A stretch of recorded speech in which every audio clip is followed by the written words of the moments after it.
every Thursday. The scene is set in the realm of thoughts where minds are met. They're the thinkers with brains on the brink. Every Thursday they're doing a thing with that dark kitty as the fearless lead. And fox through by her side they plant the seed with Dorkus guiding through dungeons deep. And Grey Coupe spreads it on steep. Nemo's crush goes like magic in the air. To press Hydra's expertise beyond compare. Charles manages the box office with grace. Follow the guests out to the lively space. In a world of thoughts where minds collide, the thinkers gather their wits as the guide. From deep contemplation to laughter's embrace. Every Thursday is their special place. Good morning. It's our special place. Good morning. You know, it's funny. Yeah. Our intro, I had someone last week ask us, hey, that intro is amazing. Who made it? Good question. Who did? And they got upset Mostly AI. that it was AI. Well, The They're video like, "You is should not pay AI. someone to make it. Oh, so Maybe we no. could. but then Rosales' argument comes in. It would not be there if we had to pay for someone to make it. So then we did Absolutely. not make it. Yeah. I just thought it We was fun. prompt no one using AI. So speaking of which, we have Rosales finally as a thinker. He was in one of the first thinks, I think. But anyway, the point is we haven't had him on it's his schedule, not me, not my fault not sending in the link. It's been his fault. It's all your fault. Yes, I accept every 250th invitation. I think it's what we. So yeah, now we don't have just Rosales on the Gartic phone. We actually have him doing a think with us. Rosales, will you be here for the whole thing? Do you think? I hope so. I may be So- popping in and out depending on what's happening Okay. with schoolwork. Yeah, I happen to be a homeschool teacher as well. Awesome. Dr. Rosales.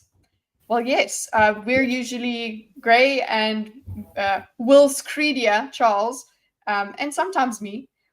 We go on Rosales' channel. So if you're not subscribed to Rosales yet, how are you subscribed to? You better not be subscribed to anyone. There's no excuse. If you're subscribed to me and you're not subscribed to Rosales, it doesn't make sense. So do it. Bro, my body will wake at 7 on the dot. To think? Yes. It should. I don't think he's ready for thinking at least for another hour. So what's today's think, everybody? Something about smoked meats? based. I'm there. A smoke off or something? Oh, that's what it is. Food. Look, we didn't put. Rosales will have to take up Charles's one, No, he's the chef. He's the or thinking he's- chef. or he's Hydra. One of Hydra. Oh, that's a good point. Yeah. I wonder which one Gray is. I don't It's the know. mustard. Maybe the cat. So Bimo, you are the robot with the chef's hat, all of that. There you go. So we're doing a think Makes on sense. food. That makes a lot of sense. So wait, Mhm. is the super happy-go-lucky guy Charles? Supposed to must be. be. Makes me think of Makes Ratatouille. sense.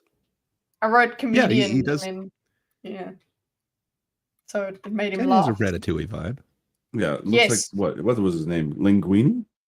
I think his name was. I love that movie. Wasn't his okay? Yes, but that's another thing that we have many topics to go over. Okay, I don't even know where we want to begin. I was thinking of doing a spinning wheel thing, but then the wheel would have tiny little things. It just wouldn't work out. So, what we'll do is we'll start with a broad question. Okay, to the thinkers. I don't know Thanks. many broads. Yeah, Yeah. is your wife in the room? Is that why you have to say that? Yes, I would blink twice if I wasn't an animated picture.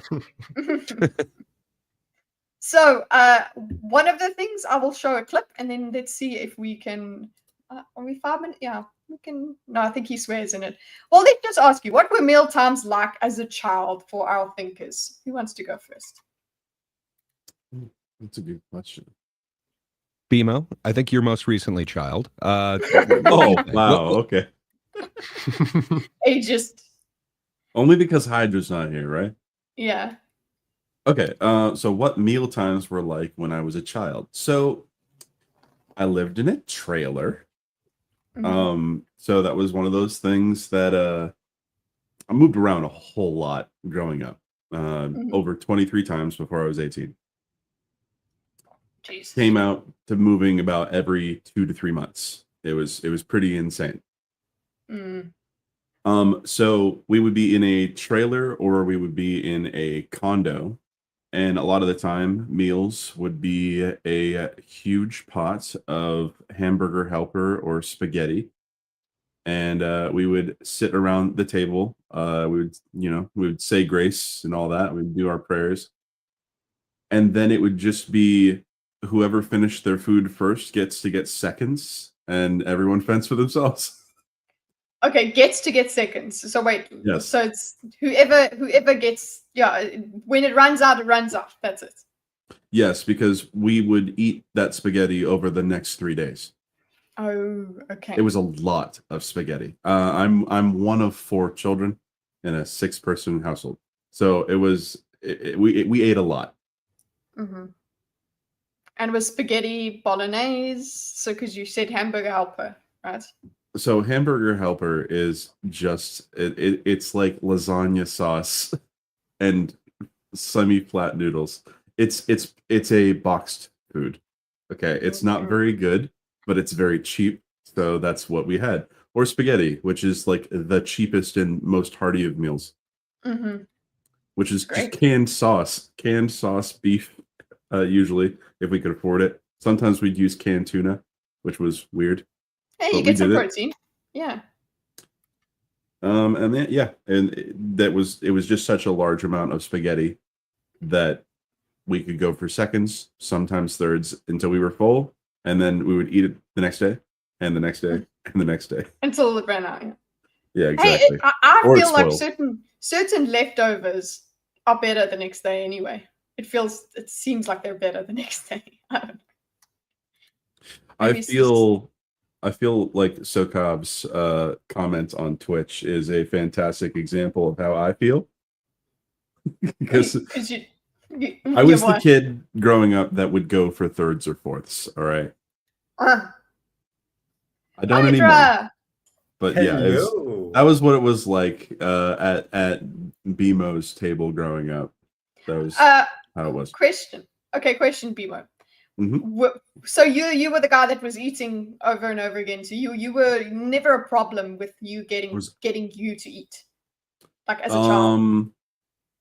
Generally, yeah. When we did have vegetables, I mean, I didn't like vegetables, but I learned later on because my dad couldn't cook vegetables. I learned that he had absolutely no cooking skill in this regard. But I still ate them because I wasn't going to be allowed to leave my seat until I ate them. So okay. The only one I couldn't do, and that I got in trouble for, was lima beans. I cannot do lima beans. What do lima beans look like? Lima beans. They're kind of a big bean. Very intimidating. Oh, I love those. Yeah, they've got a kind of creamy texture if they are cooked correctly. If they are cooked correctly. My father could not cook them correctly. Okay, so who was cooking in your family as well? My dad. That was specifically my dad until what was I? I was like 8 or 9 when I started getting an interest in cooking. Because for those that don't know, I love to cook. I really love to cook. I remember I made my dad eggs for the first time, and they were not finished eggs. Oh, they were runny. They were that's an understatement, and my dad still ate them. Oh, appreciate it. Okay, so you the only trouble would be if you had to eat vegetables, but that was it. Did any of your siblings have were they like forced to finish their dinner? Oh yes. What was the rule? Was there a rule or anything like that? If you don't finish your plate, you are not leaving the table. You die.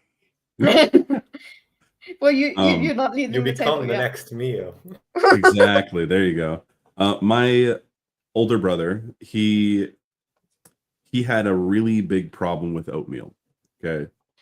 And I remember he sat at the table for collectively 2.5 days, where he was just every once in a while forced to eat a couple bites and then he would try to throw it up. It's something 48 that I only straight hours? remember.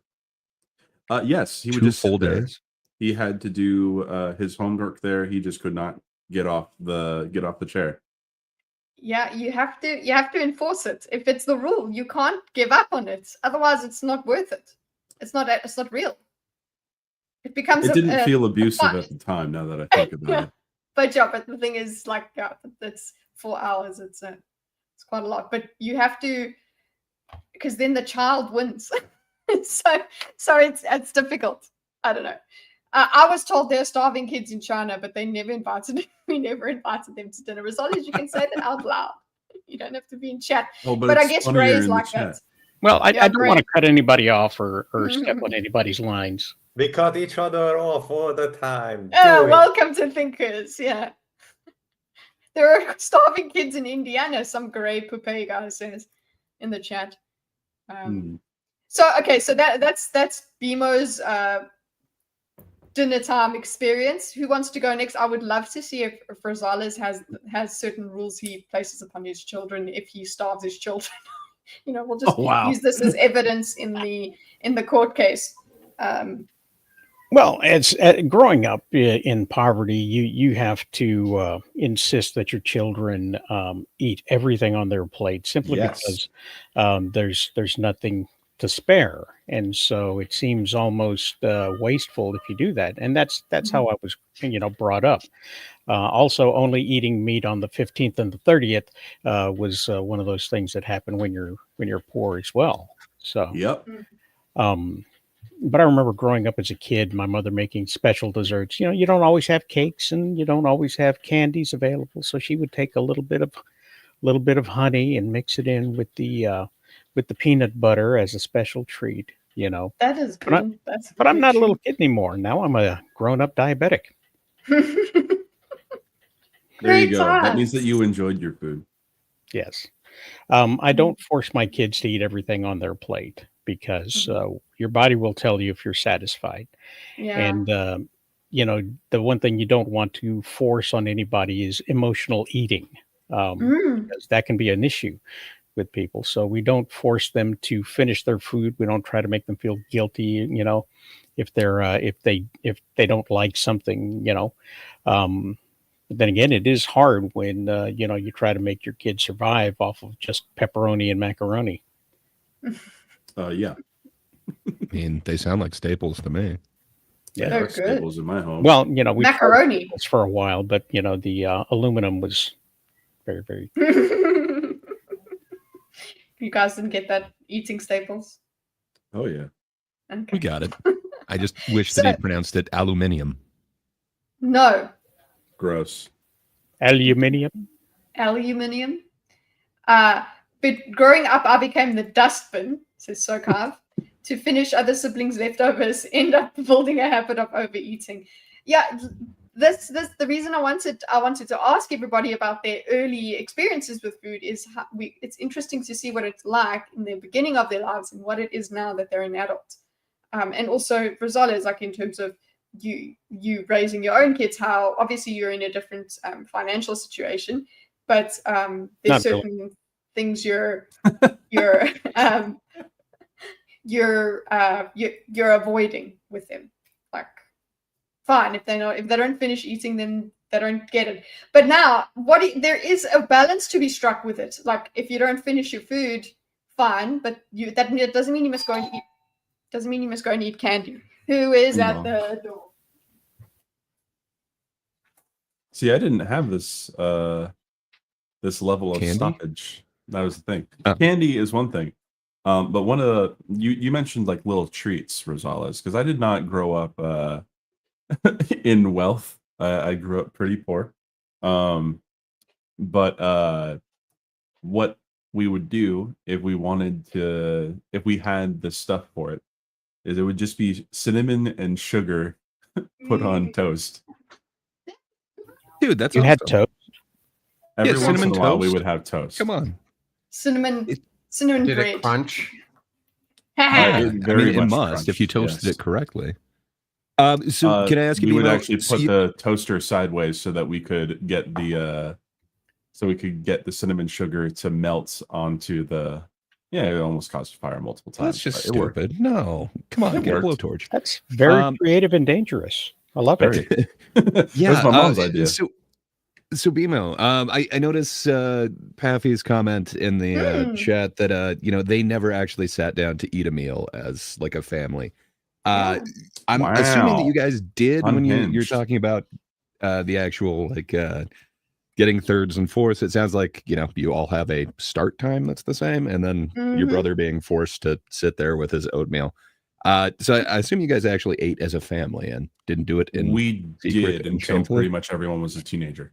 Once everyone was a teenager, we all basically went from the table to sitting around the TV and watching stuff. And then it mattered a lot less of you need to eat your food and all that. It was just, okay, we migrated that way. But you ate at the same time and you watched Yeah. the same thing. It was still a sort of Everyone ate at event. the same time Yeah. because my dad was going to cook at certain times, and that's it. Mhm. And if Yeah. that meant that my dad remembered that he needed to cook dinner at 10 o'clock, that's when you're eating. Oh, you're just Like- eating when it's around. When Yeah. when it's ready, when the food is ready, that's when you eat. And if you weren't there when the food was ready, you didn't eat. So there wasn't a whole lot of running around the streets at dinner time because this was the chance you were going to get to eat. It's not like like today, my sons can have snacks at any given time of the day. But when I was growing up, you ate when the food was ready, and there were no snacks in between. Yep. Yeah. Snacks. Yeah. There's no just going down and munching. That's No, sort if of- you wanted a snack, you visited a friend. Uh-huh. Exactly. I feel like Rosales and I have got similar values here when it comes to this stuff. Like, okay, get the friends that like have a lot of food. Then you just go over to their house. Yeah, there's my husband was that kid. He had just candy at his house all the time. So everybody just liked going to his house just to eat all that stuff. And it was like that even when he was in college. Anyway, that's you two, Gray, Dorkus, or Hydra. Who wants to go next to tell us what your food situation was like as a kid? I have plenty of interesting stories. If you have the time, lots of unique things. Also, I would like to quickly say my piece first. I would like to cover my tracks, so to speak. I was late for the food thing because I have just ordered some food. Okay, excuses, but it will be all worth it. Is it good food? Yeah. Will you? Yeah. Be What able is to the tell- food? What is it? Sicilian food. Whoa. Sicilian food. Jealous? Yes, I am having an occasion, so to speak. I'm very glad. I did not do that today. I was hoping I could mark it with some sort of interesting food, but I had popcorn. I don't usually do interesting food. I am just rewarding and motivating myself because I was making enemy AI nowadays when I work, and it's very difficult and complex to make good AI for video games, and that's hard. And I was like, I'm gonna need some good food for this. Oh, 100%. But there's something really funny that just happened in the chat that I need to address. Okay, so if you have your YouTube chat set to top chat, the Wallace saying green bean casserole is an abomination to humanity was blocked. And I think that's really funny. No, you know what? Top chat is worse. Top chat is an abomination in and Yeah, of itself. I think that Thank is you. hilarious. Yeah, but Did it let this one in? The live chat, it works. no, let me I also actually highly check this. disagree. Green bean casserole was amazing. Individually, the ingredients are awesome. Put them together, and it's like a pot of vomit. It's a good pot of vomit. Jeez. Okay, so couple of my history with dining and food, little bit unique. As I said before, I have plenty of cool and unique stories about it. If you have the time for some of them, I think I have an interesting one that I would like to share. So, as many of you already know, I live in a very poor and very corrupt country with an extremely corrupt and authoritarian government. And also, school dining is a thing. So let me dive into that absolutely horrific experience that was, that permanently altered my dining habits for the rest of my life, because it was so fucking, I don't know, looking back on it, I guess it was traumatizing, but as someone said before, it didn't seem like abuse at the time. You know, you only look at it after the fact and you realize, hey, maybe my high school, maybe not my high school, maybe my primary school teacher was molesting me. I didn't realize it at that time, etc. You know, it's just afterwards, looking back with an adult head, you realize things that you didn't back then. So school dining was enforced very hard and it sucked.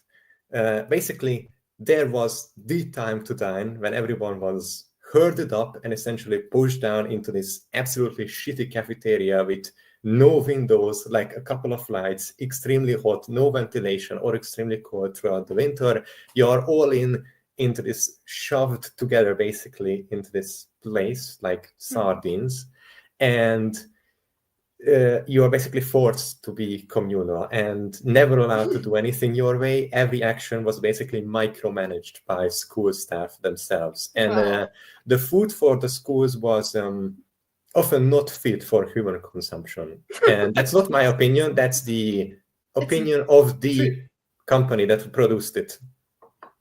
It was supposed to go to animals and other things. And occasionally it was fit for human consumption, because these companies came and went very quickly, because they were basically only existent due to the ruling family creating them and getting rid of them for the sake of tax benefits or money laundering. So basically it was a complete rotation, like every 6 months it was a different company or something, and it would go and come as the elites pleased. And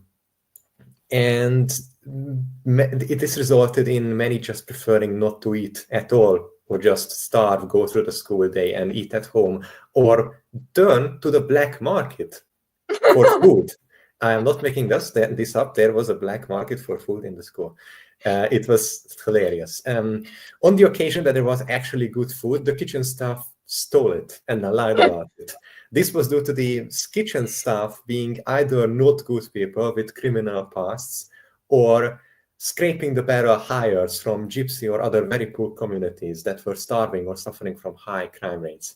The reason these people steal, the reason these people steal from children is because they themselves have 20 children at home that they have to feed. And the reason they have 20 children per family is because the education is so bad that even the average adult doesn't know where kids come from.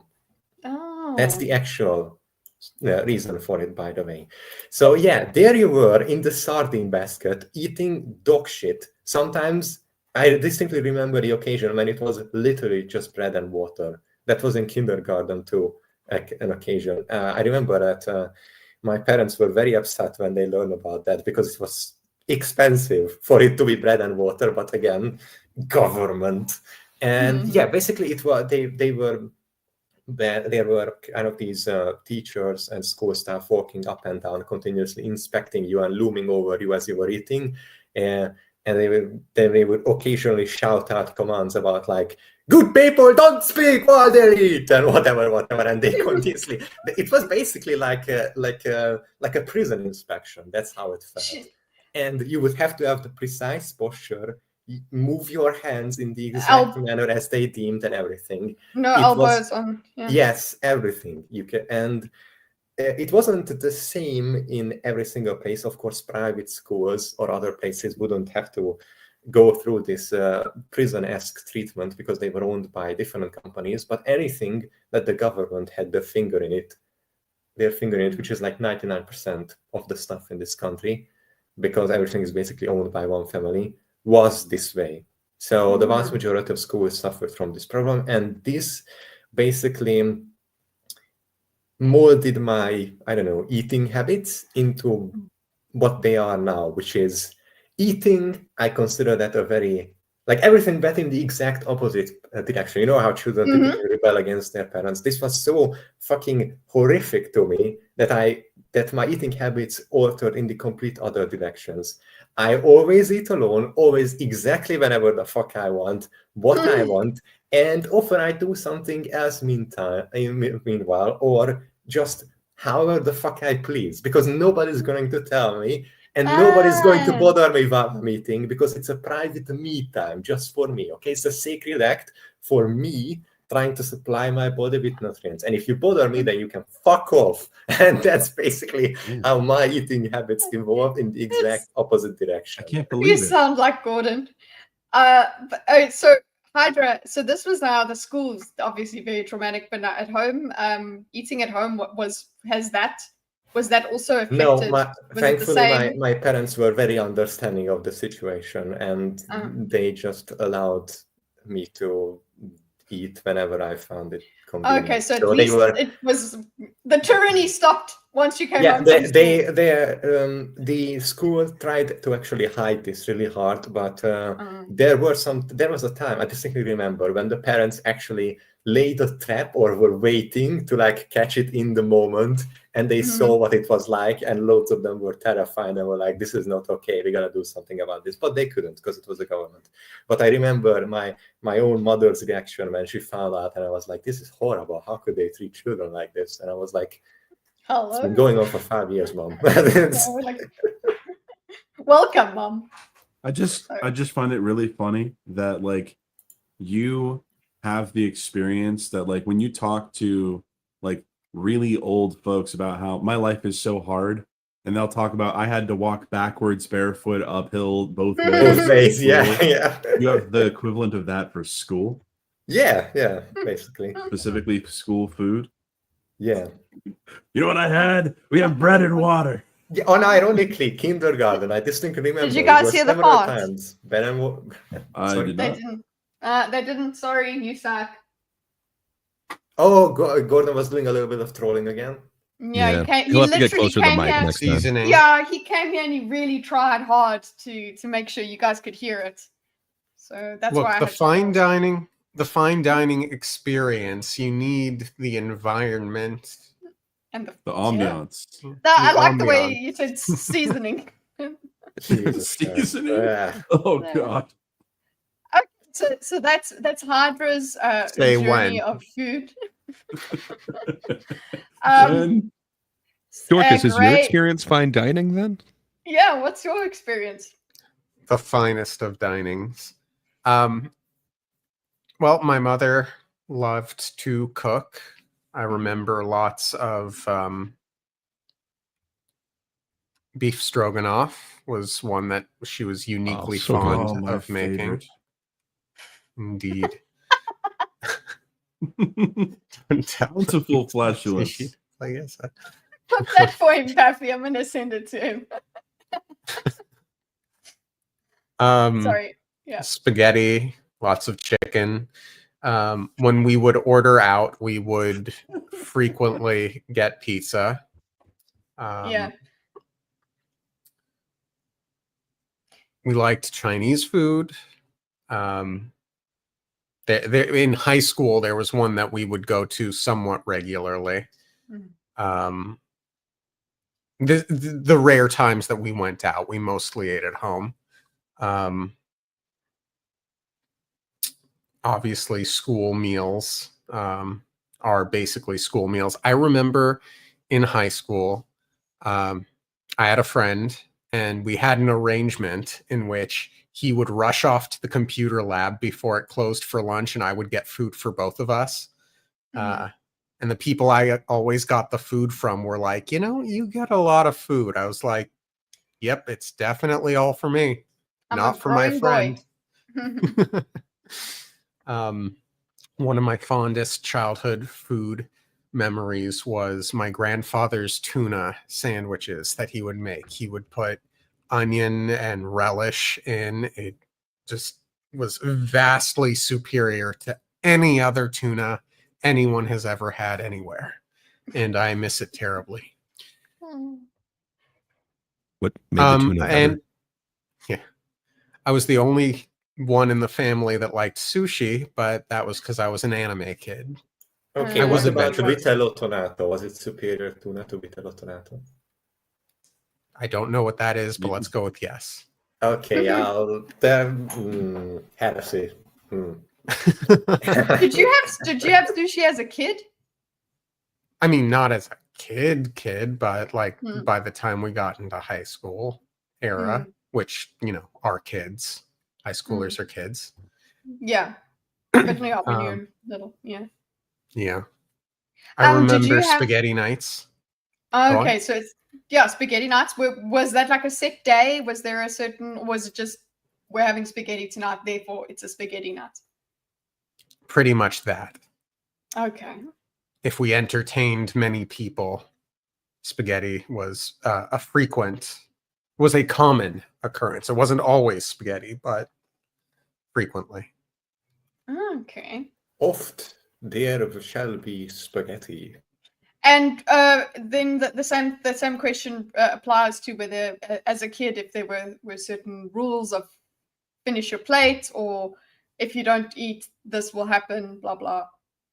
I don't think there was any finish your plate stuff, but we did always have dinner as a family. And thank you. Yeah, that's it. That was that. Well, listen, guys, the questions I've got to go further into, like your school experiences and things like that. This is the main thing is just like as a kid around that. So don't worry, you'll have opportunities for those sort of questions. But yeah, great. Yeah. So I got a lot of issues with food, and I think that probably stems from when I was a kid.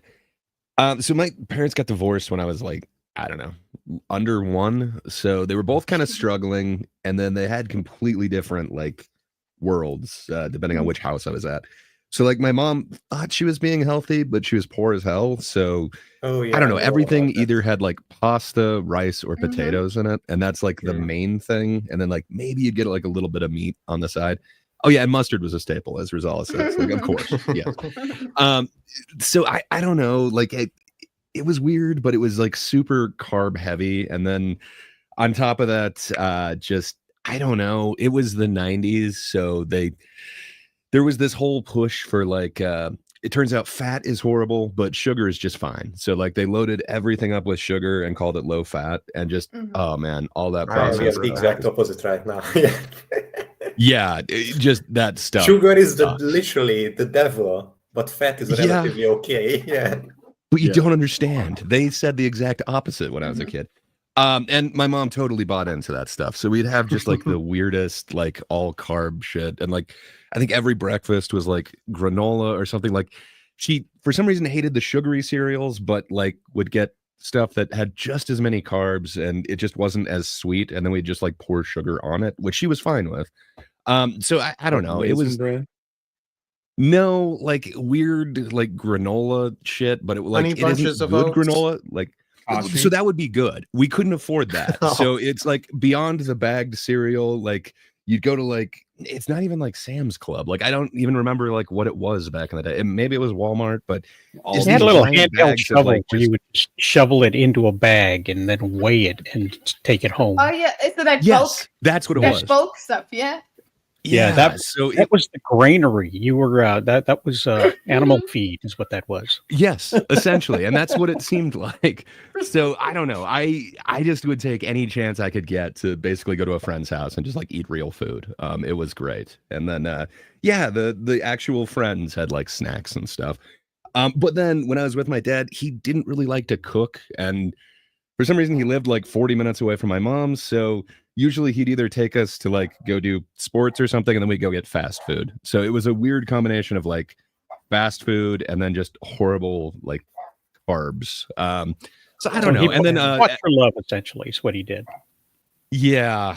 So it was odd. And then they came into some money later, and then they each kind of did their own weird diet thing. So like 2 days a week and every other weekend I'd be on one diet, and then the rest of the time I was on this other one. It was weird. Man, but I They should have both had, thought like, the about my clean plate parents club. and their eating habits as well, because this sounds eerily familiar, Gray. What to me? So you, I'm messed up with food. did you have gastrointestinal problems? Were you RBS No. child? Okay. I was just a fat kid. No, I didn't really have like problems. Just it was very chaotic, going like back and forth and being told like you have to eat this thing or you have to eat that thing, and then both sides also had like the clean plate thing. Like if you didn't finish it, then cool, that's the only thing you're gonna get for like the rest of the day, and you will not get anything new until that's finished. So I don't know. That led to a lot of issues, I would say. Sounds like guilt. Yeah, I got a ton of that too. Good times. I got guilt around Hanukkah time. 8 days of it. Terrible joke. Sorry, I was just getting lectured because in my house I can't take another, which is true. I think Gordon gets one extra coffee and I can't take it. Sorry, Gray. No, it's all good. So I don't know. I had weird chaos with food, and it probably led to all the issues I have. What about you, kid? You have not kind of expressed your experience with food. Well, what's yours? I'm waiting for the fart. It didn't work. Okay, you guys didn't hear it. No, sorry, noise cancelling. There was like a low quack. A little quack. I heard it. Well, yeah, we thought you had a duck. Eggs. We need to teach him proper mic technique. Got him right up close. Up. Yeah, you got a second camera for the cats. You should get a second mic for Gordon. We'll get him a second mic, but no camera because you guys don't need to. You can get him a wireless lavalier mic that he can hook to his belt. You can. Sounded like Blackboard finger scratching now. No, he'll love that, having his own fart. And then I can't hear it, but you can, and then it will interrupt me and whatever. Well, don't tell him about a soundboard where you could just press a button. That would actually be pretty funny. But anyway, for us. So for me, for everybody, Gears are spinning. For me, food. Gosh, we had. It was. Jesus Christ, that was loud. Wow, Rosales. Wow. Was that a little loud? I think that was a little loud. Echoed off my walls. My ears are ringing. Is it your fart with an echo? Well, I searched it on my my fart thing. Soundboard. My soundboard. Your fart board? Yes, my fart board. I was looking for. So with us, we had we also had that. No, you've got to finish your food, kind of thing, because somehow there was no trust in the fact that the child has eaten enough. You just have to get them to eat. You have to sit them down and make sure that they eat. I don't know. I think everybody just had that culture of just all of my cousins and everything. We all had the same thing of like, you have to eat now and you have to finish now when we say so, and that's it. And make sure that everything is done. And then they would try and encourage us by saying like, oh, who's eaten the most? Who's got the biggest swimming pool in the pasta, basically, to eat, who's got the biggest hole in the bowl. I was in an Italian family, so food was very much an important thing, and also we ate together all the time. And that's the thing that's had to change later on in my life, because now I'm not part of a family like that. It's a different kind of family. We don't have to do that sort of thing. It's been a thing that I like, oh, people don't all live like I live. Interesting. I don't have to eat at a certain time and sit on it at a table and whatever. It's just as long as you have a ritual, whatever. One quirk thing that I wanted to share. My dad, he will never. So you guys are talking about like the old school. So like don't finish. Don't leave anything on your plate. My dad will leave one thing. So like it will be absolutely negligible. So like just eat it, okay? But like one piece of pasta or something, he'll just leave that.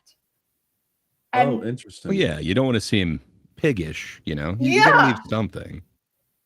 Leave something that would not fly in my house. Yeah, me either. No, we were the starving kids next door. Their parents warned them about If you don't eat it, we'll invite your friends over. Eat your food. You didn't see my what the starving. Literally, we didn't. It was very much. Also, when like I'm in agreement. Well, I had the same sort of experience as Gray, where when my parents were coming up, it was mostly just carbs because that's the cheapest thing that you can afford, and then you just bring it up. But then, of course, the Italians, of course, the pasta was Mac and proper pasta. So SpaghettiOs. Ritualized, do you think, guys, do you think having ritualized meals is healthy for childhood development?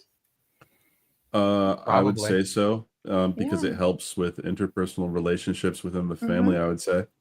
Yeah. You mean like having a sacrifice? Or? Yes. Yeah, that type of ritual.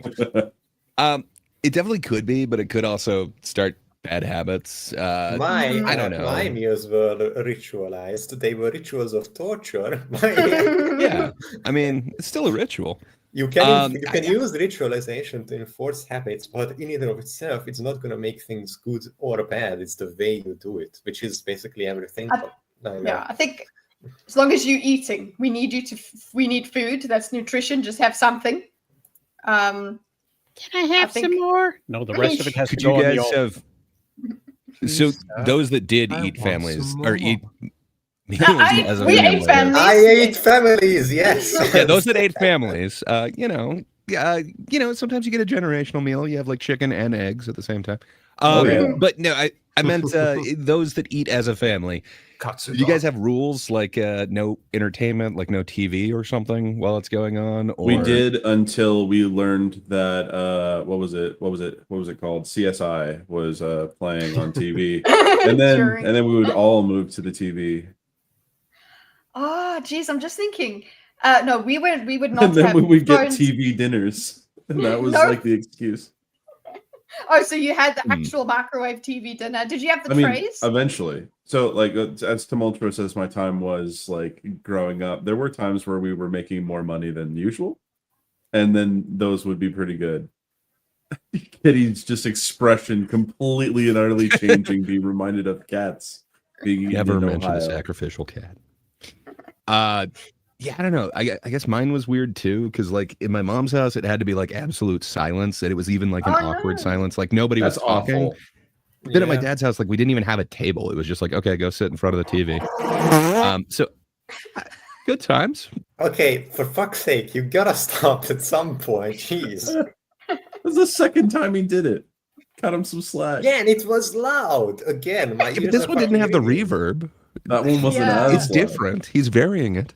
I love how it's just okay. You didn't get fucked so hard this time. It's variable. Okay, you don't get ear rape. It was a different kind of ear rape. Fine. Yeah. Apparently, it was a fart and run.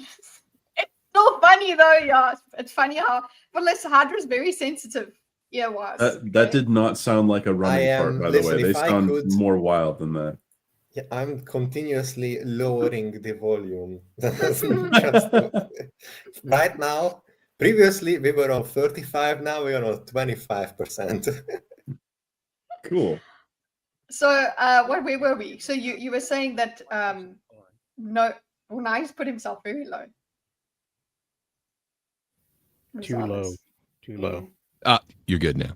Okay. But yeah, complete silence in the household is insane psychopathic behavior. Well, we also had this dog that would just like beg. So it was just like silence and this dog like whimpering. Like that's just what every meal was like. That's even worse. Jeez. That's like the start of Matilda. But you still ate together at a table. Though you just had to. Yeah. We ate our potatoes together. But you don't talk. Okay. My God, listen, I had a typical Italian dinner. Like, that's where the shouting occurs, all of it. And that was one of the trial by fire things. Like, if you bring your boyfriend to a family dinner, if he can survive trial by fire. Yes. If he can survive the family dinner, he may date my girl. No, it's not. It's for him. Trial by fire. Yeah. How did holidays affect these things? Like, I know my family would get together with extended family every Thanksgiving. Yes, I did do that. Yeah. We couldn't have one. Mine was weird. Like my mom's side of the family, they all live like super far away. So if we did like a holiday there, it was pretty much the same. But like my dad's side of the family was huge, like a lot of people. And then, it was noisy. It was, what you'd consider traditional, I'm guessing. Probably the closest to an Italian meal as we could get. Nice. Oh. Yeah, I keep forgetting that there's a lot. It's a lot more in America. Families are a lot more spread out. Eventually. Yeah. So what were you going to say, blobfish? I remember getting together with cousins on Thanksgivings and other holidays. One branch of my family loves to do Thanksgiving quizzes. So like in between, cool. So in between the meal and the dessert, we would go through all of the quizzes, ask the questions. Sometimes they would be Thanksgiving related. Sometimes they would be family related. Lots of humor in them. Oh, that's so cool. Did you guys, for special occasions, everyone did Thanksgiving here, right? Was that a part of your... Oh, guys's... yeah. It's still a big part of my family. Mm-hmm. Hydra and I never had a reason to do that. You always have reason to give thanks, guys. Thanks, Mom and Dad. You decided to fuck without consulting me. Now I'm here. Jeez. You didn't and now you're here. I'm giving thanks. Do you have any idea how astronomically Count your blessings, fucking low the chances are that specifically me, would be born? For fuck's sake. So we give thanks for that. 1 in 3. Yes. Nevertheless, you're here, so count your blessings. And, thanks, Chernobyl. Okay, so let's see another one. Oh my gosh. Something that we said earlier, I actually wanted to talk about, because you guys actually basically brought up the two sides of my family regarding dinner. Because on my dad's side was very much military-esque, really, really old school type of family, very close-knit, not very many children. I have one cousin from my dad's side. That's it. I have 25 on my mom's side. Okay, just to keep it in context. And on my dad's side, when we would go to grandma and grandpa's house, we would have dinner, and it would be just as quiet. It would be incredibly quiet. There would be such little conversation. That's it. And then once it got done, then the TV got turned on, and still no one would talk. We would instead watch the TV in silence. That was just how it was. It's kind of an American tradition, just don't talk to people. Pretty much. Well, TV, on yes. The other side, on my mom's side, there's so many of us we could barely fit into the house. So that was a thing of, it was loud. If you had a TV on, no one could even hear it because everyone's having conversation, and it was just really fun and entertaining because there would be people playing card games during dinner. There'd be people just like, it was just it was so much, and that's where it's like you said your Italian upbringing at the table. That's what it was like whenever we would go and bring like loved ones to my mom's side. I never wanted to bring my girlfriends there. No, you see, you bring them there because if they can deal with the crazy side of the family, the other side's good. It's fine. So I think my dad's side was a little more crazy, but in the other direction. But yeah, I know exactly what you mean.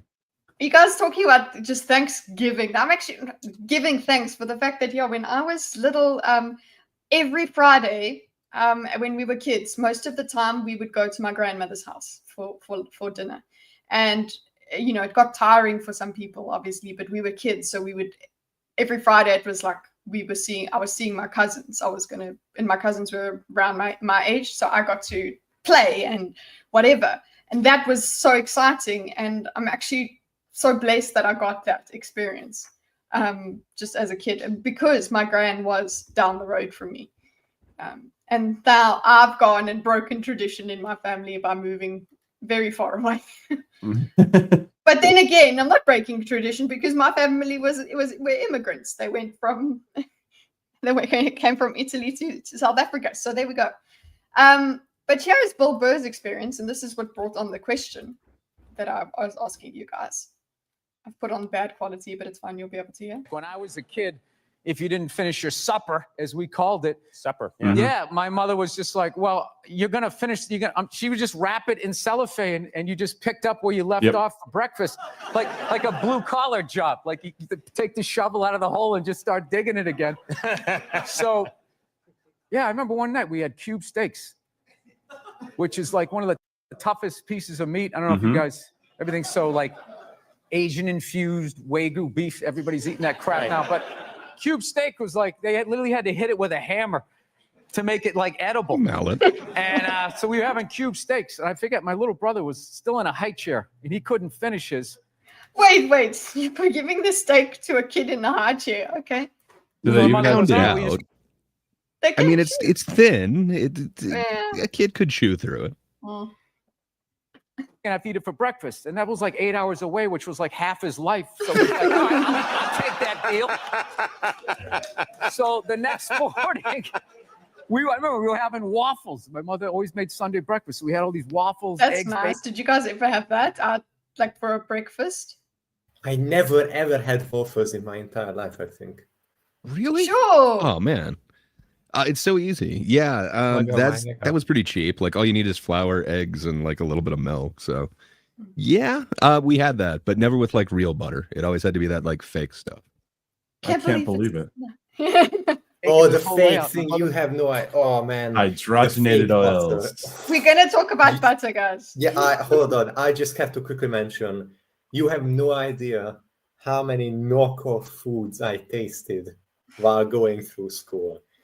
Never, ever, ever, even on the occasional times when it was okay, the school meals that I talked about before, you would have like the most ridiculous knockoff brands, like, oh, it's Christmas, here, have some Kind Ur chocolate that is made out of fucking plastic and no one wants to eat it and tastes like dirt, and people used it to throw at each other because of how trash it was. Unironically, it was used as a projectile, I remember distinctly. So you have no idea how many knockoffs, like brand names, I familiarized myself as a child. Like the fake butter is just, it's just the top of the iceberg. I've seen them all. I want pictures of that. I'll send you a video from this one creator that does Chinese knockoff for everything. It's also pretty funny. That was looking at half-eaten cube steaks and a little mound of green bean casserole, and he goes. So he looked at my mom. He goes, "Mom, can I have a waffle?" And she goes, "No, you got to finish your supper." He's like, "Well, after I finish my supper, then can I have a waffle?" She goes, "No, that is your breakfast." And he goes, "Oh, Mom, I hate you." And my dad, without looking up, took a full glass of milk and threw it in his face. Let's go. It's so wasteful, though. Think of how much that milk cost. That's expensive, but man. True. The lesson, it is like worth more. You're right, Bimo. You just think about how many years of payoff that's going to give. Yeah, like in a terms lifetime worth of memories. It's going to teach you to hate your parents real fast. For me, or to hate milk.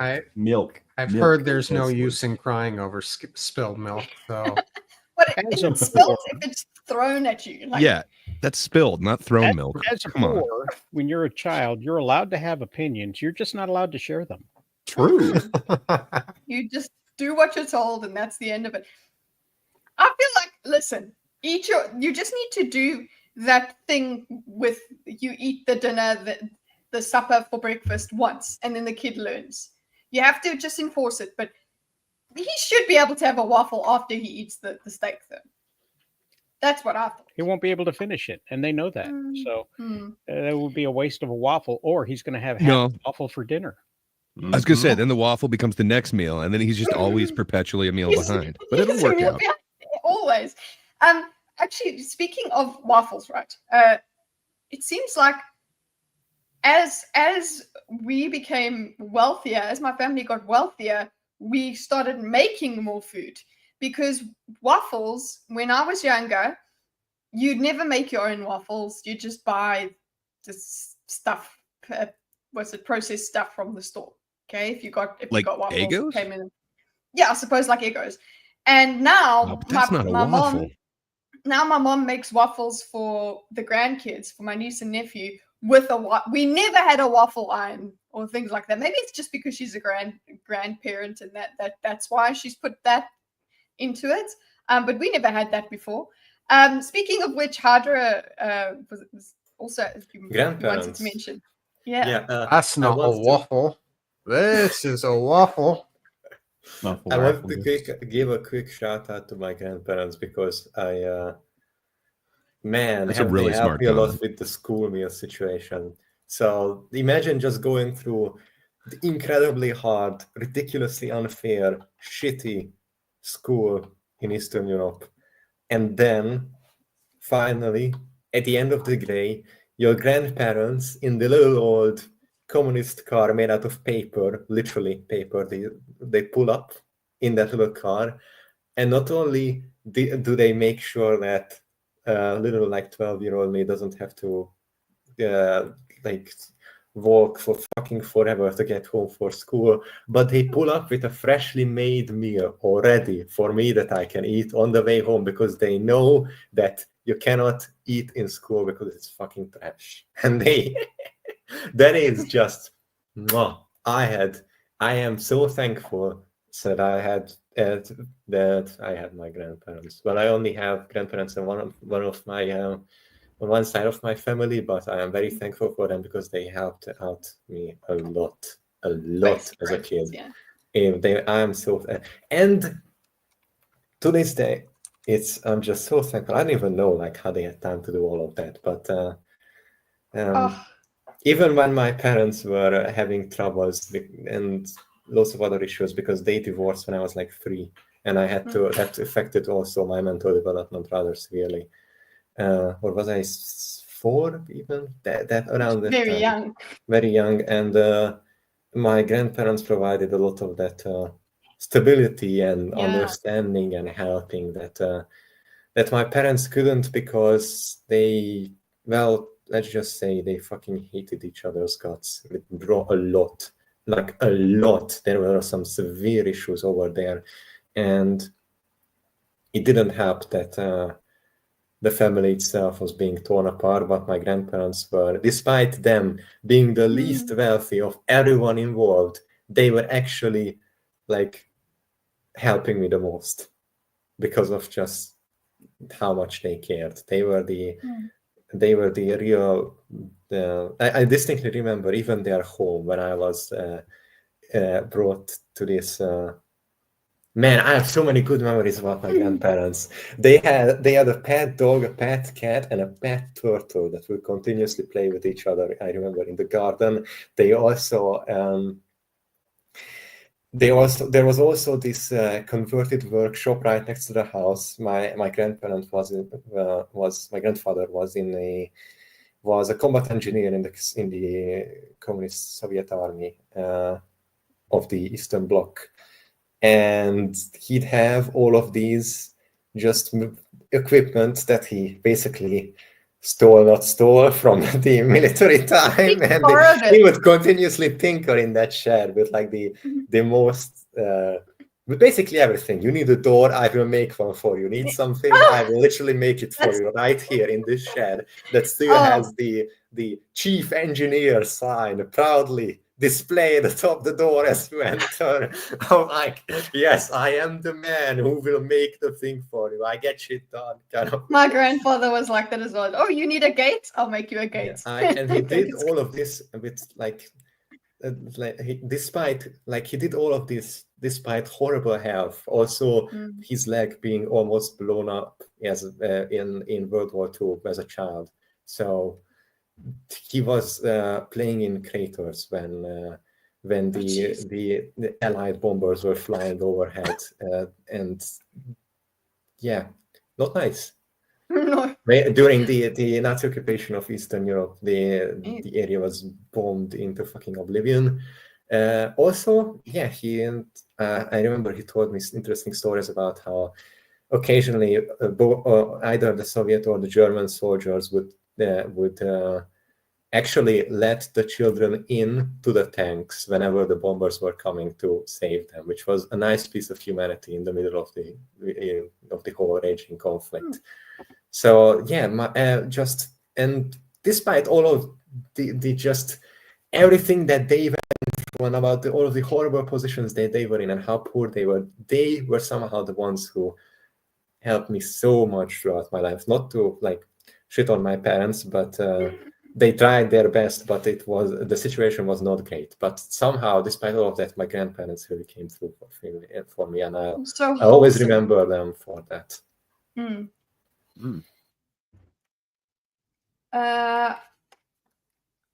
Actually, do you remember a certain meal or whatever that they would have brought you? Was there a regular meal, or was it just like? I mean, the fact is, it was edible food that it was edible food, and they would make it man, I have so much to say, and I don't even know what to begin with, man. And it doesn't help that it is almost the middle of the night. Anyway, they would make whatever you want, whenever you wanted, exactly how you wanted. They would help out in anything you need without question. They were always there for you, always help with whatever you needed. And man, it was just so great. And they would make it right in front of you, and they would show you how to do it, etc. and everything. It's just that behavior, that guiding, helpful, caretaker, and really the caretaker and guide behavior that a mother and father is supposed to have. I can't help but feel that my grandparents inadvertently were those roles, that my grandmother was my caretaker and my grandfather was my guide throughout my early childhood. But yeah, the discussion of exactly. It's like you didn't have it where it usually is or where it's supposed to be or whatever, but you had the safety of your grandparents. That's good. And I like that food brought that memory up. That yes, distinctly the foods they had them close. Yeah, and the foods they made me to this day. Whenever I eat any of those meals, they always remind me of the home, the time I spent with them, the boards games we played, the cat that would always. Whenever some sort of machinery or a computer was running, the cat would immediately show up and like cuddle up next to the warm exhaust, or how everything was. My grandfather was continuously chain smoking, and everything was full of this with the scent of smoke. I remember that very distinctly. Whenever I went to anywhere basically and came from my grandparents, people would look at me like, you're a little bit young to be smoking, aren't you? Like, you smell. And I would continuously, have to I was at my grandparents and you don't believe me. Also, combine this with the fact that semi-botched medical operation made it so that my pupils are permanently large or dilated. Wow. I was often mistakenly accused of doing drugs as well. My food is here. Hold on, I'll be right back. Yay! Well, I want to go back to actually considering that. I want to go back to make sure everybody can talk about their school food situation, because it differs. It seems like it very much differs from what happens in South Africa, obviously. You guys, it seems like you guys have in America, it's all, and I suppose even though Hydra's was more militant, you guys have cafeterias. Yeah. Yeah. So yeah, I guess I don't have much to say about it, but it was always horrible food. It was always super processed. Pizza was like a go-to for them, but it hardly constitutes pizza. It was made in like this weird rectangle pan, and you just get like this weird rectangle slice of it that, yeah, it's not good. So yeah, it always just kind of sucked, and it was super processed. It was nothing that I consider healthy. Like, even if you got vegetables, it was just over salted vegetables from like a can. So it was not great. And now this was part of like part of your school fees? No, so that's the other thing. Like if you were poor enough, they would give you like these vouchers where you could get like school breakfast or school lunch. But other than that, no, you have to pay for it. So your parents would either set you up with an account and like you'd put in a number or something, or I don't know exactly how they tallied it up, but yeah, I know where in the few schools that I went to, it was always extra. You always had to pay for it. Perhaps private school is better than that, but yeah. So I would always just take my lunch, and then it would always be horrible and again full of processed carbs. That's what I was going to say. Delicious. How common was it for people at school to bring their lunch from home? Super common. Like the coolest kids were the ones who had Lunchables, which are the worst like processed thing, but it's basically like crackers and cheese. And then like they, branched out from there. You could have like cold weird pizza that's probably just as bad as the pizza you could get in the cafeteria. But that was the hierarchy. Like Lunchables were always number one. Okay, so yes, that's one of the things, like the status things that I wanted to talk about. Because with us, we had, so Lunchables was not really a thing you could get, from the sort of high-end supermarket. You could get like prepackaged lunches and things like that, and sandwiches, but nothing really Lunchable. Like it was actually less processed, but that would be fancier, so it would be more expensive. But I remember one specific thing as a kid. We had these.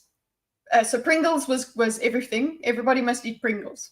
And then they came out with these Pringle holders that you can put in the lunchbox. And it was the craze at school. Like if you had one of those, you were so flippin' cool because you had the Pringle. I should have gotten the picture for it. But did you have any instances of that? Because the status of the Lunchables, that reminds me of it. I had a Gladiator's lunchbox. So also people with certain lunchboxes. You had a lunchbox? Yeah, we had lunch bags at our private school. We would have a branded lunch Ziploc bag. bags that we would reuse. Yeah. Tupperware. It was a Eventually we plastic upgraded to Tupperware. Yeah, Pringle that was too fancy. holder. I, like BMO, also had to bring back my stupid, one-use plastic bags. They were more than one use. Yes, this is what they looked like. I'll show you guys. It was. I think I had a red one, but I got it later than everybody else. The point is, I at least got it though. There, it's very small. But I do remember those little Pringle containers. Yes, yeah.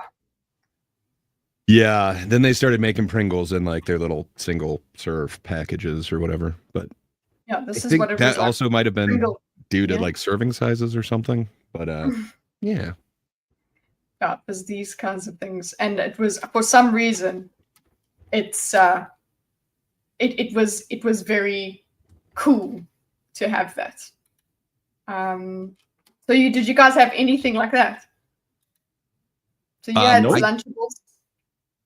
I had a cool lunchbox like back in, I don't know, like I guess it would have been like kindergarten, maybe first grade or something like that. And then ever since then, it was just like those brown paper bags. Oh yeah. Oh yeah. So brown paper bags, yeah, that was not a thing that we just don't do.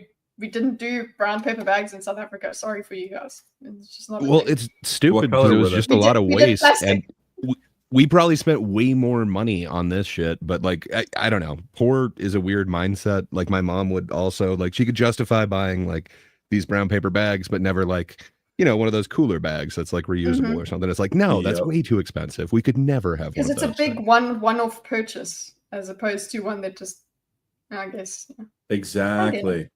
Paper plates, 100% cheaper somehow than buying actual plates. Well, you don't have to use the water to wash them. Come on, man. Yeah. Exactly. You don't have to buy soap.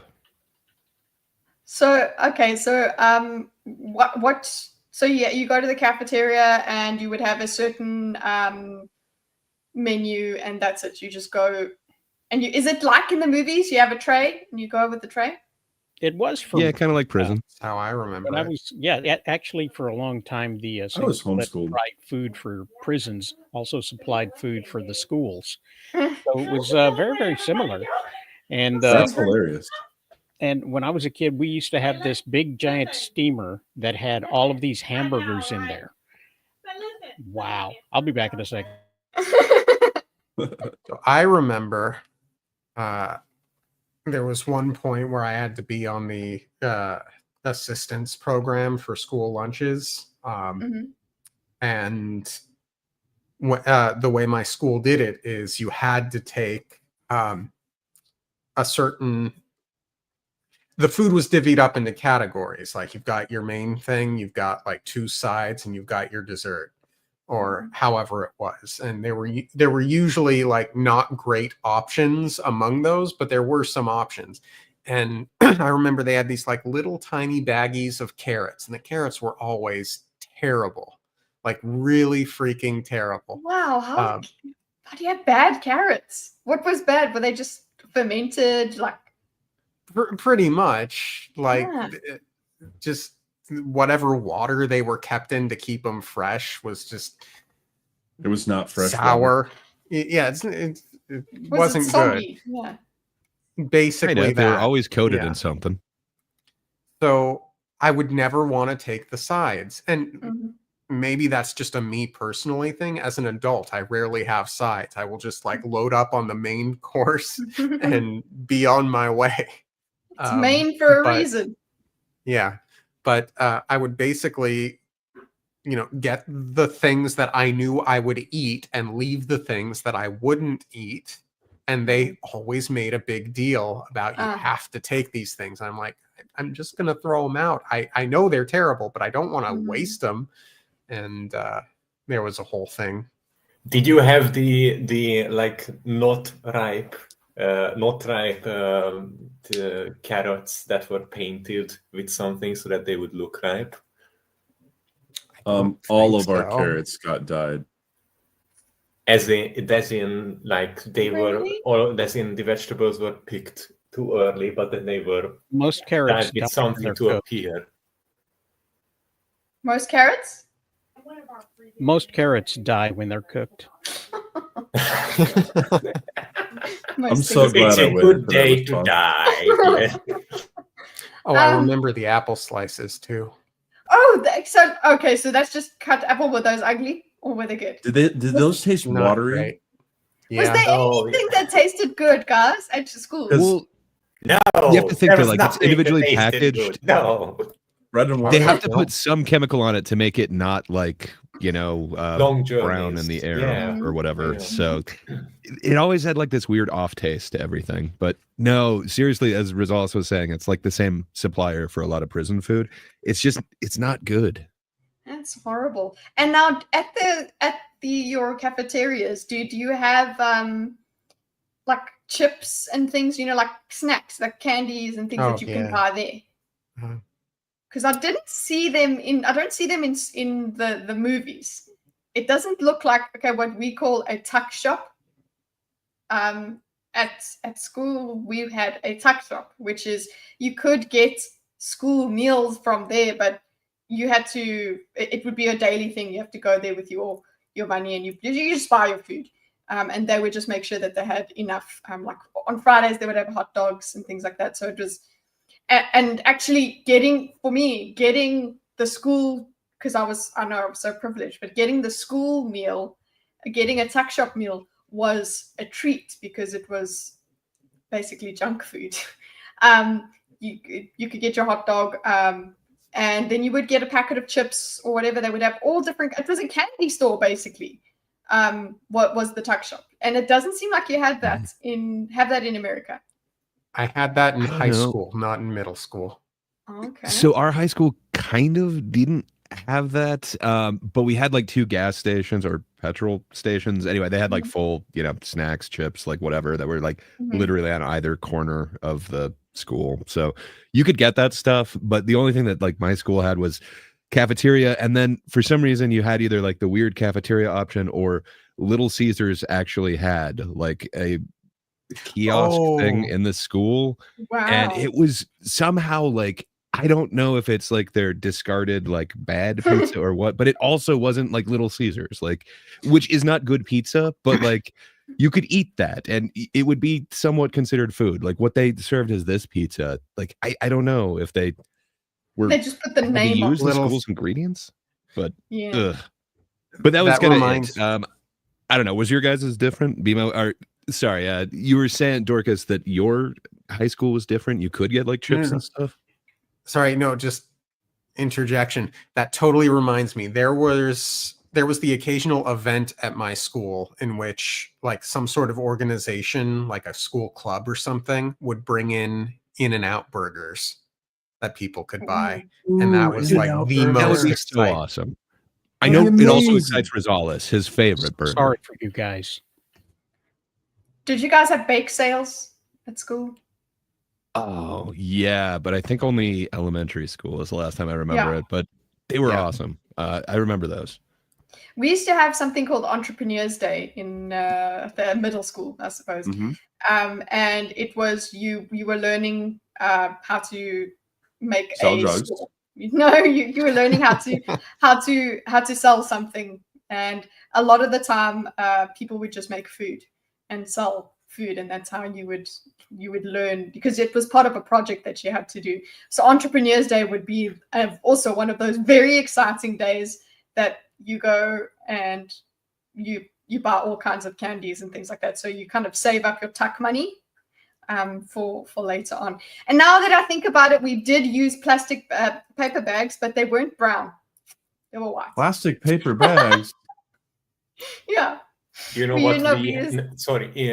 an interjection. Do you know what we did have at school? But we didn't have so many of these like clubs or whatever. What we had. Depression. No. Everyone had that. That was not a school unique feature. That was a human feature around here, built into you at birth. And we had an underground card game, or not really semi. It was kind of okay with the school, but also not kind of okay. If you asked the right people about it, it was okay. If you ask the wrong kind of people about it, they might want to know more, so they can kick them out. It's card game club thingy for underground this gambling, knockoff version of Magic the Gathering.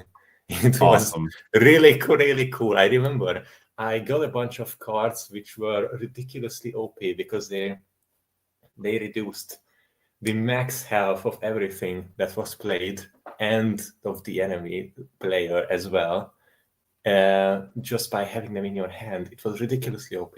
I sold them and got lots of stuff in exchange. I distinctly remember that. I was like 14 or something. So the food black market, Hydra, what were the items would people bring from home, and then you could give them money? And not just home, from nearby supermarkets as well. They would all have their excuses of like, some people did have tiny windows of permission to leave the school premises from like 11:15 to 11:30, and then they basically had that much time for like health things or other reasons. They had basically these precise agreements with signatures from all parties involved to officially be able to do this, and they would use that tiny amount of window to go to all of the nearby stores around the school, buy a shitload of stuff, and come back and then sell it for money. You mark it up as well. Card game, whatever, anything that you could think of. Like this was back when all of the phones back when.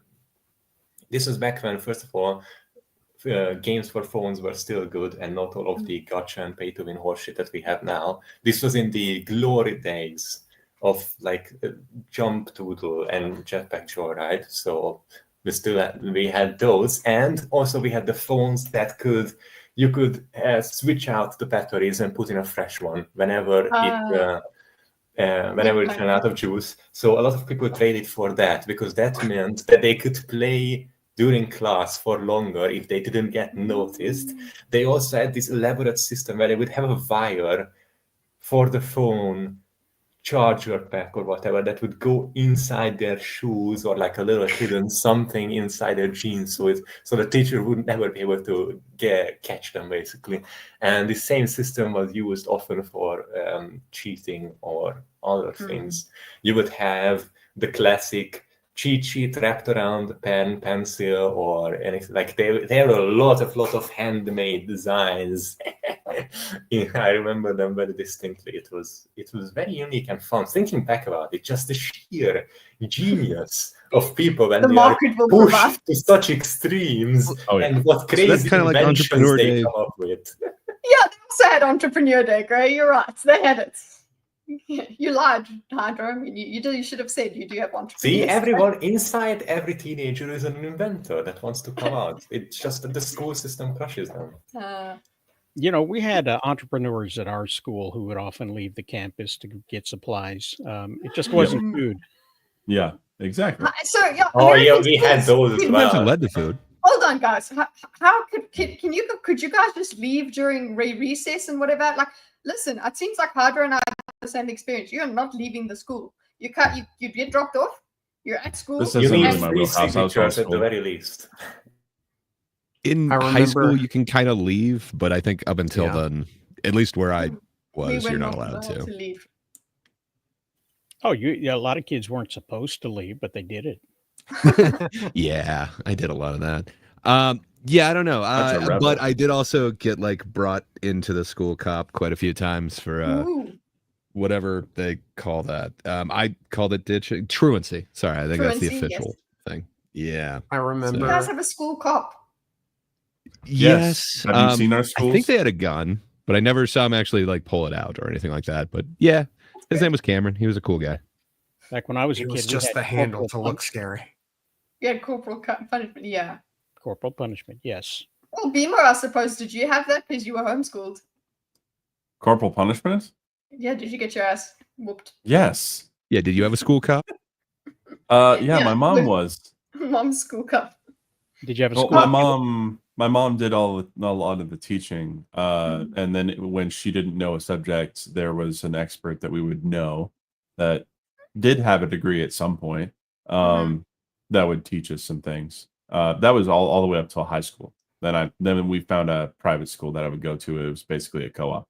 But yeah, it's the corporal punishment. Yeah, if you don't get your stuff finished, you're getting beat. That was just how it was. Because there's no. I have a crazy story about this. Sorry for interrupting again, but this is very relevant. So I didn't have this in my family, thankfully, but there was a teacher at my primary school who was infamous for excessive use of basically threatening to drown children and pushing them under the water as long as she felt like until they obeyed.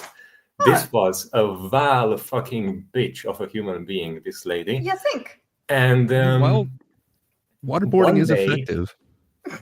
One day she slipped up and the kid almost died, and people were very mad. And almost. The parents, I remember this because I witnessed it with a good buddy of mine firsthand. We were actually leaving the school when this was going down, and the parents were infuriated. They came in specifically looking for that teacher, and I distinctly remember because it happened exactly in front of me as I was leaving.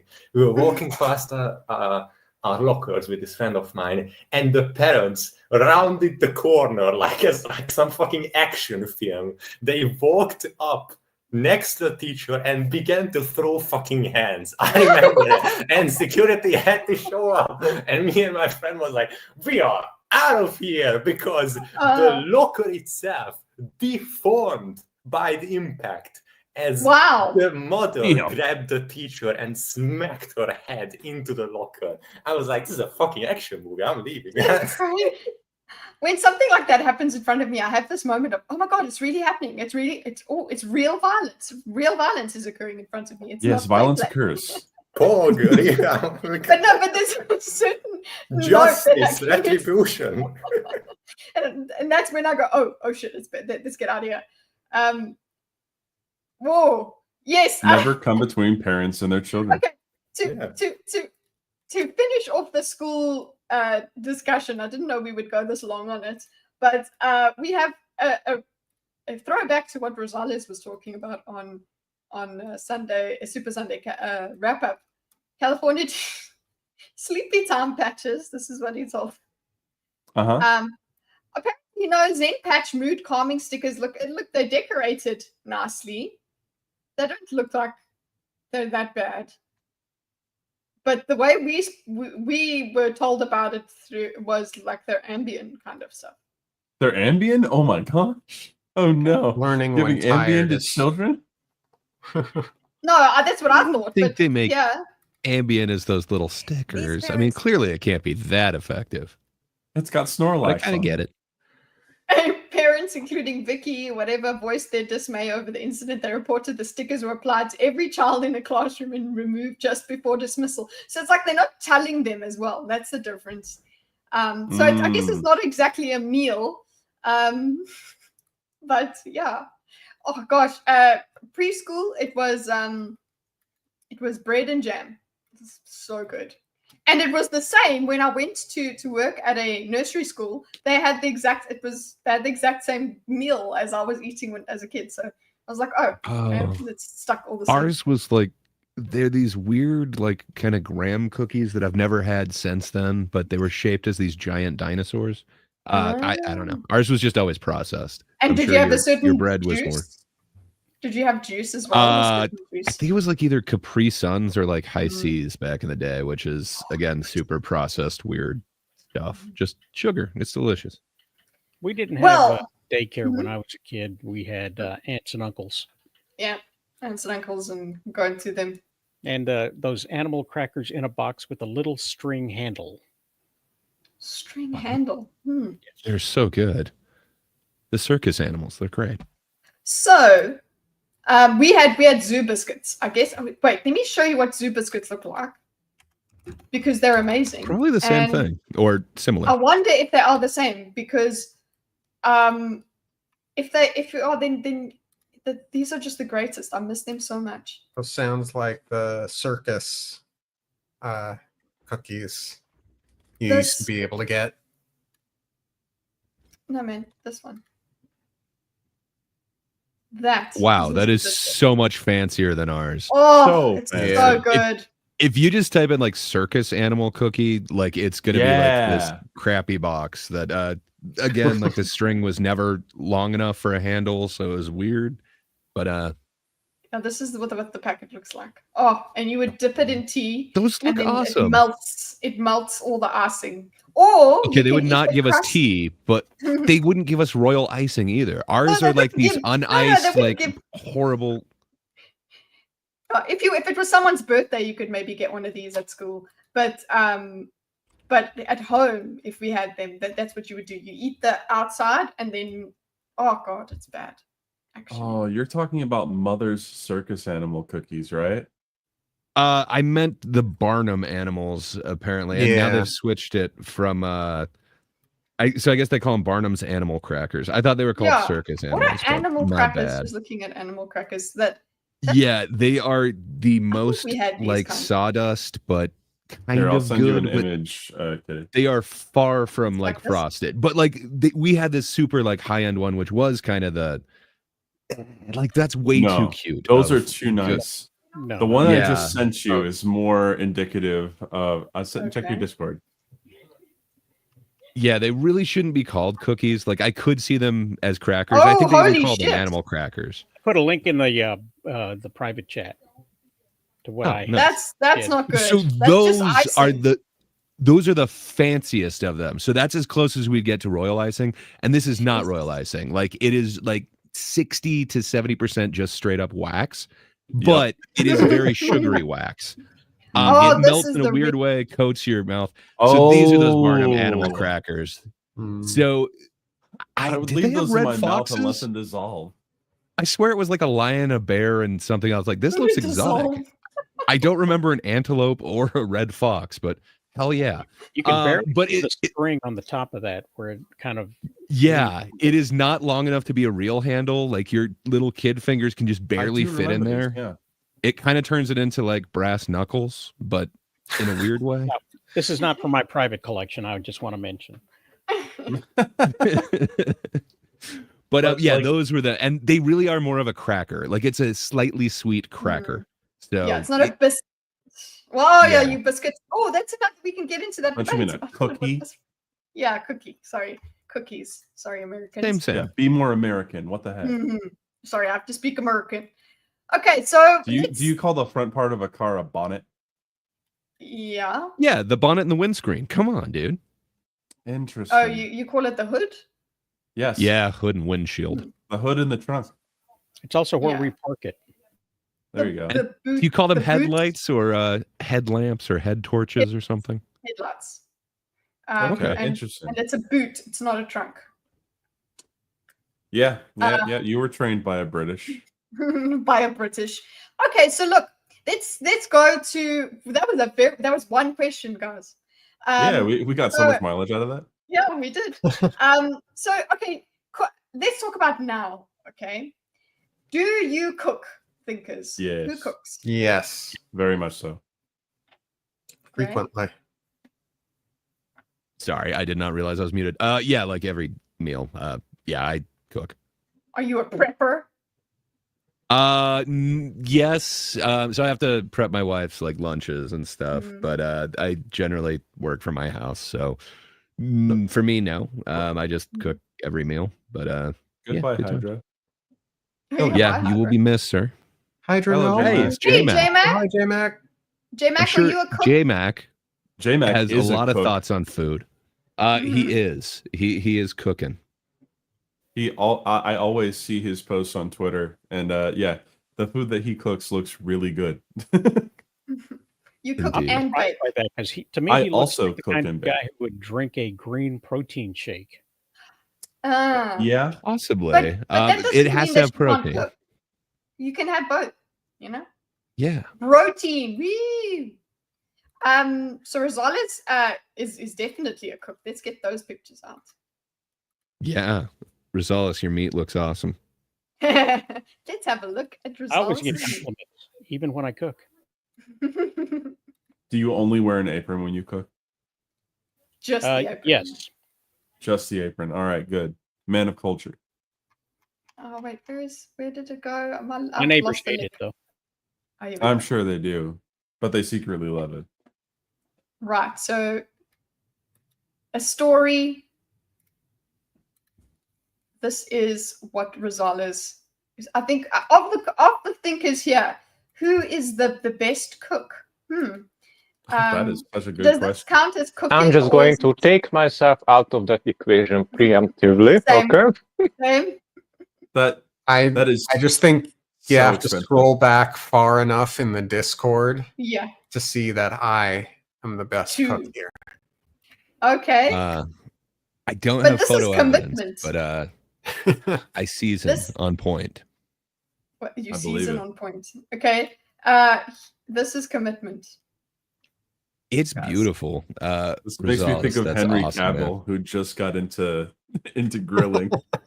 He got into grilling. Oh my god, Henry. He just becomes more perfect. Stop, every he's day. perfect enough. Yeah. Yeah, you just stop that. And then we've got Yeah. okay, so I'm giving Henry some notes. There you go. That's Look, kind of you're you. talking about I mean- seasoning. Talking about seasoning. Great. Mhm. What about that? That looks pretty good. Brisket. Nice. Mm-hmm. What is this? What is that? Ribs? Ribs. I ate ribs for lunch. That looks like No, is that rib or Yes. brisket? that's ribs. That's what that Okay. is. Ooh. Those are ribs, That and there was a looks brisket Oh yeah. ahead there, and those are some fresh vegetables. And some Nice. olives. They do look fresh. And here's Nothing the like a cafeteria. Those were grown in our garden that year. nice. And here's the pellets for the smoking. Yeah, it's nice. Okay, fine. Don't worry. I'll get Dorkus's stuff. We're gonna go through the food because on our Discord, guys, there is a section called Patrick's recipes, and it wasn't just for Patrick. So, it is for Gotta be honest, BMO has me beat in presentation. That's why I don't have a bunch of pictures of mine. But it's I'm all about the currently flavor, looking for man. pictures. Oh well, we've also got the steps in the pictures. But one Man, of my I favorite. wish Galante was here. He would. Yeah. Oh, he will blow this out of the water with his Oh, for cooking. sure. Also, apologies for the poor mic quality. My PC crashed and I had to switch to my phone. Okay, it's fine as long as you're eating. Is that a picture of a toe in Patrick recipes? Yes. Could be. Okay.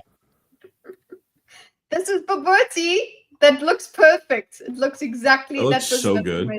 Yeah. I need to make that again. Except for one So- thing. What? Imagine getting a thin bit of that is just the basil right there. Like, that sounds awful. I would want a big portion with one of those or two of those. Like, but imagine just getting one big bite of basil and that's it. Bimo, that's speaking of which, that isn't basil. That's what is that? It's the different kind A bay of leaf? Bay a leaf, bay leaf, yeah. which you're not But- supposed to eat. You're supposed Yeah. to pick it off. Hey, Then there you've it got is. They Bimo, tell you. Bimo with the bacon. Bimo the Halal. baker. I will eat a basil leaf. Very good. Very good. Yeah. I'll eat Basil's basil awesome. for sure, but like, I don't know. But Like, you're going to complain about I'll it eat for some one. reason? I'll eat one. You just said, Um, imagine eating one. And now you're saying that you'll eat one. So, all right. Just one. Just one. Okay. Well, it looked delicious. Oh, thank you. And this does not look bad. I enjoy the coloration on that. I'm the guessing there bunny was an egg wash chow. involved.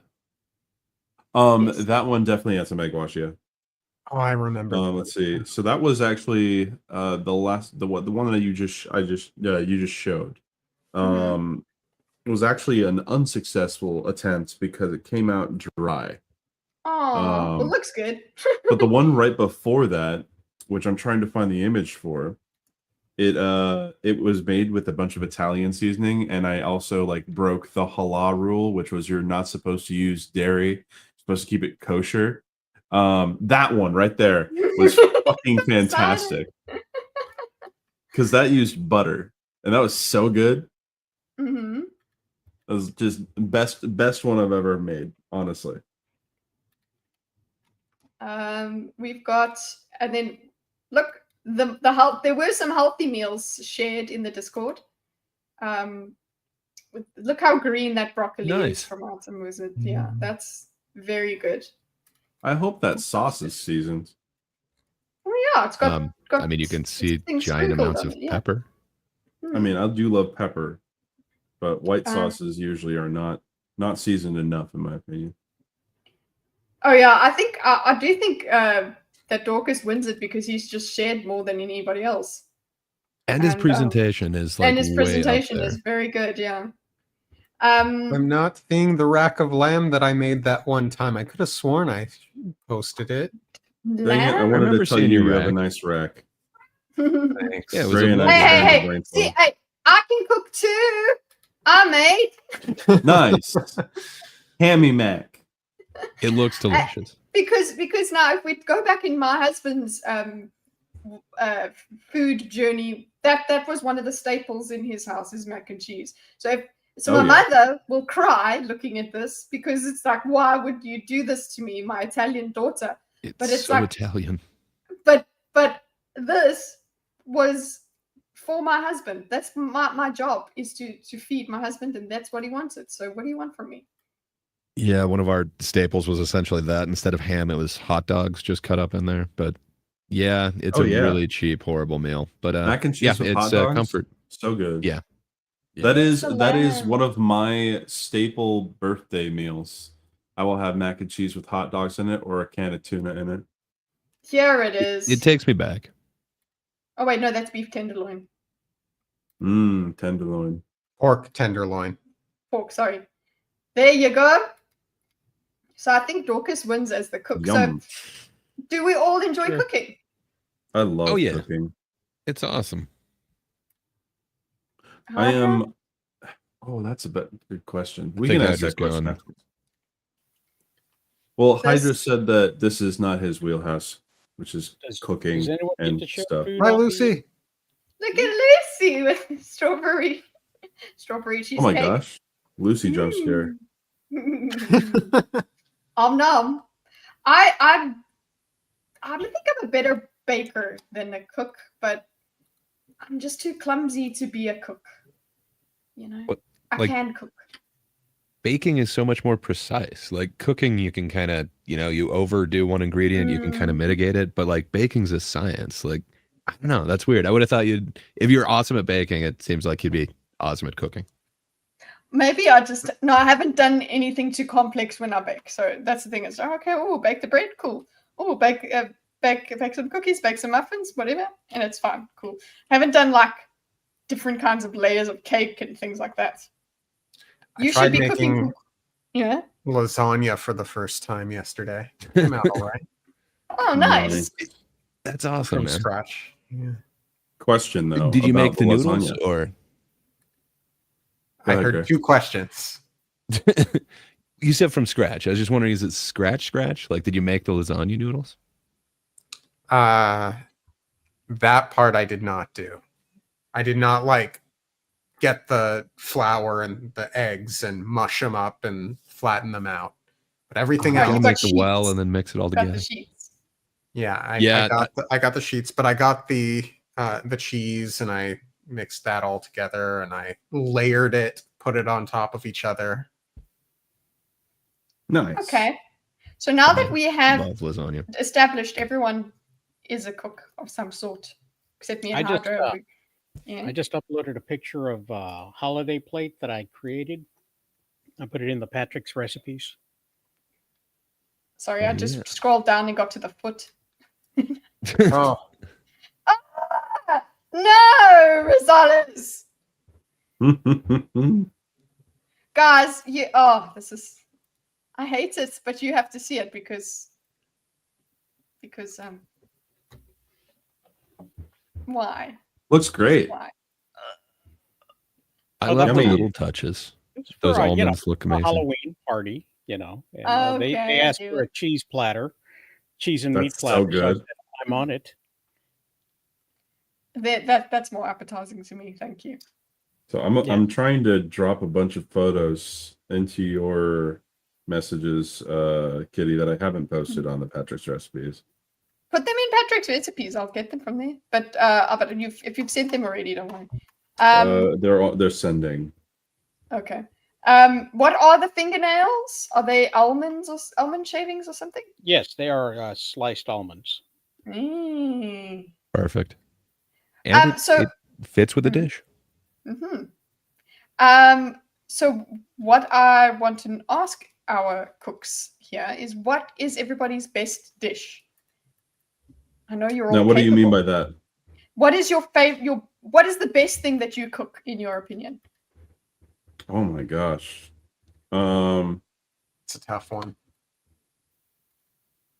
So I got 2 answers. I fixed it. Yay! Welcome back, sir. Just in time to talk about the best dish that you cook. So the best thing is really unhealthy. It has copious amounts of butter and a ton of carbs and everything. But my favorite thing is this dish that's kind of roasted Brussels sprouts and then these pan-fried gnocchi. It's just so amazing. I love that thing. It is so unhealthy. Do you make the gnocchi? I don't make that. I have before, but it's not as good as the kind that I can get. So yeah, I typically just buy it.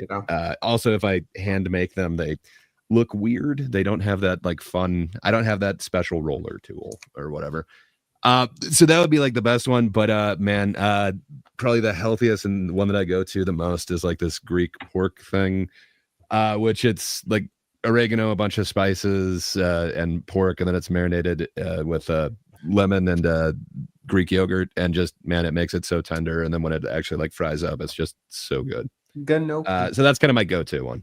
But it's a special thing. You can't. It's not something you would eat every week because of the calories. I would, but no, it's actually pretty good. I use kind of some lean pork. Yeah, it's not so bad. But I do a weird diet, so yeah. I think it's fine, and it is the one that I cook the most. But yeah, I don't know.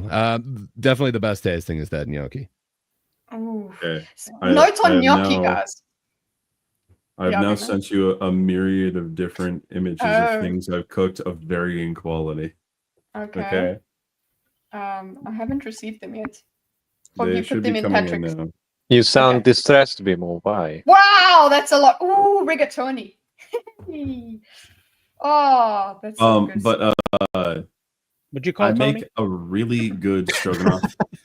I heard So that. like both the traditional and like the American way, like I love it both ways. For those that don't know, the stroganoff doesn't usually have like a cream of mushroom base. It usually is something else. But yeah, I love stroganoff very much, and I'm very good at making it. Biscuits and gravy. That was really fun to make. Them's biscuits.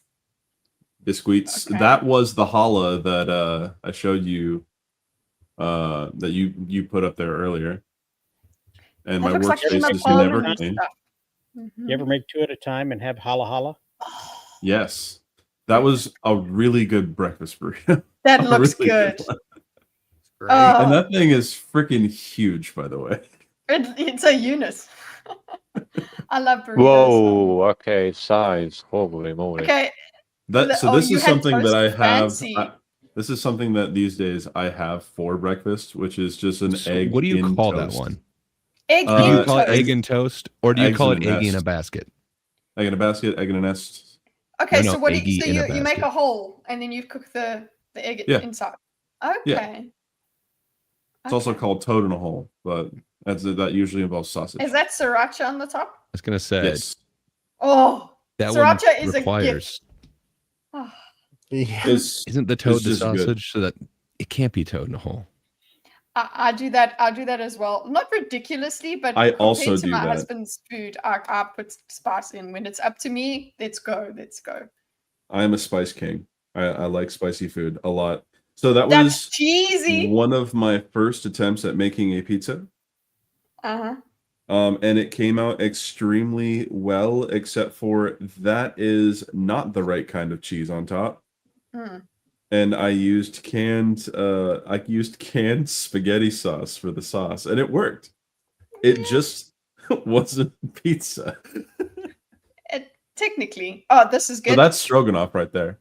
So with the rigatoni. Ignore the Okay. dirty counter. Oh, I didn't even look at it. I was looking at the food. God. See, that's what the green is for. You just put the green there. Oh, so lucky baked. Those are some oatmeal blueberry raisin muffins. They're really good.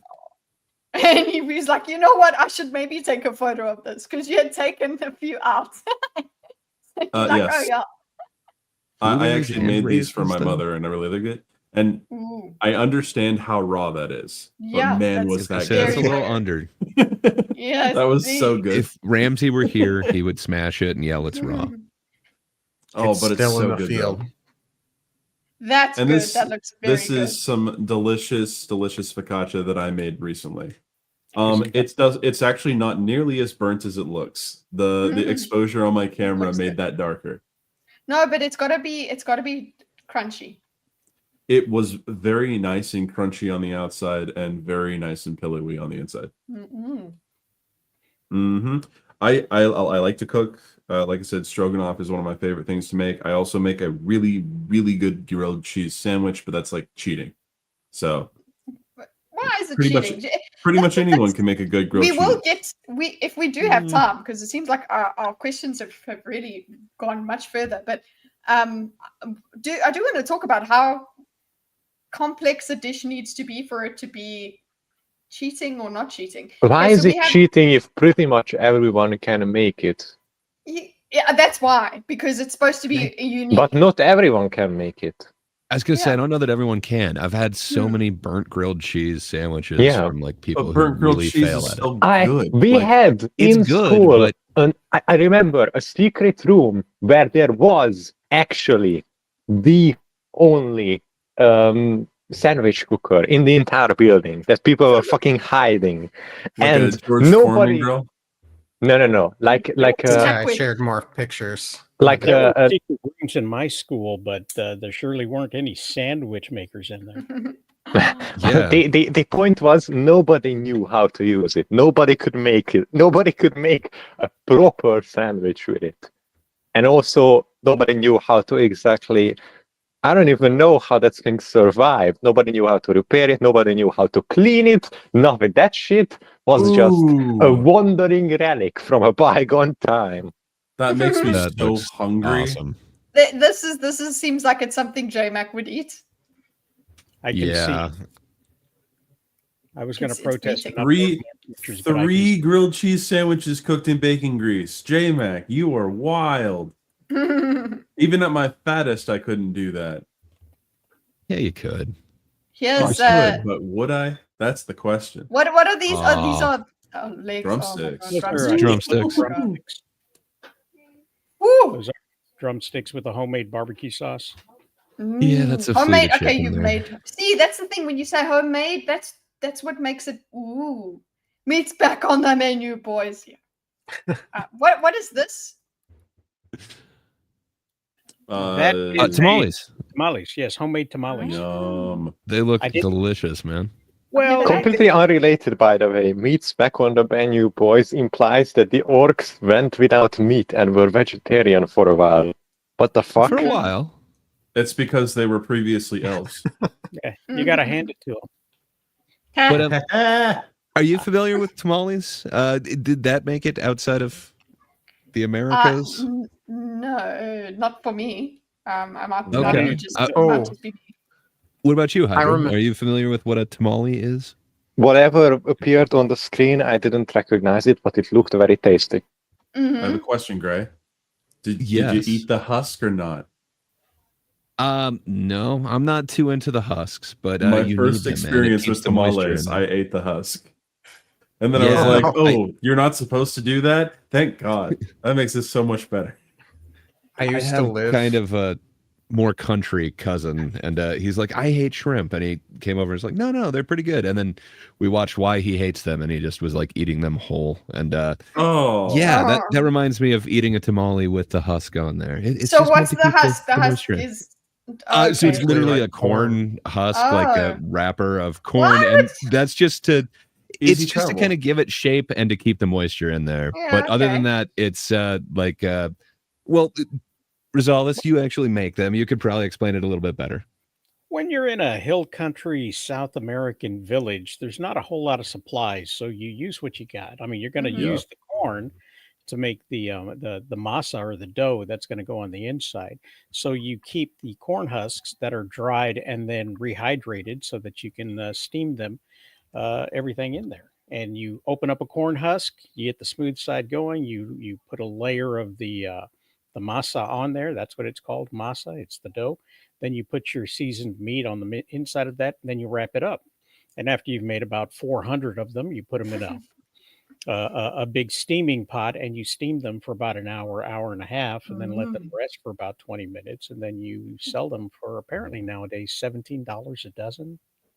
Damn, that is expensive. In the barbecue, they're kind of like, it's kind of like a Mexican dumpling in a way. It's kind of amazing. It's like this steamed thing. It is corn based, but it's awesome. You get this like cool dough texture, and then the spiced meat on the inside. It's awesome. I haven't had them anywhere outside of America, so I was just always wondering, did those make it? Because people know what a taco is or a taco. So you may be able to get some somewhere else. Yeah, those canned ones suck. Maybe it's just me. It's just the way my upbringing went. I don't know. But we got tacos. Yeah, they exported those. That you would get a taco kit. It's a much harder thing to mechanize, because it's one of those things where you can really, really tell there's a mechanized process to it. Like I said, the Hormel canned tamales are not. They don't taste like real tamales. You know. Thank you so much. That reminds me, guys.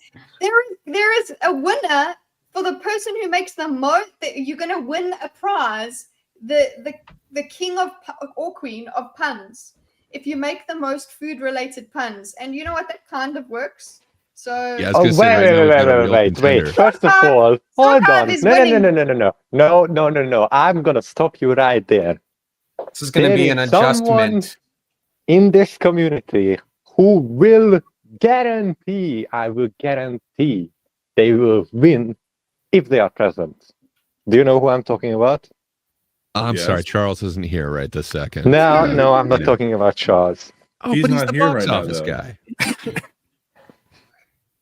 Item Wizard. If you're holding a pun race, that guy is 3 leagues above everyone else. So you gotta take this into consideration. So pretty good, guys. He will punish you like you've been a bad kid. Let's hope Artem comes along and then they can duke it out. So yeah, so far. So we had Gray's best dish. He said so. I don't know what. I can't really choose one because it's just, I don't know. My husband likes the mac and cheese. Hey, mac and cheese slaps. All right? Even bad mac and cheese tastes good. Okay, because it's but mac let's and get the cheese. point. Then yeah, mac and cheese. Fundamental fact: I do make bolognese nicely. I suppose not compared to my mother's. You know what? That's How also long does another it thing. take Just to make everything. Yeah, I don't do the long cook for that. Oh, okay. It's like about an hour. Like everything, I think that's so. With some people, their mothers rear them up and they become these amazing cooks because their mom was an amazing cook. Whereas my mom was an amazing cook, therefore I didn't even bother because I was like, oh well, I'll never be as good as her. And so do you ever break that's my spaghetti before boiling it? No, I don't do that. Yes, I do. Because I have a small pot. Do you look down on BMO for doing that? I've been trained to do so, but then on the other end, I put pineapple on pizza. So let's go. So we're winning today. Gnocchi note. On Wednesdays, my dad's mom would come to our house, and she would make gnocchi from scratch at our house. Did she have the cool like whatever you'd call that plate thing to give it that weird texture, like the rib thing? Okay. No, what we used a fork. Oh, awesome. Yep. Yeah, I probably should have done that. I basically just cut it into like weird cube pillow things, but fair enough. I would. I feel like an absolute genius. Let's fucking go. Oh, I mean, now Rosales had to go. Someone else. No. Gnocchi. There you go. Sokov's on it. So yeah, but I used to help her. So if you're talking about making those little pillows, right? So what I would do is I'd help her, and you would see mine would be like the really sad ones. They'd be little small and misshapen and whatever, and hers would be like these proper perfect things. So just when you brought up gnocchi, that's my it's a core memory making gnocchi with my gran, and just the way she would put everything together from scratch. Awesome. Flour on the table and all of that. Oh, love my mama. Okay, so that was your best one. I suppose I'll say that mine was one of those one of the pastas. It's not very good, whatever. But I am privileged because I just have to make maybe 3 or 4 different, not even 3 meals, and my husband is happy with those. And it's not just because Kaczynski's skills aren't good enough. It's actually like he likes his food to be predictable every day of the week. He knows what he's going to eat, kind of thing. Do you have like set like it is a regular thing, like Mondays is always this meal or whatever? Like, is it that regimented? We did have that for a little while. And then I tried the meal service, the meal kit thing, and that would vary. So we did have some repeated meal service. It was I would have like the same recipe during that week, but now basically it's chicken breast and broccoli, chicken breast and broccoli, chicken breast, broccoli, and the alternative is spaghetti bolognese, and fish, the crumbed fish, and a salad of tomato, onion, and cucumber. Very, very easy stuff. So I'm not a cook, and I'm so lucky that my husband does not require me to be one. So those meal services, they require you to cook them, right? Mm-hmm. Or okay, so have you learned cooking techniques from the instructions? Yes, I actually have. I've learned from that. The chicken breast that I make every freaking day, which is, I mean, it's actually really good. I would usually mess that up, or I would try and do it. I would put it in the air fryer and whatever. But I finally, because of the way that they did it in that recipe, that they would you sear it first and then put it in the oven. Yes. It got me to finally do that. I knew that was a thing that I had to do, but I just never did that. So and it's really easy too. It's so hands off. Yeah, so I started doing that, and it seems to really work nicely. And I marinate a little bit, or like season it a little bit, not too complex flavors. So very easy stuff. And also the broccoli, interesting, long stem broccoli is a lot more appealing than it's bigger trees. Yeah, than the florets. So the stem, that's what we get. Because otherwise the only chicken you would, thank you. Hey, we were supposed to bring up puns, all right? She just yeah, we're going for the best one. Just boo. Well, we got Hydra, what's it? Rosales did one as well. The gnocchi speaker. The gnocchi note speaker. Gnocchi note speaker. Yeah. Hi, Zax. Zax, are you a cook? Okay, so that anyway, we've got Gray's favorite. So the favorite one / the most complex one that you could maybe brag about to people, to say that you cook. Anyone, Bimo, you go. So my favorite food to cook that I can brag about is maybe I don't understand the question. Say that one more time. Okay, just what is your favorite? If you were to impress people, what's your best meal that you make? My best meal that I make. So I can make a really nice porchetta that I put with a stew. And that is one of my favorite things to make in the fall. I don't use butcher's twine usually, so a lot of the time it falls apart, but it's still really juicy, so it doesn't matter. Okay. And what's the favorite one for you to cook? Like the process? Which process? My favorite food to cook is probably steaks, because there is a skill element, and no matter how it turns out, it tastes good. If you overcook it, it will not taste that great. You've seen the steak I cook. That is not a problem. Ooh, Wallace, there you go, hamming it up here, talking about food puns. But if I guess this still counts as cooking, I really like making bread. I like mixing dough. I like being able to punch the hell out of a dough to turn it into bread. It is probably the most fun that I have in the kitchen. Lucifer, beef Wellington is amazing. I have not made beef Wellington yet, but man, do I want to. So you take puff pastry, and you cook up like I want to say mushroom. Now I'm forgetting exactly which cut it is, but a really nice cut of meat. You sear it, and then you get like this ground kind of mustard and mushroom paste, and you coat the inside of it, wrap it in the puff pastry, and then it all bakes together. It's amazing. It's like Gordon Ramsay's signature in a couple of his restaurants. But it's very tasty. I've had it. It's really good. It's just a lot of work. You see, that's not for me. I'm like, so much effort, then I eat it that quickly. It tastes better that way. Okay, so Dorkus, what's your best, and in that way that it's favorite to process, and then that can be the same thing, the fanciest one that you can cook. So I've got 3 answers more or less based off of slightly different criteria. Okay.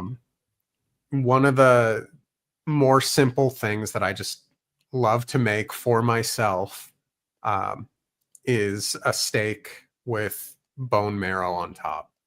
Oh yeah. Just keep it I'm simple. gonna be so hungry after this. Medium rare. Nothing too fancy. Just like best, top tier for myself. One of the recipes I picked off of the Tasting History YouTube channel Awesome. Was the Parthian chicken. Yes. Which was an ancient Roman recipe. So what I like to do is, I like to get a Cornish game hen rather than a full-on chicken. Spatchcock it and do what all game the stuff did in it. Play though? That's the good question. Was it a He league played player? the original Rome Total War, and it was great. There you go. Sorry, carry on.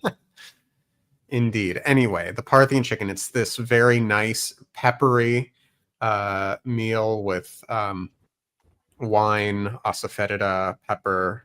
I use celery leaf rather than lovage. And it's not too difficult. But as far as what's difficult to make, but I just absolutely love having is the recipe you taught me, Kita, which was I totally taught the baboti. Absolutely love it. What is baboti? Yeah, the Parthian that's the Parthian chicken. I've gotten better at making it. Now I can get the skin much crispier. I'm looking for the baboti for you guys. It's like a mince dish. You know what? Speaking of the meals with raisins and curry. Yeah. The meal services thing, baboti is one of my favorite things to eat, but I never made it. Okay. But then they started making those meal kits, and there we go. One thing I really want to make. Yeah. Sorry, say your thing first before. Well, I started getting the meal kits, and that's when I made this one myself. Nice. And I actually managed to make it really nice. And then I made one over here. They also had the same, because I guess there's quite a market for South African food here. So I also did it, but I didn't get the egg bit right.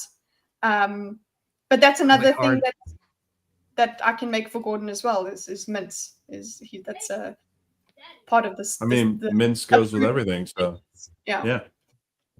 Lean mince. What? But lean not mince? a lot. Not a lot.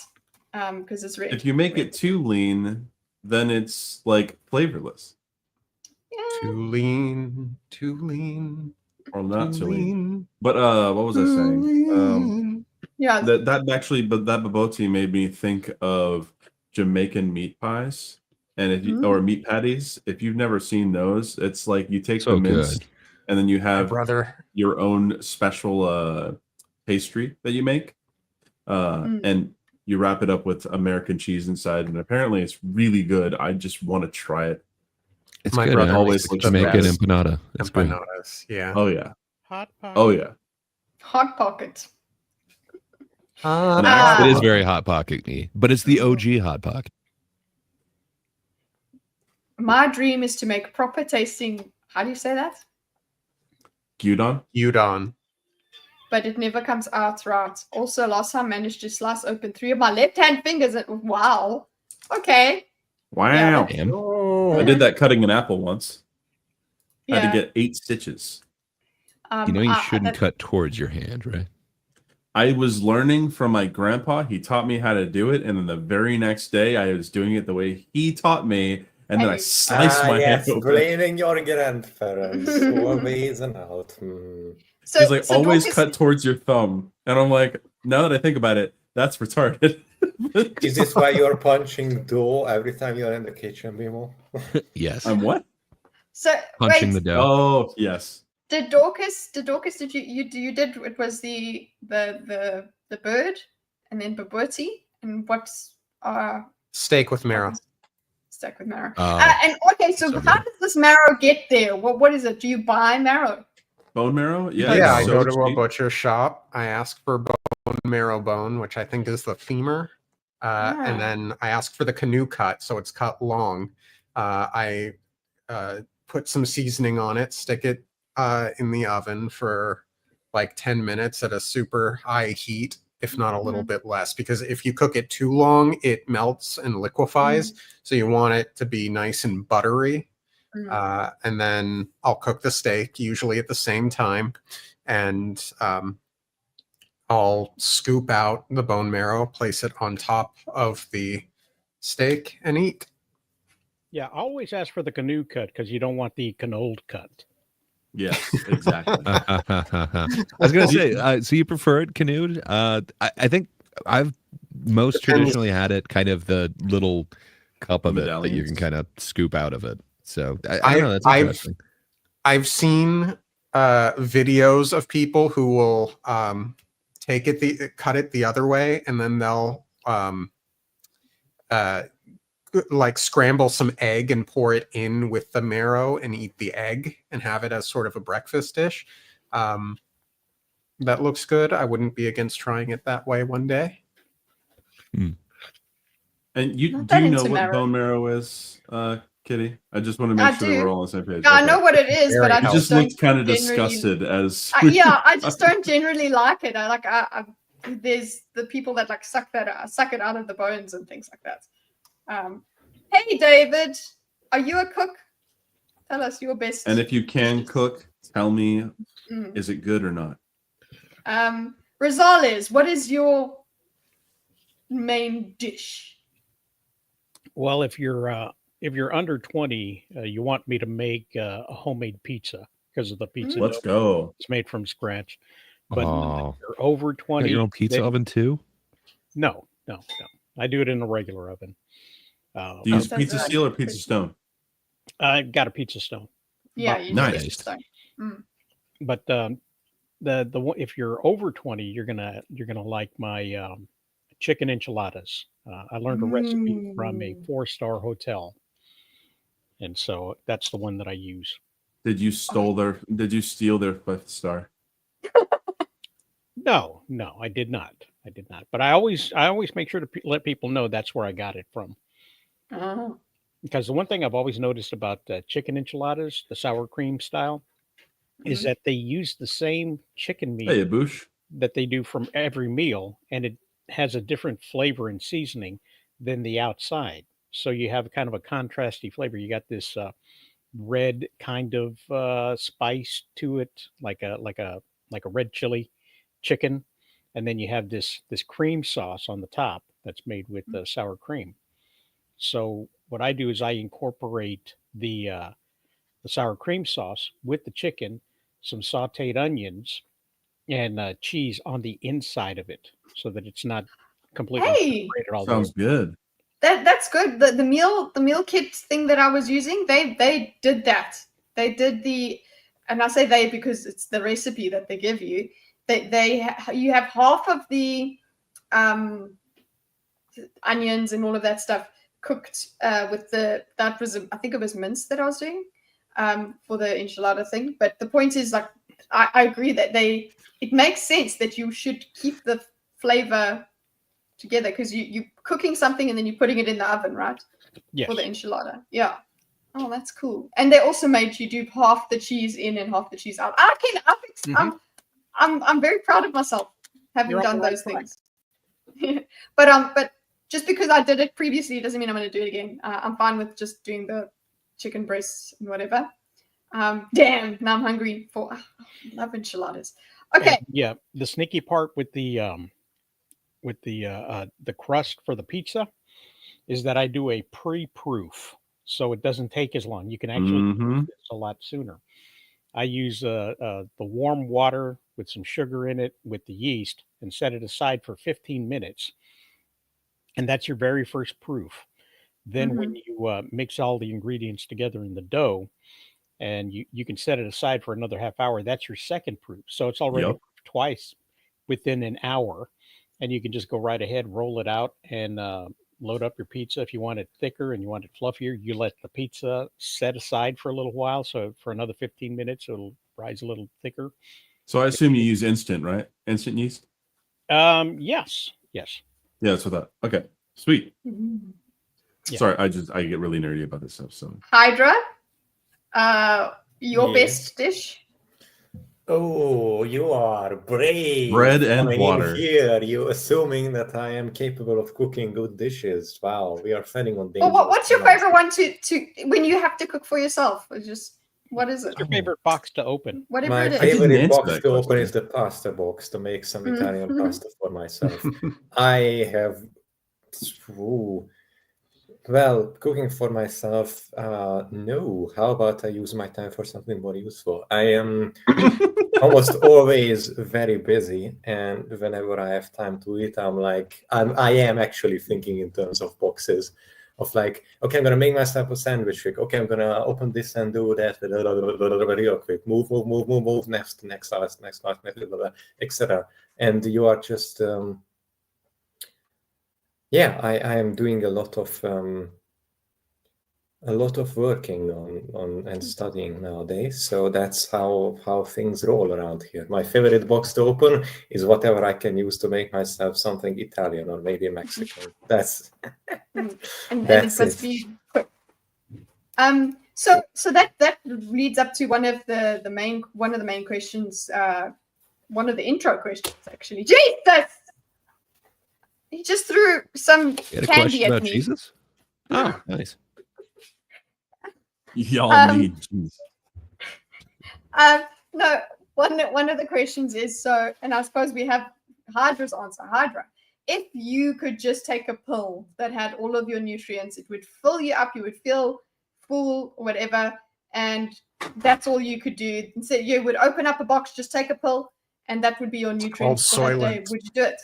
Soylent, yes. Yes. Would you do it? Next Soylent Green. Mm-hmm. Cooking is for the slow, yeah. So your next question. Anyone here? Anyone else would do that? No. Yeah, I think I would do it.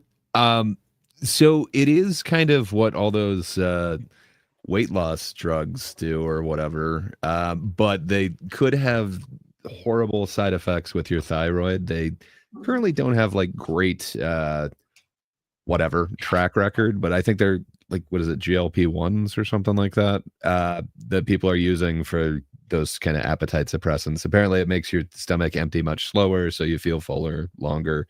I don't know, man. I might do it if there was no side effects, but that's just because I think I have issues with food where I don't know, abstinence is so much easier than like trying to actually I don't know, portion out or just take one portion of like carbs or anything like sweet. So I'm just much better like not eating any of that shit. So maybe I'd take a pill, but I'm sure there's going to be a trade-off somewhere. There is no magic, but if there's a magic one, I'd take it. But yeah, I mean, you would be also giving up the experience of cooking and whatever. Yeah. But I agree. The self-control for me would be quite tantalizing. I've done some kind of crazy diets. Like I guess it's an upcoming one, but I've done carnivore for like quite an extended period of time. So it felt like I'd go to restaurants with people and it's like, yeah, I can't have anything here. So I will drink some coffee and I'll talk to you and we still have the same experience. But yeah, I mean, like it gets weird. And then like every social gathering was like, oh yeah, like everything here is carb laden. So I will not be partaking.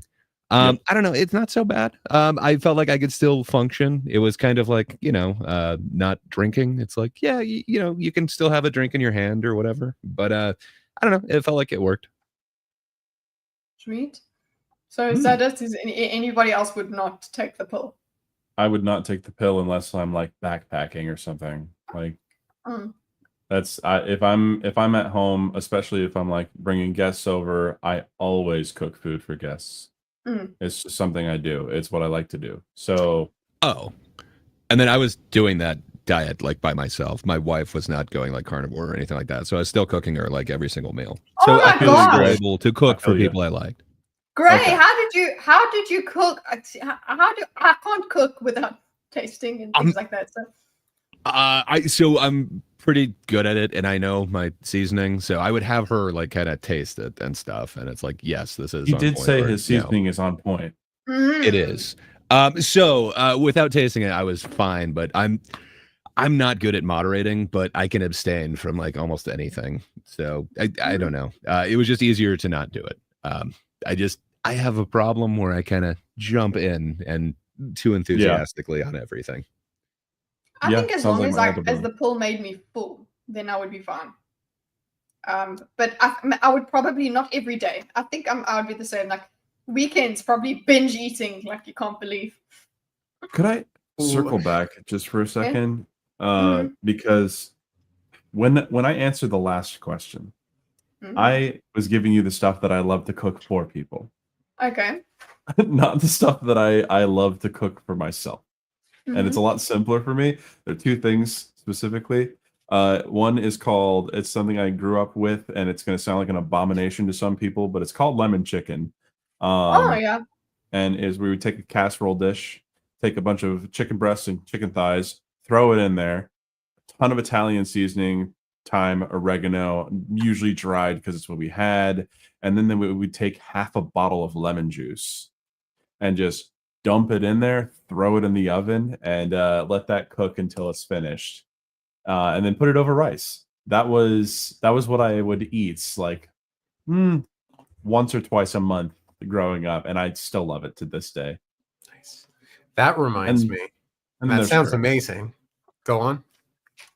The other one is just curry. I love cooking curry. Curry is spicy. Curry is yummy. Both Indian and Japanese curry. I'll make my own curry paste. I'll make it spicy as hell. No one else wants to eat it because it's too spicy, but man, do I love it. You don't need that kind of negativity in your life. Exactly. That reminds me, I've got a really great crock pot honey mustard chicken recipe. I love honey mustard. Yeah. Yum. Not. I hate mustard. You're dead to me. Yeah. Mustard And can also- be good, but a Me lot of the as time. well. Emo, you're just- you are dead.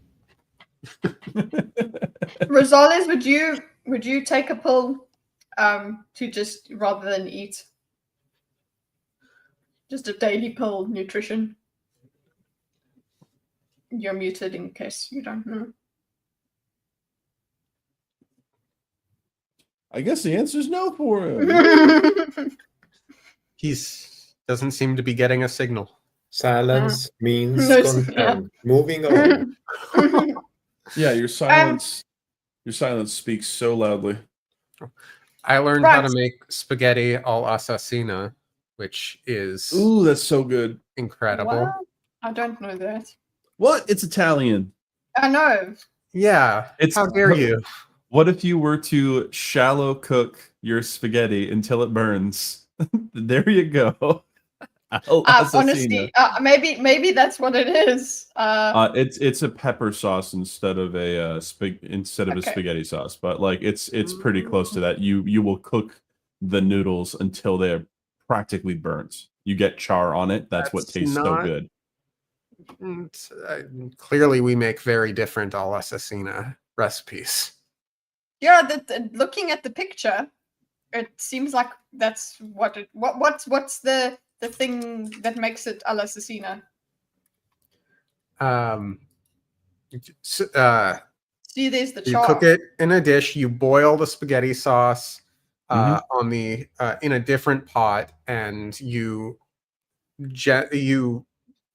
put the sauce on the spaghetti and let it boil down repeatedly so that it's absorbing the sauce as it goes. Spaghetti risotto style. Okay. Well, yeah. I guess we just never had that. If my mother didn't cook it, then it's not Italian. So I've decided. Oh, that actually begs the question. Italian family. So were you guys really into instant coffee? No. Ew. Instant coffee. Every other Italian family I've grown up around has been like instant coffee like fanatics. That must be an American. How can you not be an instant coffee fanatic? Okay, no. Please. No, and I'm not You have talking to like have proper I'm not coffee. talking about them being like multiple generations American. I'm talking about they came first generation or second generation mixed with first. And this was a thing. It was instant coffee. It was weird. So literally you boil water and you put the powder and that's instant coffee. Yes. Okay, They're instant supposed to coffee have coffee- sucks, Yeah. but it is a lot of caffeine that can be delivered It's really lovely. intensely, really Yeah. quick. Just tastes like this that. Yes, it is the worst. This is the coffee that the real Italians usually the Bialetti mocha pot. Those are the. I was gonna say, isn't it maca pot? Those things are awesome. This is what the Italians had their coffee mostly in. It's the blackest coffee you're ever gonna get. And you can kind of get that intensity with that instant coffee if you just so mix expensive. a little bit. I'm not spending $140 for that thing. This is in Durham, so I don't know. They're How... like $60 US usually, I think, on Amazon. I might spend $60. And not this is like the brand to get as well. Gotcha. If you just go and get a different mocha pot, the Bialetti is the one that you're gonna get. Yeah, and you get it's very dark espresso coffee. And yeah, that's how you. And it's portable. But yeah, exactly. You go and you. It's just you're boiling the water, it's pushing through, and there you're getting your espresso. And it was so bitter and just perfect. But you need espresso ground coffee for it. So instant coffee in South Africa, the South African Italians, not a fuck are they having instant coffee. Get out of here. They've become a bit more okay now, like because there's now the sachets and things like that. Rosales, are you on your way out, or are you just reminding us where you'll be this weekend? Oh, I was just messing around with stuff. Sorry. French press gang. I actually got a French press. I do have a French press. I have a French press pour over gang. I and the Chemex. I French press 150 ounces. Let's go. Oh, yeah. I French press the French. Look at this, guys. Look. We have 2 Rosales shows going on. What? I'm just laughing at the chat here. To federal prison. No, like Wallace said, Americans perfected other cultures' food. I said that's why pineapple on pizza is fantastic. It is. It's true. That's how that works. No, please. Coffee is gay. Water gang. Okay, none of that. You need water to make coffee. Yeah. So there. Or milk. Was it gonna? Okay, so let's What go. are you complaining about? Do any of us drink our coffee with other things, or do we drink it black? I drink my coffee with pineapple. There you go. I like cow juice. I tend to drink mine black, but I like to water it down a little bit so that I can drink it immediately. Oh, okay. I am a chocolate coffee guy. Nice. I tend to drink it black, but I wouldn't say no to hazelnut creamer from time to time. There you go. Black as well. I do both, and then I drink way too much coffee. So I make way too much. I do pour over. I've got a maca pot. I've got like even what is the stupid thing called? Nespresso. Sorry, no, it's like the fake espresso maker thing that has these stupid little pods. But you know, if you have company, they're amazing. Don't say it's stupid. Yeah. They're great.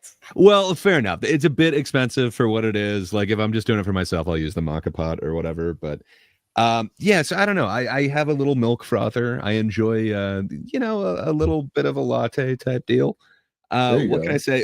With the carnivore thing, like it kind of allowed you that indulgence. So I'd either 100% do like some creamer or like the tiniest bit of milk. But I don't know. I enjoy that a lot. And then I usually take my leftover coffee and like immediately put it in an ice cube tray and freeze it. And then because I couldn't have anything sweet, I would basically take then those frozen ice cubes and mix it with a little bit of milk and basically make like a frozen coffee that almost was like a ice cream. So yeah, it's I don't know. I drink way too much coffee, way too much, many different ways, but a little bit of milk is great. I mean, you're speaking my language right now, so I'm loving it. So we've spoken about your cooking, singing moments, great moments. Any bad cooking experiences? Yes, there are. Way too many.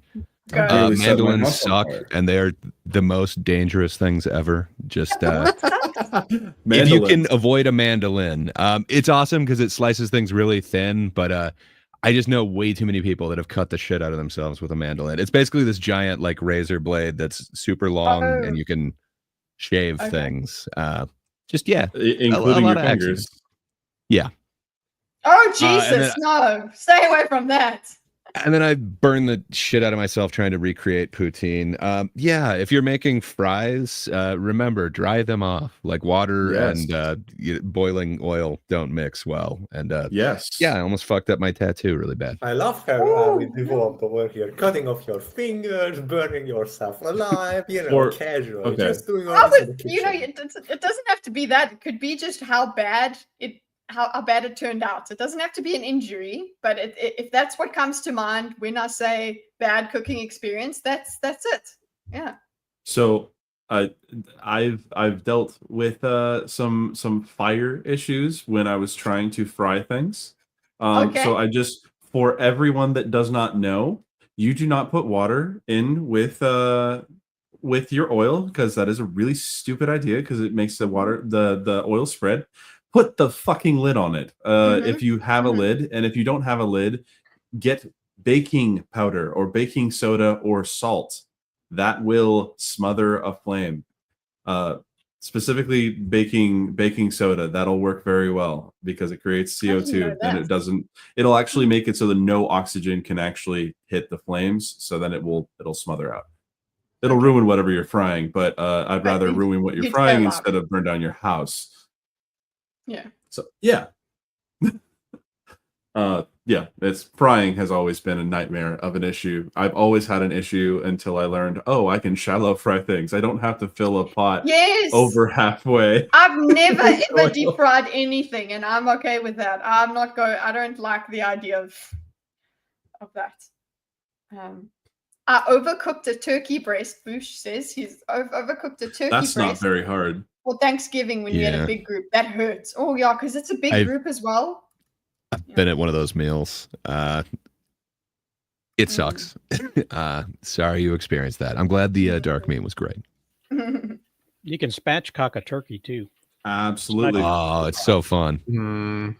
Spatchcock Why save it for just turkey? Separate the meats, separate the legs, separate everything, so then you can actually make it all cook properly. Good question. But does that have a fun name? No, you're right. It doesn't have a good name. But man, does it taste good. So we've got that. We've got the cuts and whatever. Did anyone else have any? We'll get to the traditional dishes. I mean, I've already spoken about mine. I guess I do have another one. So when I was first learning how to make bread, I didn't understand that there are two different types of salt that you should use, and usually table salt is not the one that you should use when you are making bread, because it's a lot of the time the measurements are for kosher or something more flaky than that. So you're getting a lot more in weight of table salts. Yeah. Okay, that makes sense. So my first couple breads that I made were very salty. I would have liked that. Sorry, I like salt. It's always overpoweringly dry salty. goods through weight as opposed to volume, because that sort of thing. Yep, I got a scale right after that. Mm-hmm. That's good. Also, my thing is that the pizza dough that is absolutely fantastic for pizza does not make dinner rolls. It's they're quite hard on the outside and chewy in the middle. And it's just not a good dinner roll. It's only a specific pizza dough, because some people might think that you can have one dough recipe for everything, but no. Hell no. Well, Domino's, Papa John's, all those restaurants would beg to differ. You can make breadsticks, cheesy breads, monkey bread, all of their dessert things are all that same dough. Yeah, if you don't mind eating pizza. I have tasted essentially. I've tasted the Texas steakhouse, whatever. It's quite a restaurant here, and they've got sweet rolls, and they're kind of sweet buns or whatever it is. What do they call them? Do you know what I'm talking about? Dinner rolls. They're just normal dinner rolls, but they are freaking delicious. Oh yeah, they're soft, flaky. There's free honey covering on the outside. Yeah. Sometimes there's nuts. And they come use with egg whites on everything. the outside, so they're nice and golden on the outside. Yeah. And they coat them with that butter, and honey so that they get soft on the outside as well. Americans, man. I put on a lot of weight when I got pillow of flavor. That's no. Okay, so Rosales, have you ever messed up any dish? Never. Messed up dinner rolls. Well, that's it. Okay. No. But that's because you thought they would work. It's not that you like put the wrong measurements or anything like that. If sometimes when you follow a recipe online you think is going to be absolutely fantastic, it turns out that they're just trolling you because you don't believe everything you see.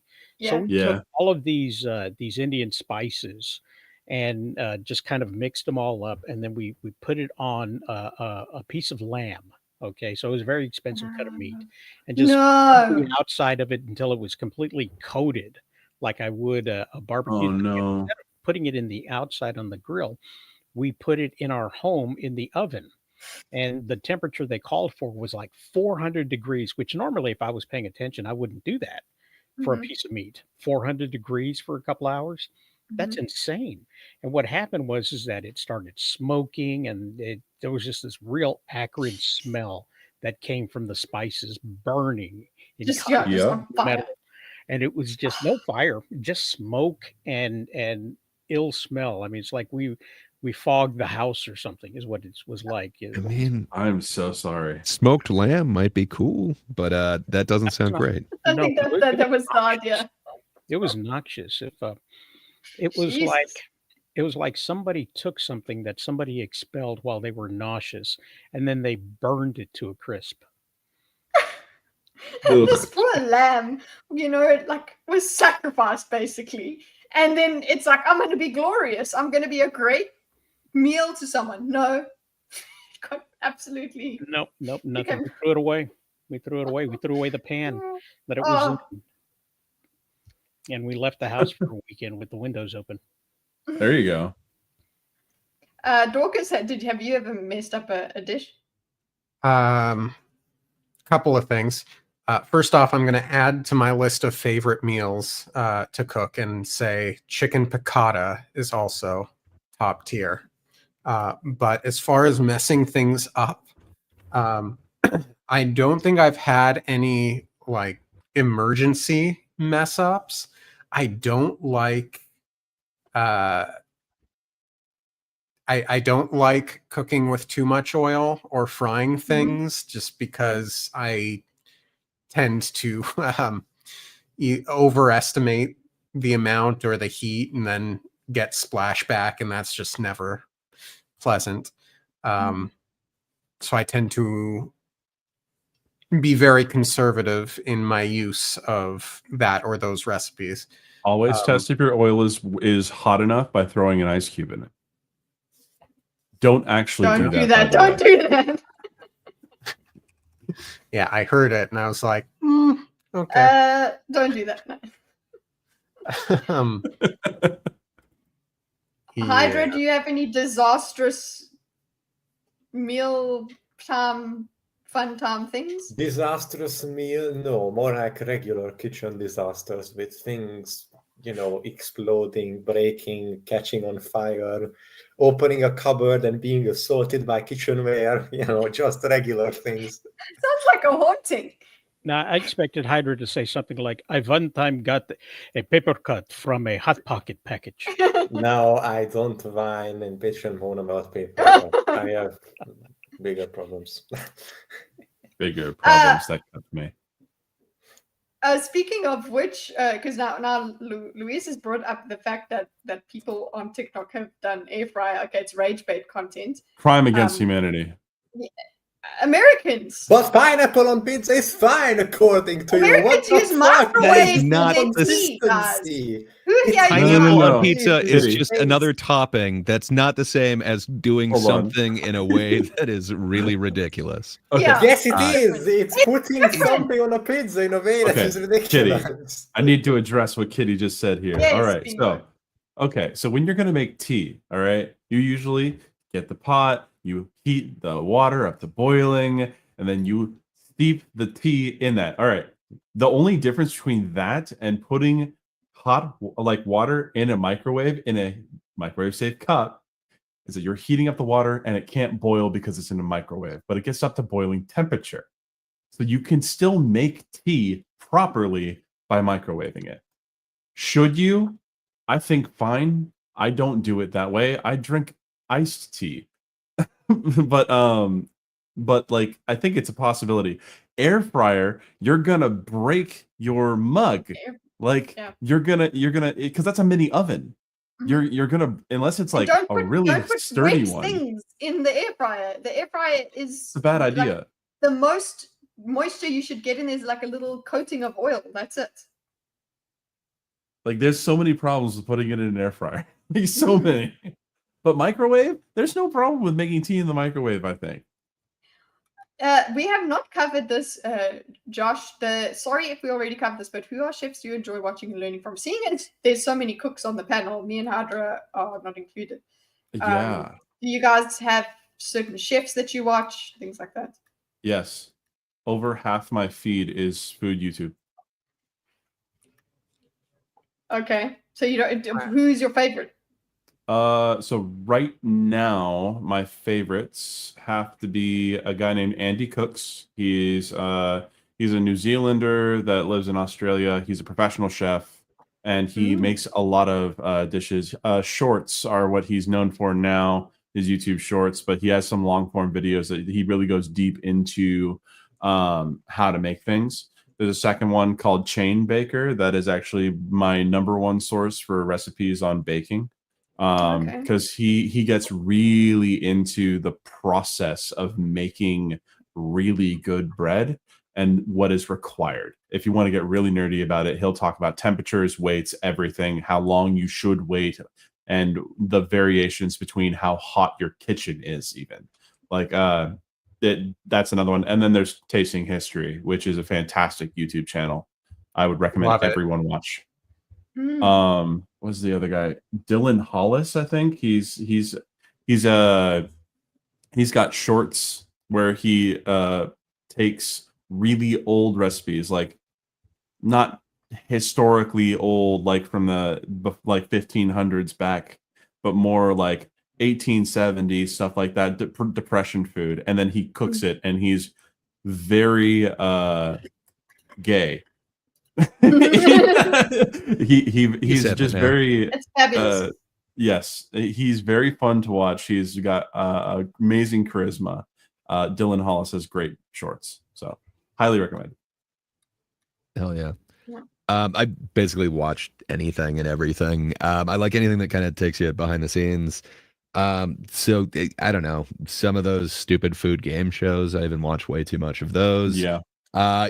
Down to like the stupid seasonal ones that it's always the same thing. It's very formulaic, but it's like a contest. You've got like a pumpkin carver and like I don't know, or some weird shit. And there's always like a baker and like somebody who deals with like isomalts and whatever. Have a speciality. Yeah, I don't know, but everything. But I don't know. I dig a lot of like Action Bronson's weird shit because somehow it takes you behind the scenes at a lot of like restaurants that you normally wouldn't be able to see, like how shit is made. That is always kind of awesome to me to see these guys who are true like artists. Yeah.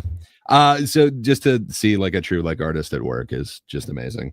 So I dig those. And then there's a lot of YouTube, like either documentaries or shows that kind of do exactly that. So anything and everything. What about you, Dorkus? I don't think you've weighed in. As far Sorry. As far as YouTube, what? Ignore me. Go ahead.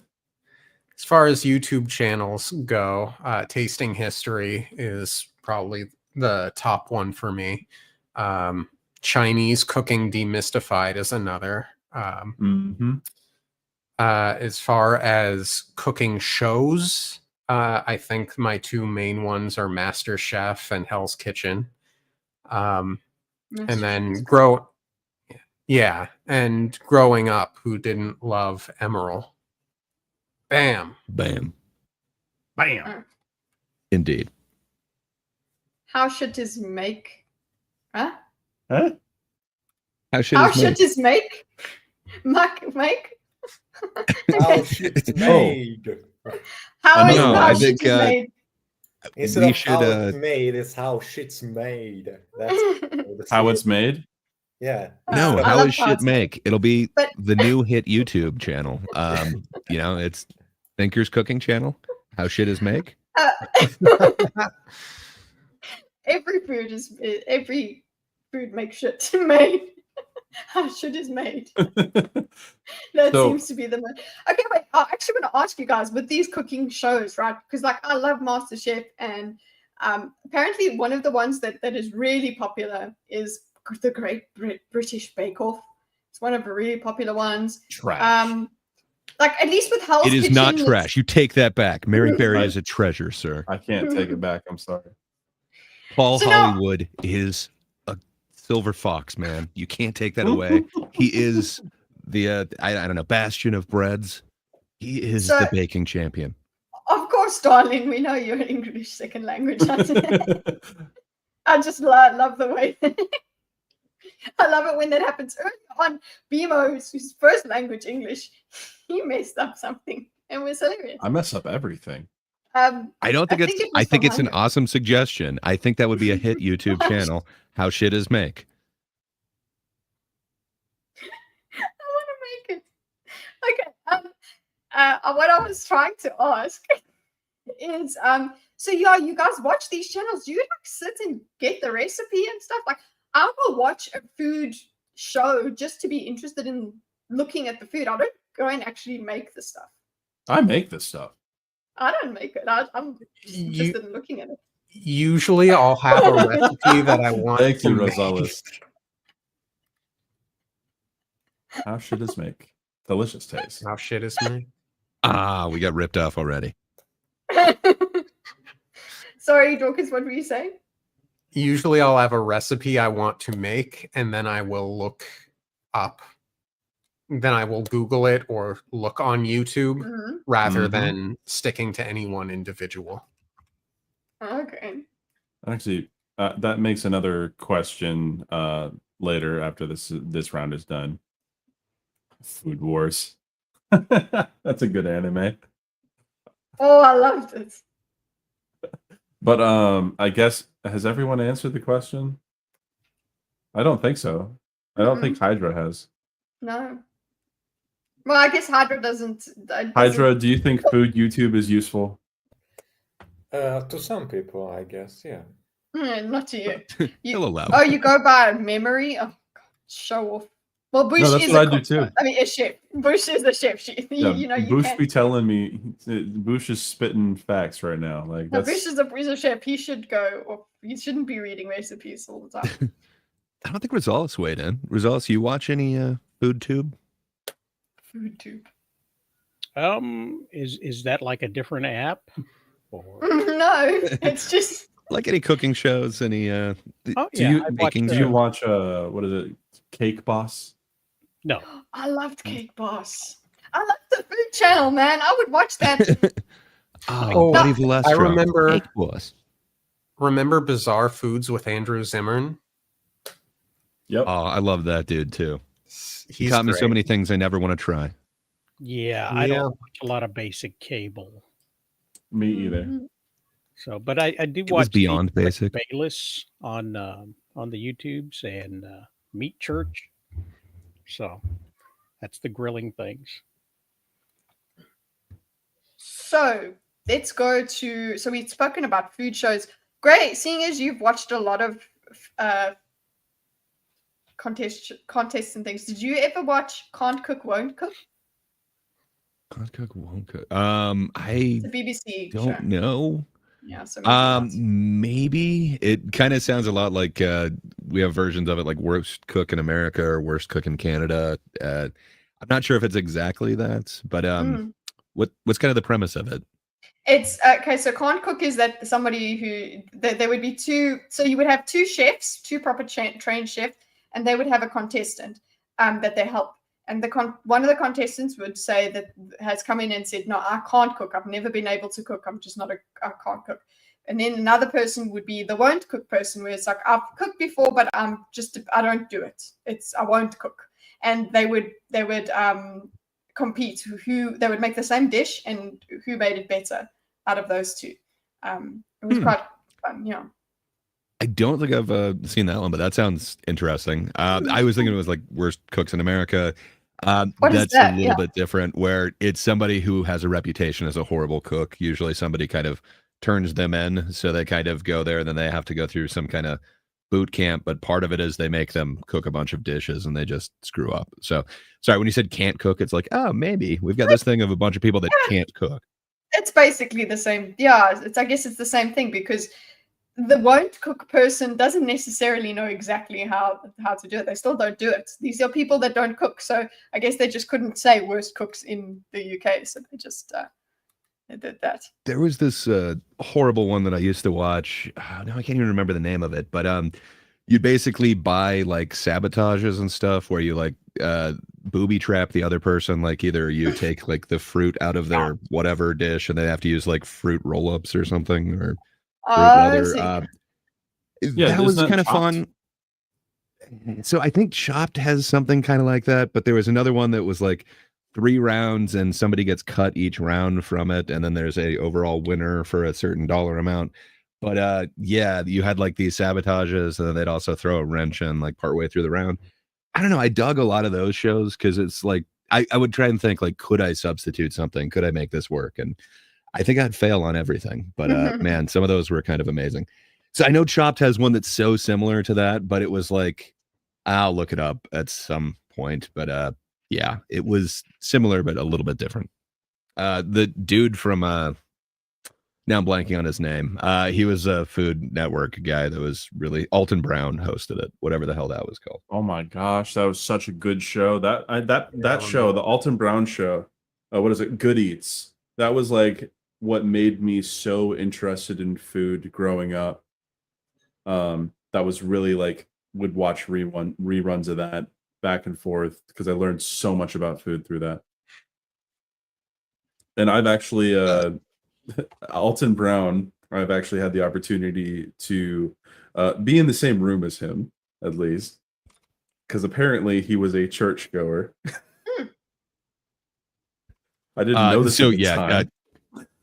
Josh got it. It's Cutthroat Kitchen. I totally forgot what that thing was called. Kitchen, okay. It was fun for what it was, but that's the only one that really made me think, like, could I do this? And then really feel like, no, I would just screw this up. Gordon Ramsay is the worst teacher. Yeah, I would imagine he's not very patient. Like he would kill me. He'd absolutely. Well, who did he learn from? That's the real question, because the other guy seems even less patient than Gordon is. But those three. Okay, here's another question we can all go through. Guys, we are not going through everything on my list here. Actually, I'm actually very proud. But we'll see how far we get. But do you have space to grow your food? No. I wish I did.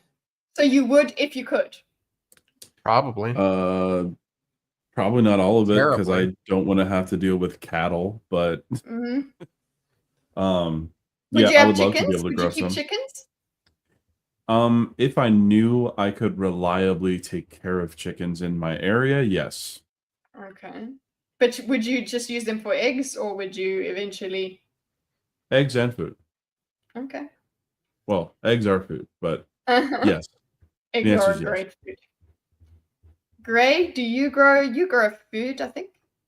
Duck eggs are definitely fantastic, by the way. They're interesting. They're a lot. It's got a different flavor. Same thing with an ostrich egg. They're weird and it feels wrong. But yeah, my neighbors have chickens. I wish I could do that. I think my dogs would go after them. I don't think I could actually kill them. I think I would just have like these geriatric chickens just hanging around doing nothing. Yeah. So yeah, but I've grown a whole bunch of vegetables and stuff. I like it. I don't feel like I have a green thumb. I end up killing like every house plant I have. I don't know. I get tomatoes quite easily, but everything else seems like it's not quite peak growing. So I don't know. Rosales, perhaps it's because I live in a desert as well. Excuses. I've got an excuse. Yeah, me too. And also high rise. Rosales just wants to get to the argument. Listen, we're gonna get there, but I wanna ask you if you grow your own food. It seems like you do. You said they were fresh. Yes, from yes, You grow your own? We did tomatoes and bell peppers and cherry tomatoes and zucchinis. Last year we did a different crop of stuff. We do have a batch of chickens that have not yet outgrown their usefulness. We use them for eggs right now, but there's always a stew option if they quit producing. They don't have names, so it makes it pretty easy. Thing one, thing two. We've got an apple tree in the backyard that feeds the squirrels. We have yet to harvest anything. So plenty of squirrels, then. Plenty of squirrels. You harvest the squirrels? No. I don't eat rodent intentionally, but I do have dogs occasionally. Have you eaten one named Peanut yet? No, I don't import from New York. But how does it work? How much do you really get if you're growing your own food? Just thinking, my grandfather weird. He It comes in waves. Like it seems like you don't have a ton, and then you just get like, especially with tomatoes, it's like then all of a sudden you've got like 2 boxes of them, and it's like, what do I do with all of these? And they're all ripe right now. So you make a lot of sauces and salsas and stuff.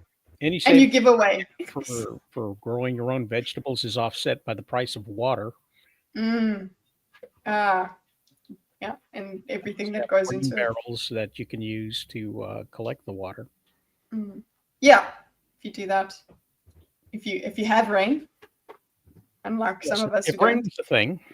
If rain is grow mushrooms. Oh my gosh, everybody, you have watched Clarkson's Farm, right?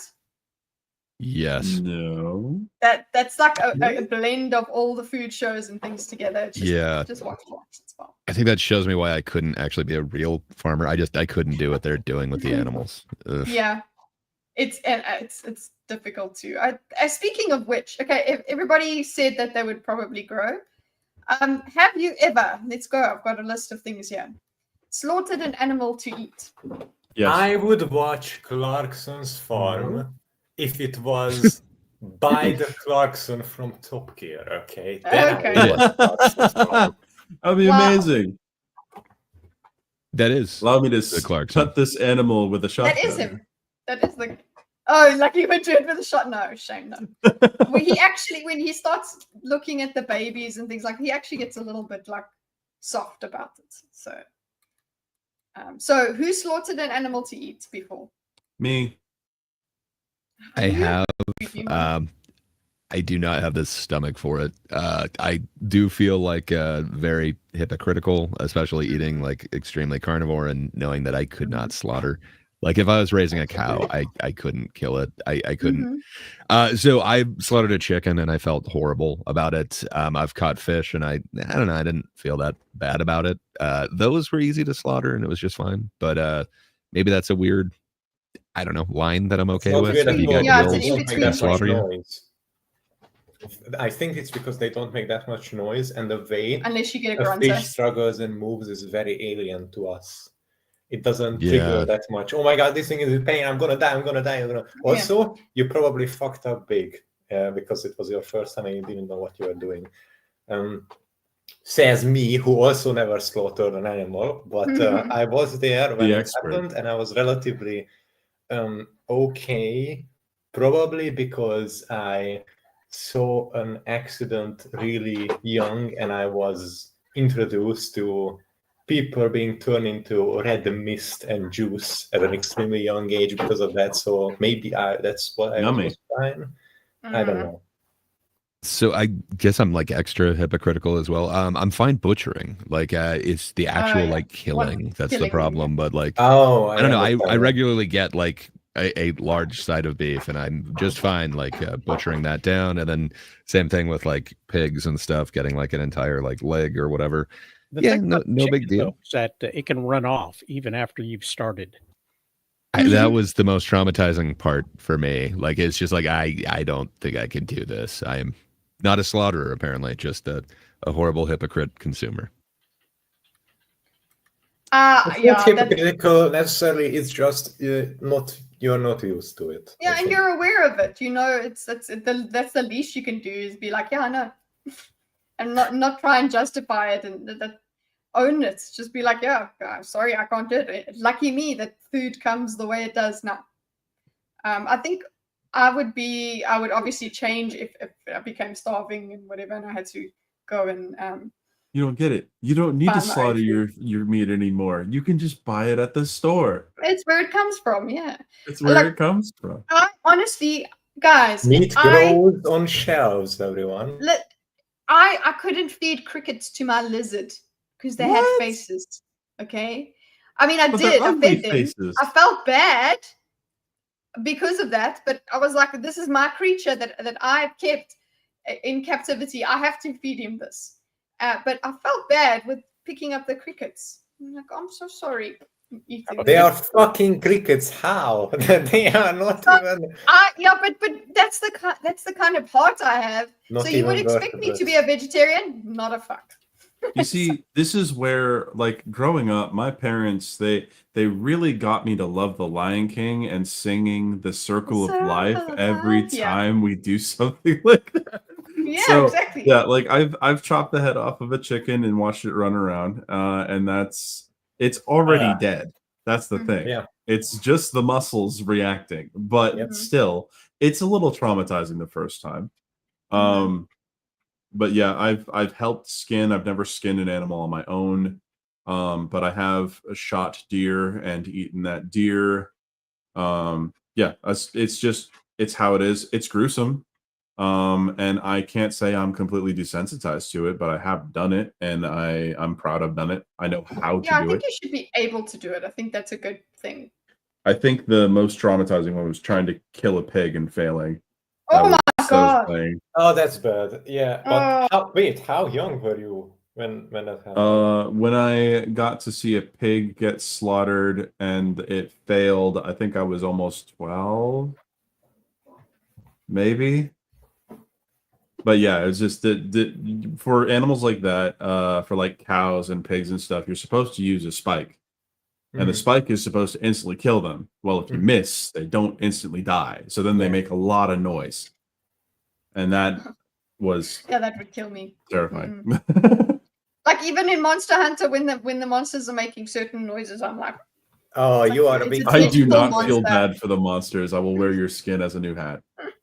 I mean, I get over it, but remember, guys, I left a voice chat once because somebody killed a dog in the video game. So I didn't know. I'm very sensitive. Dorkus, have you slaughtered? And we like her for it. Okay. Thank you, for your. I caught and ate a trout once as a kid. Other than that, no, I'm a squeamishman. I don't think I could do it. Rosales, I'm sure you've killed one or two of those chickens. Oh no, lobster scream! Nope. Isn't it because of the bubbles going through their shell? Ooh, debatable. I don't like that. I don't like the idea of that. That's horrible. You can tell yourself that's what's happening there, but from hearing the screams, it doesn't just sound like air escaping. It's horrible. Crawdads or crayfish do that as well. Through before you do it. It's hard to find a crayfish's brain. A lot of them just get thrown in. Oh, Rosales! He only worked there one day. He only worked there one day. I would not be there. I would not. That means that the slaughterhouse was poorly designed. If you hire an actual animal psychologist, they can make it so that the animals actually have no idea, no matter how smart they are or how much they try to learn. So L on the part of the slaughterhouse right there. Yeah, well, you can be more humane. They were shipping it overseas anyway, because we don't normally tend to eat horse in the United States, but apparently they do in England and Australia and other places. If you get hungry enough, you will eat horse. I have eaten horse. It's just not very good. Yeah. Agreed. Okay, let's get on to that, guys. Maybe that's because it got tense because it knew it was coming. Maybe. Perhaps if they'd implemented Hydra's type of slaughterhouse, I can't remember her name, but there's this. I wish I could remember her name, but she's this awesome animal rights activist who did come up with a more humane, apparently very on the spectrum, but a way of humanely dealing with slaughtering of animals. Oh yeah, I wish we could implement all of that. You talking about that air gun thing that goes right into the forehead? No, it has more to do with like kind of the way that you have the line going. Yes, Temple Grandin. So Thank you so much, Boosh. I could not think of her name. Like that. Yeah. Yeah, and they don't necessarily just see it coming and are just waiting. Like it would happen around a corner. Yeah, that's the whole point. If they see it coming, then obviously that's the whole point, is that they should never know and never see it coming. Otherwise, trauma everywhere. You know. No, but then there are people that are just like, oh well, the trauma is gone because it died after that. No, it's not. No, much more it's human never to do it than we it's do, about though. the minimization of suffering. And also it is in the actual meat. If we're gonna, it does affect the taste of the meat. The muscles tense up. They become like what is that acidy stuff that's in your muscles when you lactose? Yes. Yeah, your meat rots quicker if if the animal is stressed out. Yes. As well. Lactic acid. Sorry. Lactic acid. Yes. Okay. So about that, how the hell do we determine what we eat? It seems some people would try and say it's arbitrary. I think it's arbitrary until you are hungry. Because if you are given the chance to eat something and you haven't eaten in days, I don't think you're going to be picky. A lot of you previously talked about how you would never eat a horse. If you are in the trenches or there is war and everyone's starving, and the alternative is rats scurrying about in the muds of the trenches, you would fucking eat a horse without thinking. I would eat a rat. I'd rather eat a rat than a horse. That just crawled through shit and mud. No, thank you. As long as I get the meat and cook that. I don't know. It's so weird. I can change your mind in a couple videos. Rats are very clever. Rats are I very think there are cute. some French rat recipes. No.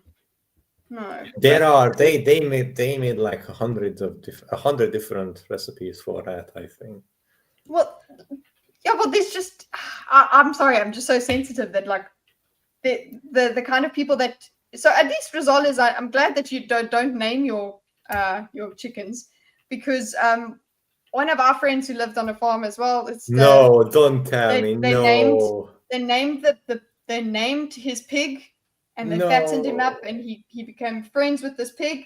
Rip. And then they ate him, and they said, "This is him," and he had to eat him. There was a lawsuit somewhat recently, like in the last, I think, 3 or 4 years, in which a little girl was part of some sort of program in which they were supposed to raise, I think, goats for food, to teach the kids about this process.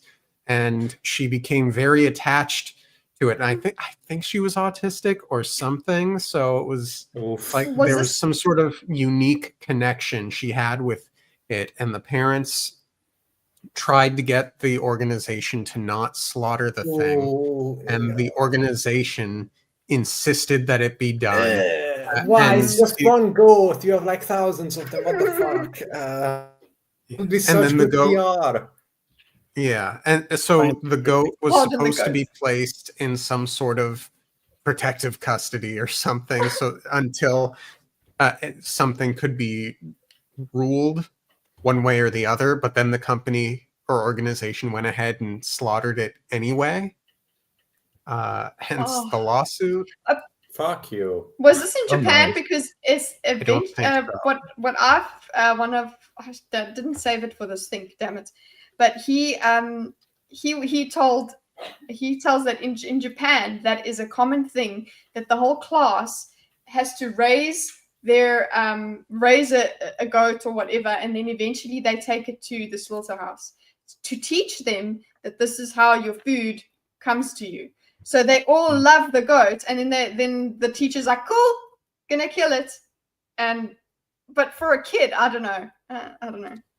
And you get attached to it yourself. I think there's a way to do it. It's just, as long as you're not cruel about it. For millennia, this was the way it was done. But again, for millennia, people were considered property. So times change, moralities change, societies shift, and the values and the behaviors that we assign and hold dear to us, to our youngs and our adults, continuously differ, and you have to keep up with that, the evolving standards. And this is very difficult. I personally don't think it is a valuable lesson anymore. I would much rather that time be allocated teaching children about financial responsibility and other things instead of goat raising. But it may have been valuable before, but it is something that will forever change, and it's tough to keep up with, I think. There was a question for Jamie Oliver. Oh, I'm sorry. Go ahead. No, you go. I was just going to say that Jamie Oliver tried to teach kids not to eat meat processed. So he took a chicken and in front of a class, and then basically skinned it for them, and then put it in a food processor so that he could, as blunt the way as possible, show them how the meat is processed. Left the bones in there and everything else, and then pushed it through a sieve. Added some salt and pepper, and then deep fried them some nuggets. So that they could see where these chicken nuggets come from. And the kids thought it was absolutely delicious. They were not as horrified as the teacher was, because, and maybe 12 was a little too old to be killing pigs. Maybe you should have been younger, but kids were open to different things. And they absolutely thought they were the best chicken nuggets that they had ever had. And they ate them. Fresh nuggets. That backfired. The task failed successfully. From now on, they will like to make their chicken nuggets themselves from scratch. Chicken. Yeah, they process the food themselves. Yeah, that's better, I suppose. Okay, so going down the. Sorry, Dorkus, you had something actually. Sorry. Just Bimo, do you say grace every time you eat? When I remember. Sometimes I don't remember, but yeah, I mean, I try to pray every time I eat, but I try to pray many times a day as possible. Bless us, O Lord, in these I mean, gifts. it's not even like that, but more like, oh, someone's being mean to me, and I'm like, Lord, please help me, please. Okay. What if you're like grazing or whatever? Like, you're at a party, you grab like some finger foods or whatever. Do you silently say grace or whatever, or are you supposed to? Do you have to do it every time you come back? No, not usually with snacks. Usually snacks, it's implied grace. So snacks are... Jesus, okay. It's cool. I pray with my mouth. The mere fact that I went back for another snack is in the praise of the Lord himself, okay? So if I die, okay, when I die, and I have to sit in front of God, and then God takes out a miles-long rap sheet says, this is every time that you did not say grace with food, and you're going to hell because of this, I'll give you $10, Gray. You'll come back and my superstition. I will come back to give you $10. Okay. Coming back as a snail. Speaking of which, going down the have you ever list. Have you ever eaten bugs on purpose? Unfortunately, the aforementioned snail. I've tried escargot and I did not enjoy it. The rubbery, right? I've tried cricket. Yeah, I mean, butter and garlic are great, but I would rather just hand me a shooter of that. I don't know. Exactly. That's the only reason anybody eats that. I've had escargot. I've had, I think, silkworm pupae, something. They've got big faces too, Dorkus. They do. I think there are like two others, but I can't remember off the top of my head. Didn't like them. You had well, can I ask for clarification? Yes. Is shrimps bugs? Ooh, no, absolutely not. If they are, I can never eat them again. So no. They're the bugs of the sea. Well, if you've had any kind of fish, you've eaten worms. Yeah. That's why I said on purpose, like knowingly, like here is a worm, eat it. Yeah, I'm gonna have to say hot lobster. take. I don't like crab very much. Lobster's the only sea bug I've ever eaten. There you go. Remember the children's book, How to Eat Fried Worms? Yes, I love that movie too. Really, Rosales? You managed to avoid shrimps? No, I just lied. Oh, okay. I was going to say, like, how? Like, I'm not the biggest shrimp fan, and I've had so many. I'm not too big on lobster or crab. Dead to me. The meat tastes sweet to me, and I'm not a big fan. Nice. Okay, but still, okay, we're talking about because we're gonna end up eating the bugs, guys. Yeah, we're talking about bugs. I don't like bugs. Bugs do not taste good.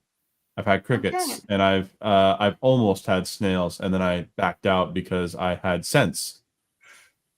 How did you have the crickets? How were they prepared? Fried and then put in teriyaki sauce. Did they taste like peanut butter at all? No. That's the only they hope tasted that I had, like grainy peanut butter. dirt. Oh, so they just tasted earthy. Yeah. All I tasted was a grainy, earthy texture and teriyaki sauce. The texture for me would kill me. Just the bits stayed in my mouth way too long and made me cough on them.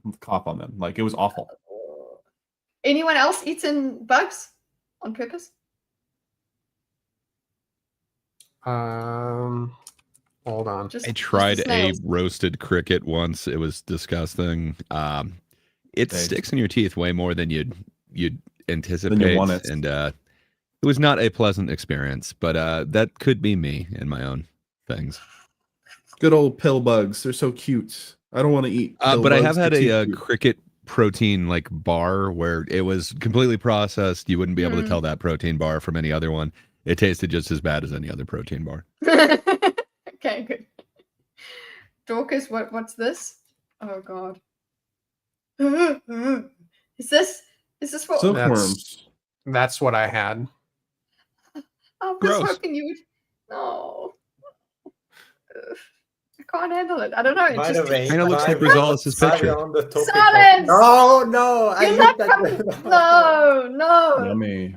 So good. While we are on the topic of eating bugs, I am aware of the, we should all eat bugs, the economic movement that has made it to both CNN and Fox News, and every big TV person was pushing it about, like, look how tasty the bug snack is. Mm-hmm. I'm just over here as a science nerd letting you all know that it is a stupid idea, because it will not solve climate change, and it will not solve the issue that it's claiming to solve about how, the overproduction of meat is doing this and that bad. Bugs are just as much consumers of the plants as the animals that we consume regularly. And if you really wanted to cut down on the harmful effects of raising meat, then you should pour all of your money into genetically engineering plants that are different. Instead of eating bugs? That's raw horse sushi, which is how I have it. Okay. No, thank you. So you went extra hardcore with the horse. I went extra hardcore. Yeah, so you could taste that fear. The taste of fear. No.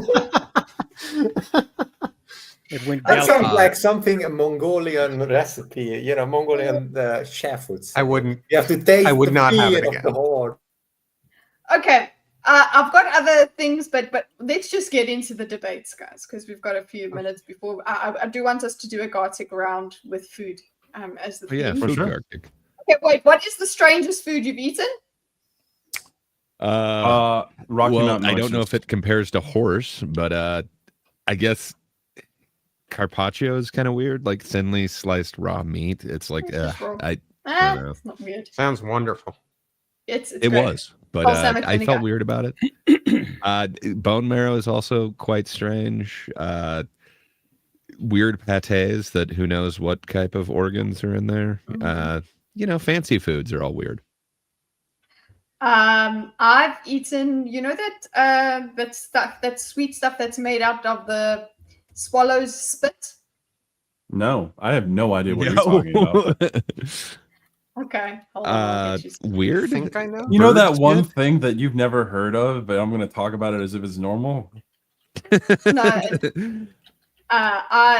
Yeah. Hold on, I'll get it for you. What is Steak it called? tartare is amazing. It swallows nest. Yeah, but that's like Unless you ask seasoned. for Like meat there's from usually wherever. like You know Yeah. what? You know what I want to try, but have never had the opportunity to is a century Human. egg. Oh, they're pretty good. So disgusting, man. I disagree. Well, it depends. I guess you must have a I taste for love that. It the was just polar so opposite soul-free. I hate. responses immediately coming in from both. Okay, there's a reason why I like it is because it was not just a pure fermented egg. All right, it was mixed with a bunch of different things that evened it out. It was a very mellow flavor when I had it. So that's bird spit? Yeah, so basically this swallow makes its nest with its spit. And Ew. basically you They boil down the nests? They do something with the nest, and it's very sweet. It's a dessert thing, and That's I was- someone's home Yeah. you are eating. I hope you're happy about that. Yes, it is all that they take taste. the babies, they throw them out, and that's what. Imagine if aliens descended from the heavens and were like, oh, yes, Bird look at nests this don't tasty have indoor glass from plumbing, the so windows. those babies have just added their own. Sorry, I'm just Listen, they process it. Kitty. You're showing me this, and you're telling me that that's bird spit, and I immediately get like a reflux. I'm like, Yeah. no, Me too. I But no, can't. I was No, with it's sweet bird my spit. I was with my Chinese that's- friends, and this is normal for Spit them. and So swallow at the same I time. ate it. Well, yeah, but fair enough. But Chinese are kind of hardcore with some of their things. Like a lot of Yeah. people don't eat the chicken feet, but you know, it is kind of I a don't eat delicacy, that, yeah, a but- normal dish. When you have such I an just enormous tried this out. population, people, it's normalized to eat basically almost anything as long as you get to survive. So that's a different culture.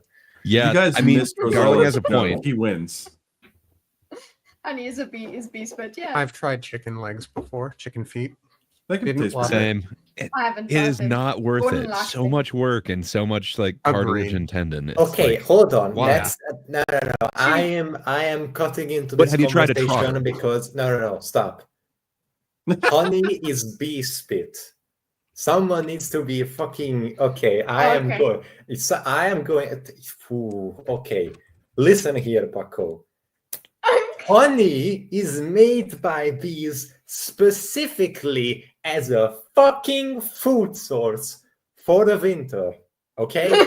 It's made with the intention of being consumed as Yeah, sustenance but it's for kind of- those throughout those hardest times by their young, by the drones, etc.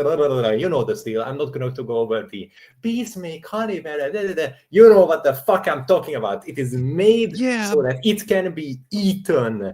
That's it. It is kind of A the product of bird baby birding, though. randomly out to a bunch of branches so that they stick together is not the same as a bee creating sustenance to be eaten. You And make if that you sound compare again? the two, honestly, I don't know what's wrong with you.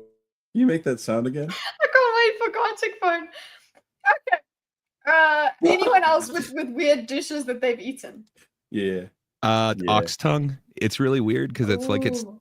tasting you back. It- It's like you're biting your own tongue. It's, Did you take the top portion off of it? Like, did you leave the skin on? dude, it was on a cruise ship and they served it as an hors d'oeuvre. I don't know, man. I Oh, would not get no. again.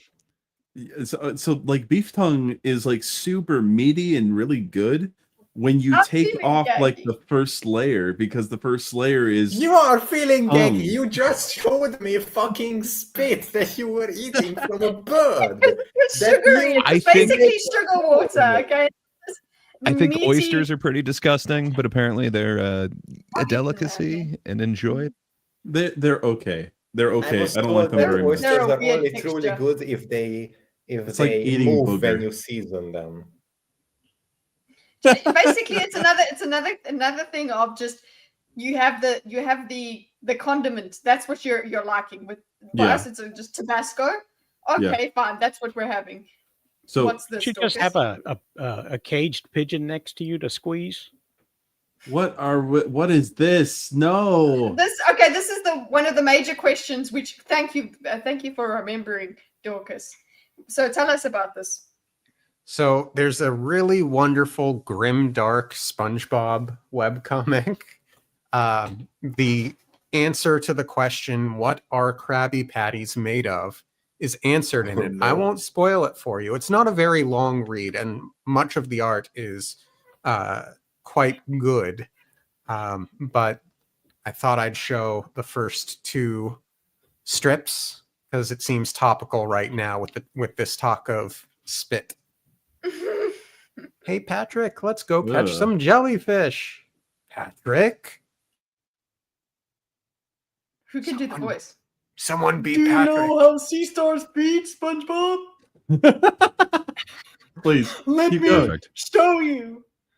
Our stomachs extend out of our bodies, penetrating our prey and injecting them with enzymes so that they can be digested externally. I'm sorry, SpongeBob. So basically, the same as a spider, So but on a gross. smaller scale. So, why? This is just. Oh, so geez, much. that was Oh my horrible. god! Well, now we're demonetized. Okay. Move It's a on. comic. It's fine. And oh wow. All you've done is double my appetite. Yeah. Pat, I'm gonna have nightmares. That's great. Great. But Thanks. back to strange food for a second. That's So not that sorry. strange of food. Krabby Patty? There's nothing strange about it. It's another was- fruit on top of pizza. Everyone's cool with tomato on there. Finally. Okay, So- sorry, Bimo. What were you gonna say? We'll come back to this. I have had multiple times eaten a thing called Rocky Mountain oysters. Yeah. For those who do Multiple not times. know, Okay, that's For those who yeah. do not Multiple know, times.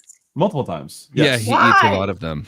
I had Yeah, them. that's a good He question. wants to be multiple more different ways. masculine. That's why. So the first time Vitality. I had them, they were fried. They were beer Okay, battered so and that's- fried, and I actually didn't know that they were Rocky Mountain Yeah. oysters. And then I Yeah. was told that I was eating cow balls. Yeah. And when you look know, at them. the- I think about it. Are they I think cow? about it. Because I thought Yeah. they did it a lot with isn't it sheep and oysters? Or is sheep Sheep- and sorry, so- go Sheep, Goats. goats, and all that, yes, but these specifically were cow balls. So they were huge and- then. Yes, they were. And honestly, didn't taste all that bad until I was told what they were, because I never thought I would ever want to eat testicles. You Yeah. pronounce But- that as if it was some ancient Greek philosopher. Testicles. Yes. This But yes, the Ooh. the second time I had them sliced up and pan fried, and that was actually quite good. And then I had what was it? What was the other way? I had them sous vide. So was it a as full well. meal? Was it the main course? That's what You you're see- eating. When I look at that, I'm disgusted. Appetized for some reason. Someone should Um, make an yeah. AI video of that where the pink squiggles wiggle. Mm-mm. Mm. this Don't make reminds the me of a squiggles wiggle. joke Never that make my the dad squiggles used wiggle. to tell. Mhm. A tourist was spending some time in Spain where they do the bullfighting. And after the fights, he would go to this restaurant where people would order the bull testicles. Yeah. And Testicles. he would look at them, and they were always these big, round things. So after about 2 or 3 nights of it, he decides to order some himself to try. And instead of these great large balls on his plate, he gets these 2 tiny ones. So he asks the waiter, "Hey, what happened to the huge balls that I've been seeing the last couple of nights?" And the waiter said, "Well, this time the bull won."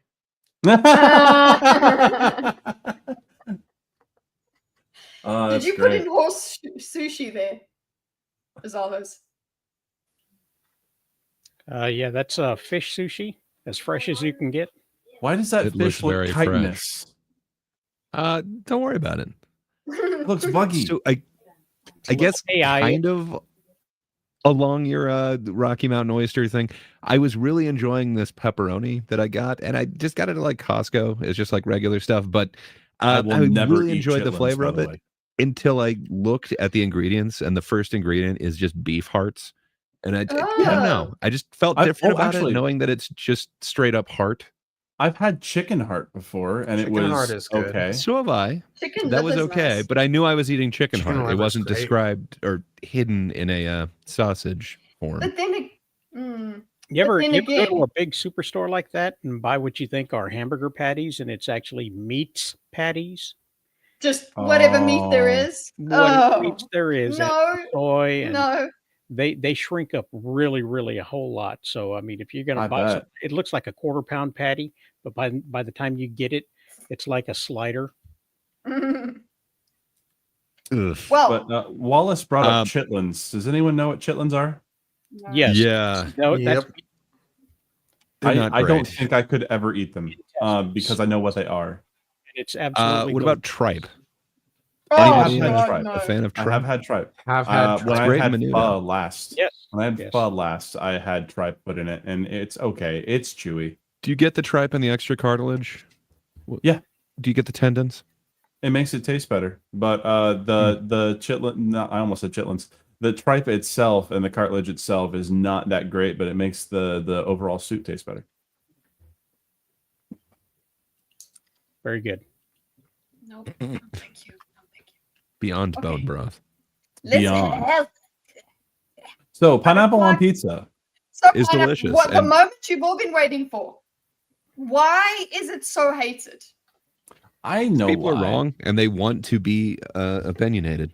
Yeah, But, pretty much. You know, I don't know. There's a lot of things that people put on pizza, such as ranch. I don't think people are wrong for doing it. I just don't want to do that. It sounds really disgusting to me. I'd rather have pizza that's tasty rather than eating a bunch of ranch. But Yes. each their own. Well, how do we feel about Alfredo pizza? What's- Because A this white kind pie of like is amazing, but are you Yeah. talking about just opening a jar of Alfredo and like dipping a pizza in it, or what do you mean? no. So Alfredo. what I'm meaning is a lot of people at the time I've noticed some overlap with people that like Hawaiian pizza, liking other variations of non-traditional pizza. Mhm. And Sweet an and sour. Alfredo White pie is a pizza, tradition, man. Doesn't but, actual like, Hawaiian pizza Alfredo use- sauce pizza is a little weird. It's not their typical pizza, at least. Yeah, but I mean, like there are stereotypical American white pies. Like I know there's one of them is really traditional in New York. No, I'm forgetting the name of that white pie, but I don't know. It kind of never had a depends. If it white is pie. just Is it like cream pie. Hey. it is not. But I don't know. There is a tradition with it. It's not exactly like pineapple on pizza. That is a strictly newer thing, I would say. But white pie is somewhat traditional. Some people don't like tomatoes, man. They can't hang, and Sure. the acid, you know. I think I will make a broad brushing statement now that Hydra isn't here to defend Italy. All right, Did he leave because of it? your Or was it because authenticity of us? argument is unpersuasive. I think that trying to make a claim to authenticity is usually hypocritical because a lot of the stereotypical types of pizza and things that people like that are Italian food have evolved over time, and not even Italians can agree on what is authentic. Well, Italians will mostly the real Italians will agree that they've decided that Hawaiian is not allowed. But they'll have fig on pizza. Yeah, they'll do all that sort of thing. I am having trouble with my Italian citizenship because of this. Really, like What? no, I'm just having trouble with it. I mean, this is something that I feel like Italy would definitely like pull. Like it's like, Well, tell me what an authentic dish in Italy is. like I feel like I can Bush tell has you a it's not point in the- authentic, but I'll eat it. It tastes good. I agree.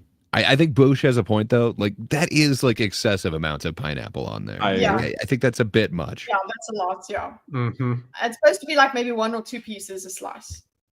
See, the it's just gross doesn't, I don't get it though, because like citrus or pineapple specifically and ham, which is the other ingredient good. here, they go together so well that it is an ingredient when you're going to make a roast ham. It is a thing. Yeah, So I Sweet don't and get it savory, when people are like, exactly this what Bob doesn't is. work. it works. It's sweet and savory. Hello, we have sweet and sour. What I don't like is banana. Apparently, people have started with banana on pineapple. I would, Which I mean, would try it. banana on on pizza. 2p. Bananas shrink and wither away. How can Yeah. they actually stay there? It'll turn Yeah. Men should eat more pineapple in general. Thank liquefy. you, common people. Men should eat more pineapple in general. Yes. Okay. No. Speaking of the authenticity, so do you think pepperoni is an Italian thing? Pepperoni? I mean, I think pepperoni it is started Italian, out isn't as it? that. well, But So if you came to my family and said, "Can I have some pepperoni?" You they would would get look at you like you're a baby. you would get red well, you would get bell peppers. Really? And they would be roasted and the skin peeled off, and they would have olive oil and a bit of vinegar, whatever. That's what pepperoni is to us. That has been that way So- for a long time. what is the most common like pizza topping then? In It's Italy. not supposed to be anything. You're not supposed to have anything on it. It's just supposed to be margarita, and that's it. But margarita and they're not applies so like bad. fresh herbs after, right? Yeah, that's okay to have. Oh yeah, and they're okay with that sort of thing, like more Italian flavors. Obviously, pineapple is not an Italian flavor, so Parma ham, putting that on a pizza is perfectly fine. It's one of the most delicious things you're ever gonna. You have prosciutto. It's called prosciutto. You have it on your pizza. That's great. But So pepperoni do they is ever put apparently. like? Yeah. Do they ever put any type of like spiced sausage or like salami type meat on a pie, or is that just no? I suppose they've done it like just now. I don't know if traditionally it was done, but pepperoni, in terms of the way you speak of it, the way that you think of that, that's like a salsiccia. That's a different kind of meat that we're talking about, or salami. That's salami. You will have salami on your pizza. There's none of this pepperoni stuff. The pepperoni, apparently, the way that being called pepperoni is an Italian American thing. I wouldn't doubt So it. it's an American Italian thing. It's like gabagool. I don't It's know. Italian. Yes, I don't. We never had gabagool. What the fuck is It's lunch gabagool? meat. It's like some prosciutto. You get the Yeah. ricotta. Yeah. I don't know. Ricotta. Ricotta, yes, ricotta. Oh, guys, have ricotta and honey on pancakes. So good. good. Good. So yeah, for us, I guess it's a salami type. It's a mystery Yeah. meat with like red pepper and paprika is like the main thing. But like I said, the kind that I had at the store that I was really enjoying until I looked at the ingredients were made of like the first ingredient, beef hearts. So it really is kind of a mystery meat of whatever the hell they want to put in there. It's just heavily spiced. And then, the fancy ones are cut a little thicker and they kind of form a cup when they're being cooked. So I think we're liberals in conclusion. When it comes Yes. to I mean, BMO hates the pineapple on the pizza. Sure, yeah. He doesn't want to Totally allow hate it. Now here's the real question a regarding very pizza. good one. That is pretty good. But this is an important question. With pizza, all right? Do you like less sauce or a lot of sauce? Like tomato sauce? Less I like a sauce. lot of Kind of depends. Extra sauce or get the hell out. So what kind of pizza am I going for? Am I walking down the street? If I'm getting like a New York slice, I want it to be foldable. I don't want too much sauce because otherwise it's just going to fall apart. But if Okay. I'm going like Chicago style or, like maybe Or- even or a, like a a Detroit stuffed style. pizza? Yeah, some Chicago sauce is great. pizza is not a Pan Chicago pizza? pizza. It's a casserole. It's a Yeah, good and that casserole needs some sauce. Otherwise it's dry. Trying to find what pizza looked like made by my Italian family. Because I, especially like when I Wait. was eating a lot of pizza, I barely eat any pizza anymore. But it's when I was eating it like almost every day, there was a problem. I would get the pan pizza from Domino's, and I would go extra sauce on that thing. Yeah, that's what I'm saying. So that's kind of like a Detroit style. It would be like a pan. Yep. Generally, Detroit style is more of a square rectangle dish. But Yeah, and it was good. that's what pan is trying to like kind of represent. So if I'm going there, yeah, I want sauce. But like, you don't walk down the street eating like a slice of that. You kind of need the New York style if you're on the go. It seems like American pizza culture does have sauce as a side or whatever. Like, Yeah, it's marinara. not normal. The influence in South Africa, it didn't really come too much with side sauces and things like that. Maybe the very, very fast food in terms of debonaise. Do you have debonaise? Okay, well, Maybe we had by a debonaise. different name. Yeah, but that's maybe, I don't know. We What's don't a we don't debonaise? have debonaise is fast food pizza, and that maybe comes with some sauces, but otherwise, yeah, I think that's all it. of our fast food ones come with sauces. Yeah, It's we don't kind of do the expected, sauce. but if you go to like a real like pizzeria or whatever where they're like hand Mhm. tossing the pizza, generally Yeah. you don't get sauce. I mean, I guess you could get sauce on the side, but If I you think were to real get pizza, you don't expect it. if you were to get cheese sticks with red sauce on the side for your pizza, you've just had pizza with a side of pizza. Just in a different shape. Yeah. One last question before we go to Gartic, guys. Yep. What is your reaction to this picture? What is I this love picture? it. parsley. Can't get enough of it. It's not parsley. It's cilantro. Oh, cilantro. Okay. Oh yeah. Green I like sauce. it. Fine with it. Do not Also have called- So good. soap gene, so I'm good. So it's funny. I'm kind of conflicted because when I have a lot of cilantro in something, I actually can understand where people are like, "Oh, I think this tastes like soap, but I still eat it anyway." Does that make me a monster? Yeah, it does. But yeah, so does everyone call it cilantro or do they say like call it fresh coriander. coriander? We call it coriander. I just say cilantro. Yeah, I've it's an only American just thing to say recently so. said cilantro. Mm. Yeah. I love it. So for those who have the soapy thing, do mangoes also do the same thing for you? Is that the same gene? Or some people say mangoes are super soapy. So who's got the soap gene? Who takes a shower? So I don't have it. If you go But, to I but enjoy the parsley, taste of parsley, no. if you go to a Mexican grocery store, you can get cilantro pretty cheaply, but they charge Mhm. extra for the coriander, which is hilarious. that is For awesome. real? Oh my goodness. Please take a photo next time we see that. I don't get the soapy idea from mango. I just don't like mango that much. Oh, I love mango. But cilantro, I just wasn't sure they went together. definitely- My I brother definitely has can both of them. understand the soapiness, but I still eat it anyway because I still think it makes things taste good. Okay, so it seems Bush. Maybe there's different levels of this perception. So I didn't even know that Yeah. mango was part of the soapy group. It's not said as much. I just know my brother like hated both of them because he said they tasted like soap, and it's like, what are you talking about? Like, it's not even close to like the saw a same guy flavor. Eat a mango. He took the mango and he cut squares into the meat of it. Yep. And it was in half, and then he folded it outward so that you could see Yeah. the squares. Mm. And then he enjoyed it in a way that made me feel uncomfortable.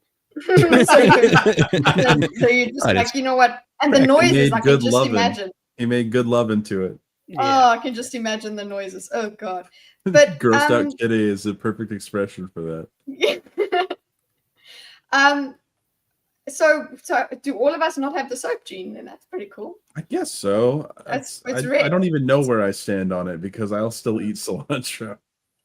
I think I have it. Have you heard of it changing? Because I've gotten a bit more used to parsley, but cilantro, oh my God, it tastes so good to me. It tastes like health to me. It tastes like tastes like what so what a refreshing. potion of great. I healing love should taste it. like. It's freaking I will drink refreshing. something with cilantro and it is great. Yeah, it's a health potion. It feels like that. That's how I eat mangoes. Bush is the guy that made Rosales not like mangoes. It's a genetic. My husband has it, so there's a whole bunch of things that I can't cook, and I love it. Anyway, so What you do is you add a little bit in, just a little bit, and see if he notices. And then every time you add a No, little bit more. He does notice. He does. You're microdosing him with soap? I microdosed my mom with red pepper flakes until she thought that she couldn't take spiciness. Until I realized, I'd let her know. It's like, I've been adding red pepper flakes to all of our food. And she's like, oh, I feel sick now. I'm like, no, you don't. No, you don't. Ah, that's cool. At least you've shown You've that. been eating testicles. Yeah, don't do that to someone. Don't microdose them with that. What is that? I wanted Macaroons? to ask you. This is Are those Danish wedding cookies? These are a Greek cookie. Yeah. I don't Why like are they those. so And old? They they put this powdered sugar thing on it. But what I want to know is what spice or thing that they put in there, because the rest of the cookie tastes amazing to me. But just looking at this actually just makes me feel sick. Because there's Is it this clove? Is it that one that's like the super clove? strong clove one? Yeah, it's really like you bite into it and you go, But it smells like fall, right? I don't know. Like when you smell them? Let me go Greek biscuits. What are they? Easiest homemade Corabidis. Let's see what's in there. Let's go there. Gesundheit. I'm just going. Do you get an injection for Corabidis? Anise. Is it anise? Star anise, yeah. Yeah, well, no, not star anise, just the one that's very like licoricey, the kind that you put in sausage. Yes. Now, It's I like over the licorice top. flavors. That's the thing. So maybe I'm biased here, but I didn't like those because of the texture. They're dry as hell usually. Isn't licorice poisonous? I mean, if you but- have it in a large Oh, quantity, almonds. but isn't anything, you can OD on water. I mean, come on. You can OD on water. It's called drowning. My boy Axie. Where is it? Where are the ingredients? Hold on. I think it is anise. Yeah, it probably is. I had a Greek teacher. As and she opposed brought to a these. nephew. I was gonna darn, you beat me. It is anise and fennel. They're rather intense. Love me some fennel. Finally, make sure you a couple of fingers. Oh God, I hate them. I hate them so much. They're just the. Okay. It's these wedding cookies, and what are they? It's like a dried meringue cookie that is just awful. Do you know what I'm talking about? A talking pavlova? about? What the hell? They're delicious. What? Meringue Pavlova is delicious. great. I don't like them because of the texture. Like, this is the same problem I have with the wedding cookies. They are usually dry as hell whenever I've had them, and they don't leave a good taste in my mouth afterwards. And pavlova, I bite them and I feel like I'm crunching through glass. Exactly. It is I love like fennel. I love fennel. Freaking Danes. Okay, so it does say clove in this Okay. one. This. I've had a couple of them. One that was very licorice forward, and then clove. And cloves are tough. If you ever bite into like a full clove, it is like a life-changing experience. And not in a good way. And when I look at those cookies, I just get that feeling because I remember I had it at school. I felt so nauseous for the rest of the day. Okay. Let's go and finish off with garlic phone, guys. Garbage phone. Garbage phone. Wow. Bimo, Wow. you know what? Rosales, if you can lead us, because we've got another artist. Let's see if let's do Rosales. Oh, I see how it is. You're gonna say I didn't draw well enough last time. Yeah, you did it. Yeah, pretty much. We gave you a chance, and here we are. That's what we got Rosales in here. Well, is he gonna do it? Are you gonna do garlic phone for us? Oh, Will you share yours? Well, that last comment. Are we talking about putting mayonnaise in your coffee? Who the hell does that? Square band. We didn't get through half of the things that I wanted to talk about. I do enjoy a hot buttered coffee every now and then. What was it, like butterproof or bulletproof coffee? I remember those. Oh yeah, the MCT it was good. oil. MCT oil, some butter, and then blend it up with some coffee. It was delicious, but I could not imagine mayo.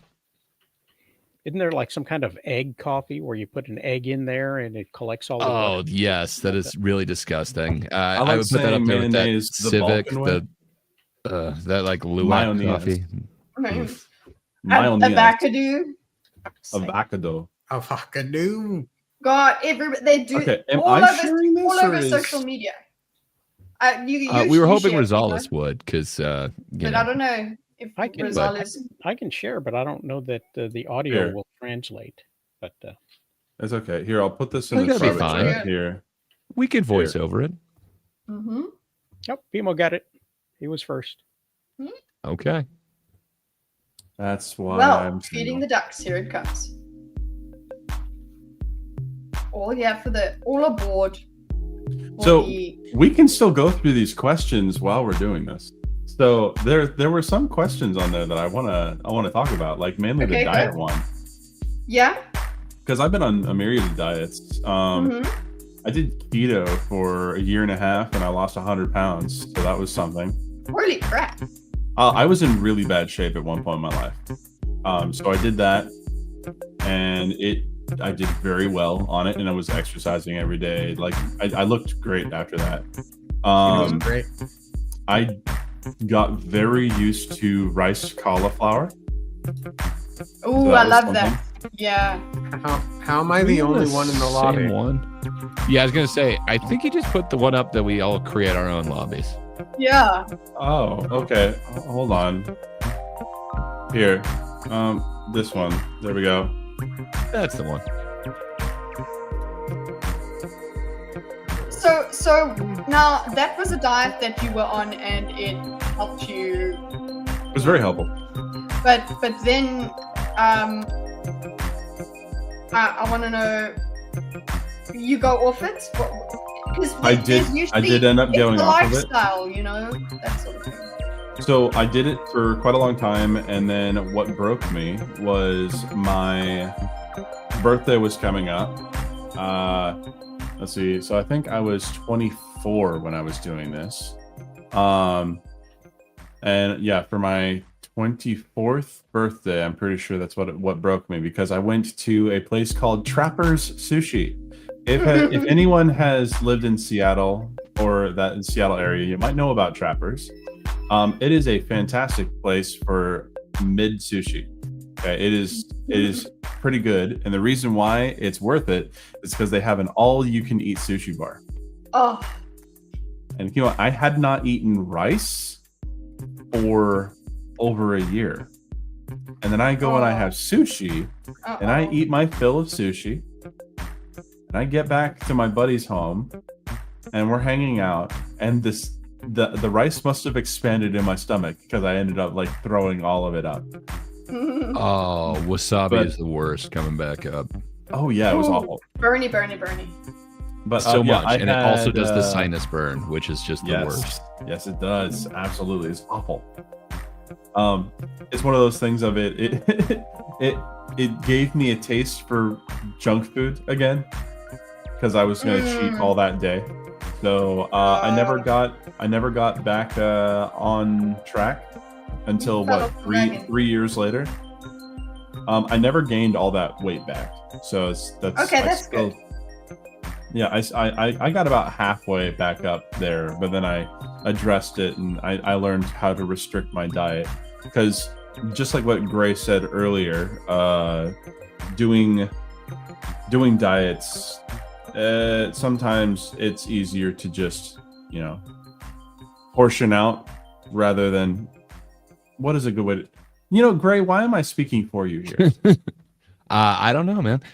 Yeah, I don't know. I can't moderate. I have to abstain. Like, I just have a problem moderating. But keto and cardio, amen, brother. So we've got all of them one work if you can stick with it. That's just What exactly is keto? So it's kind of No high fat, sugar. high protein. I guess. But the idea is you're in ketosis, so your body is burning fat for energy as opposed to normal glucose or whatever. So you're not burning sugars, you're burning fats. Join us so we can play Gartic Phone, fellow viewers. We've got 7 slots still. You guys can do it. I believe in you. And 23 viewers. Ooh, nice. So come on, some of you want to play some Gartic? Garlic. Boosh, don't be lazy. Boosh is You can pizza make pizza and It's play all Garden. pizza, yeah. But he can't do both at the top of his ability. I'm just saying, But I that get has it. got to rise at some point. Mhm. I know, right? But yeah. dieting is something that I've always thought about. My brother, he's got a lot of nutrition research that he is on top of. He was going to go to school for it, and then it ended up being too expensive. But that is, he's been doing carnivore for the last 3 years. Has anyone been he's 3 years carnivore, so it's literally just meat. Just Animal meat products, and so animal you can products. have like any sort of dairy or eggs Oh. or anything like that. But yeah, if it came from something that has a face, you're good. Wow. Even other animals, you're even better. Oh. And honestly, he's been doing this live test on himself just to see how it actually works. And his blood work has been better than ever. His energy has been better than ever. Like, he is doing really well. And it's pissing a lot of people off because he's definitely a preacher of the carnivore. Because he's proving that it works for some people. Well, it works for him. So that's that's the fine. thing. Yeah. It's got to be super individual. Like, it's whatever you can do that you can actually maintain a lifestyle with. Yep. You know, like I've white knuckled right. through like almost every diet, and it's awesome. Yeah, are we ready? Can you stick with it? Is the thing.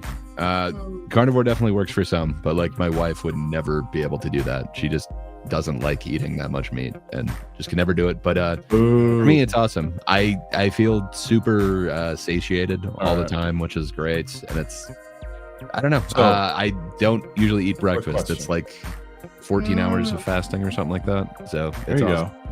So, Rosales, do you want to share your screen when I get this started? Or I can just do what I usually do. Up to you, really. You can share your screen. You don't have to put it on your. But he's showing us some beautiful pie. You better keep doing it, Bima. He's busy with the pie work up there. I'm on ramen and eggs. I'm currently on the ramen and eggs diet because I'm trying to pay off a car. All right, we're gonna get started. I mean, you're getting your daily salt intake, which is great. 100%. Probably 1,000%.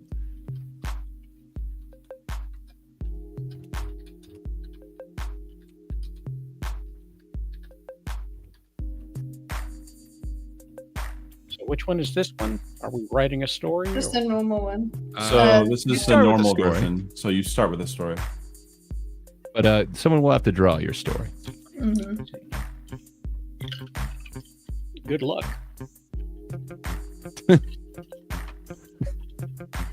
Technically, you can still. Sorry, Boosh in the comments is saying that his sister-in-law Jeez, tried Boosh. carnivore but ate fast food more than twice a week. Technically, you could do it. Like a lot of people call McDonald's meat cookies, but it wouldn't be the healthiest version of it. How do I draw this? How do I draw this? What is a struggle meal? Ramen and eggs. Yeah, that would be a pretty good struggle meal. Okay. But my struggle meal is rice with beans and tomato sauce, if I have it. So, been doing that a lot recently. I'm trying to remember what this dude looks like. Oh my gosh. This dude, Jamie Oliver. Yes, Jamie Oliver. Oh, you got mine then. Don't give it away. No, that's actually a good question. Is Jamie Oliver funny to you guys? Not in the way that he intends. I just think he's cute. Oh, okay. And I liked his the pasta at his restaurant that I had. It's his Italian restaurant in South Africa. So Oh my I liked gosh, I just realized I was thinking about John Oliver, not Jamie Oliver. Oh, Why are you thinking about John Oliver? I don't Yeah, know. Why aren't you thinking about John Oliver? because you said Jamie Oliver, and it's a different person. Very different John person. Oliver can be funny. I don't know. He's usually kind of that same type of character. It's fun. I liked him as like the absentee, whatever, counselor or whatever in like Community. Yeah. I don't know. I like him in small doses. Mhm. Oh gosh, this is taking too long. But you've got like a fifth of your time left.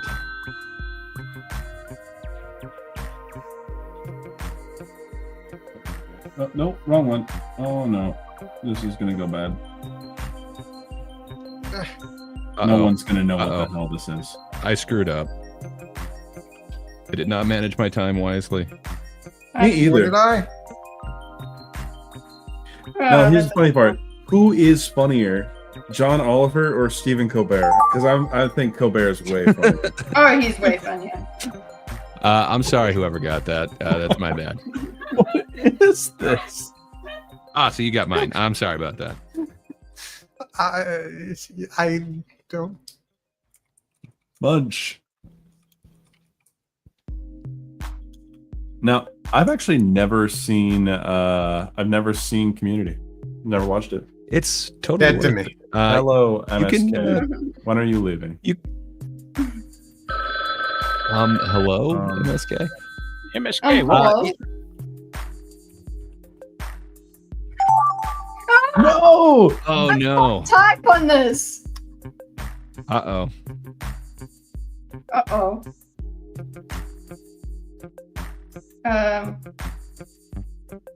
Oopsie. I was lazy and I did not yeah, I didn't end up writing enough. I might have gotten yours. I think I understand what you're saying though. I think you got If mine. it's yours.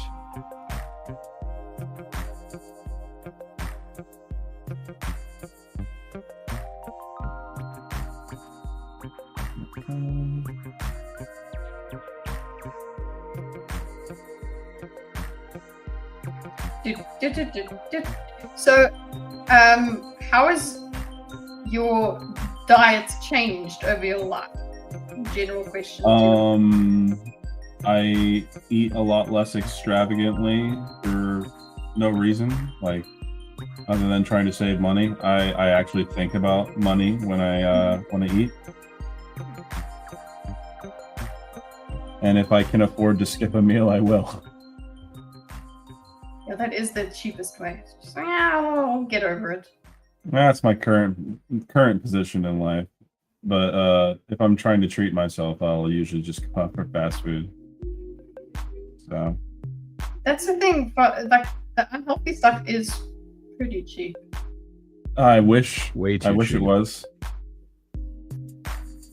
Dude, Like over here. carbs are so much cheaper than any type of protein. Like you can get so much processed stuff for like under $1.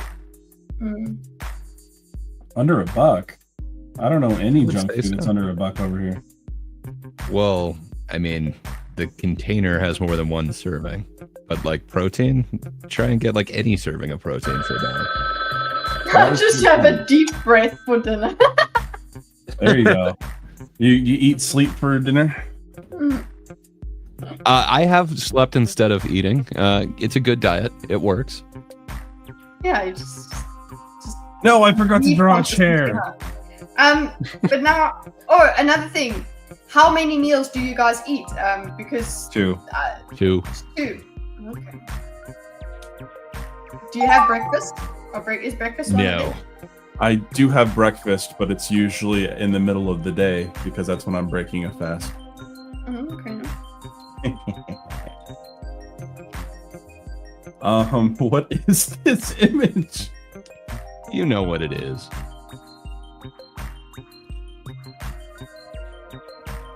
I really don't want to say this, but okay. I'm gonna regret what I've just written. But okay. I regret everything. Regret nothing. No No regret. regrets. Not even a letter. You have a chemical. No, okay.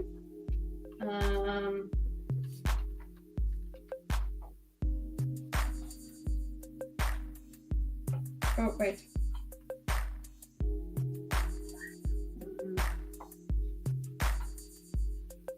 Not cool. Come on.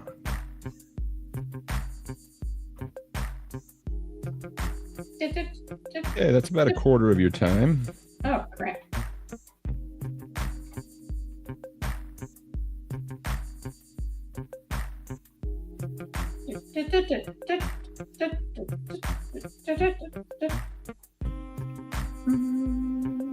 Oh, we did actually talk about traditional meals. Oh. Latkes. Oh, What's that? latkes are so good, man. What's that? Yep. You don't know what What latkes is it? are? No. They're A potato Jewish. pancake. It's so good. Potatoes. Potato. Boil them, mash them, stick them in the shoe. Or shred them up and put them into a lovely little pancake. Yeah. Oh god, I don't know if that's how that works. I think it is how it works. No. He's just, I want the time to be out. What about some of the weirder ones? Anybody like haggis or like gefilte fish or any of those? I have had haggis. It was not Oh, very God. good. I saw haggis now on when I was looking, because part of the thing was also going to be food shorts, and I saw haggis, and haggis looks like a balloon wearing panties, and it just looks very. It tastes about how it looks. Oh, you can smell it by looking at it. Yeah. It's very organ forward. What was it? Oh, I don't like. I've also had pastrami. Just try. Oh, pastrami is delicious. What are you No, talking no, about? no. Pastrami? Not pastrami. Sustrumming. What the fuck is that? Oh, the most the live disgusting fish or whatever? fermented fish. Isn't it? I've also had lutefisk. So Lewd fisting. What?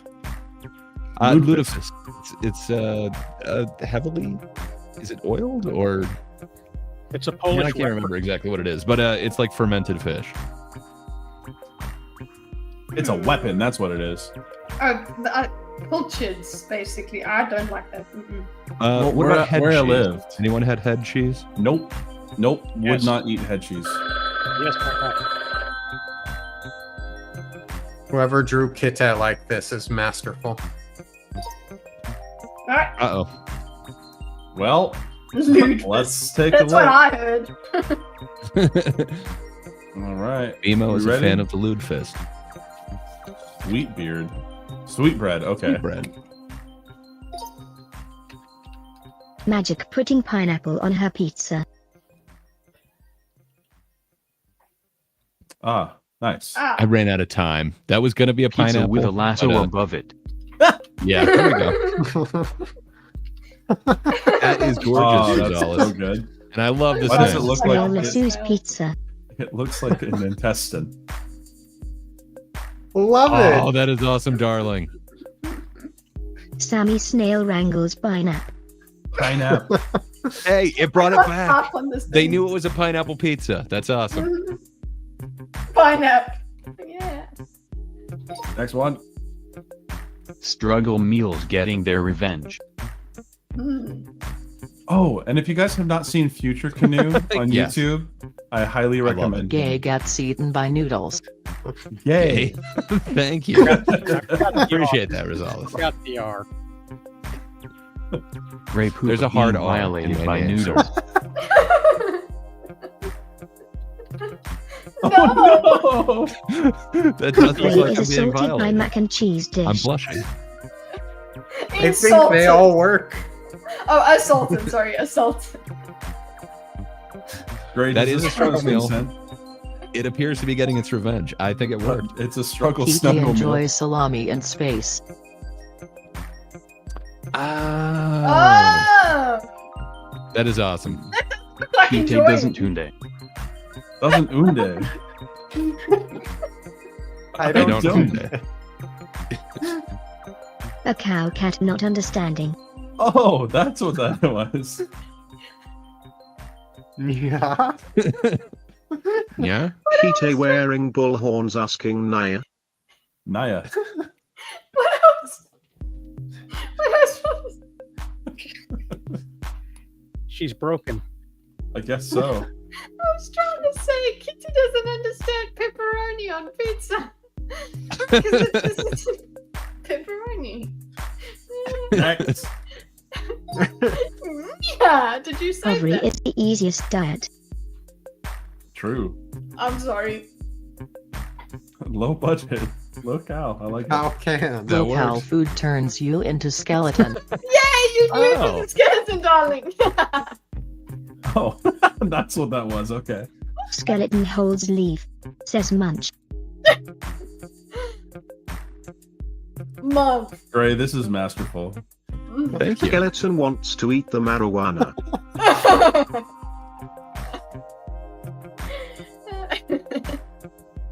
There we go. I think that ended well. Oh yeah. Sally realizes what escargot is. How did the okay? Where did the squid come in? That's no. so good, darling. That's so good. Snail served squid feels There alarmed. it is. That's pretty awesome. Sammy the snail visits Japan. I was gonna write Fuji. I love and it, I totally Dorkus. did not. I ran out Snail of time. about to climb M. It was Mount Fuji, but I screwed up. I'm not the only one that couldn't finish. We were so busy talking this time. Kite eating cigarette butts from street. That's what that was? Oh my gosh. Oh. I love Kite the eating O's. Rocky Mountain. Ah, there we go. That's where it came from. What's worse, cigarette butts or Rocky Mountain oysters? Cigarettes. Kite that eats instant testicle on a fork. At least we're aware of what it is. juice. I made These sure. nuts. Awesome Kite result. refuses to eat these nuts. That's a fantastic art. I love that one. Thank you. I made sure there was a fork involved so that we didn't have to deal with whatever came to mind. Pineapple Homer. Good. Oh, I hated I'm this. sorry. I hated I hated this, this too. CPAppy. I hated this. I mean, Home of pineapple. close. That's awesome, Dorcas. There we go. So much Home better of than mine. pineapple.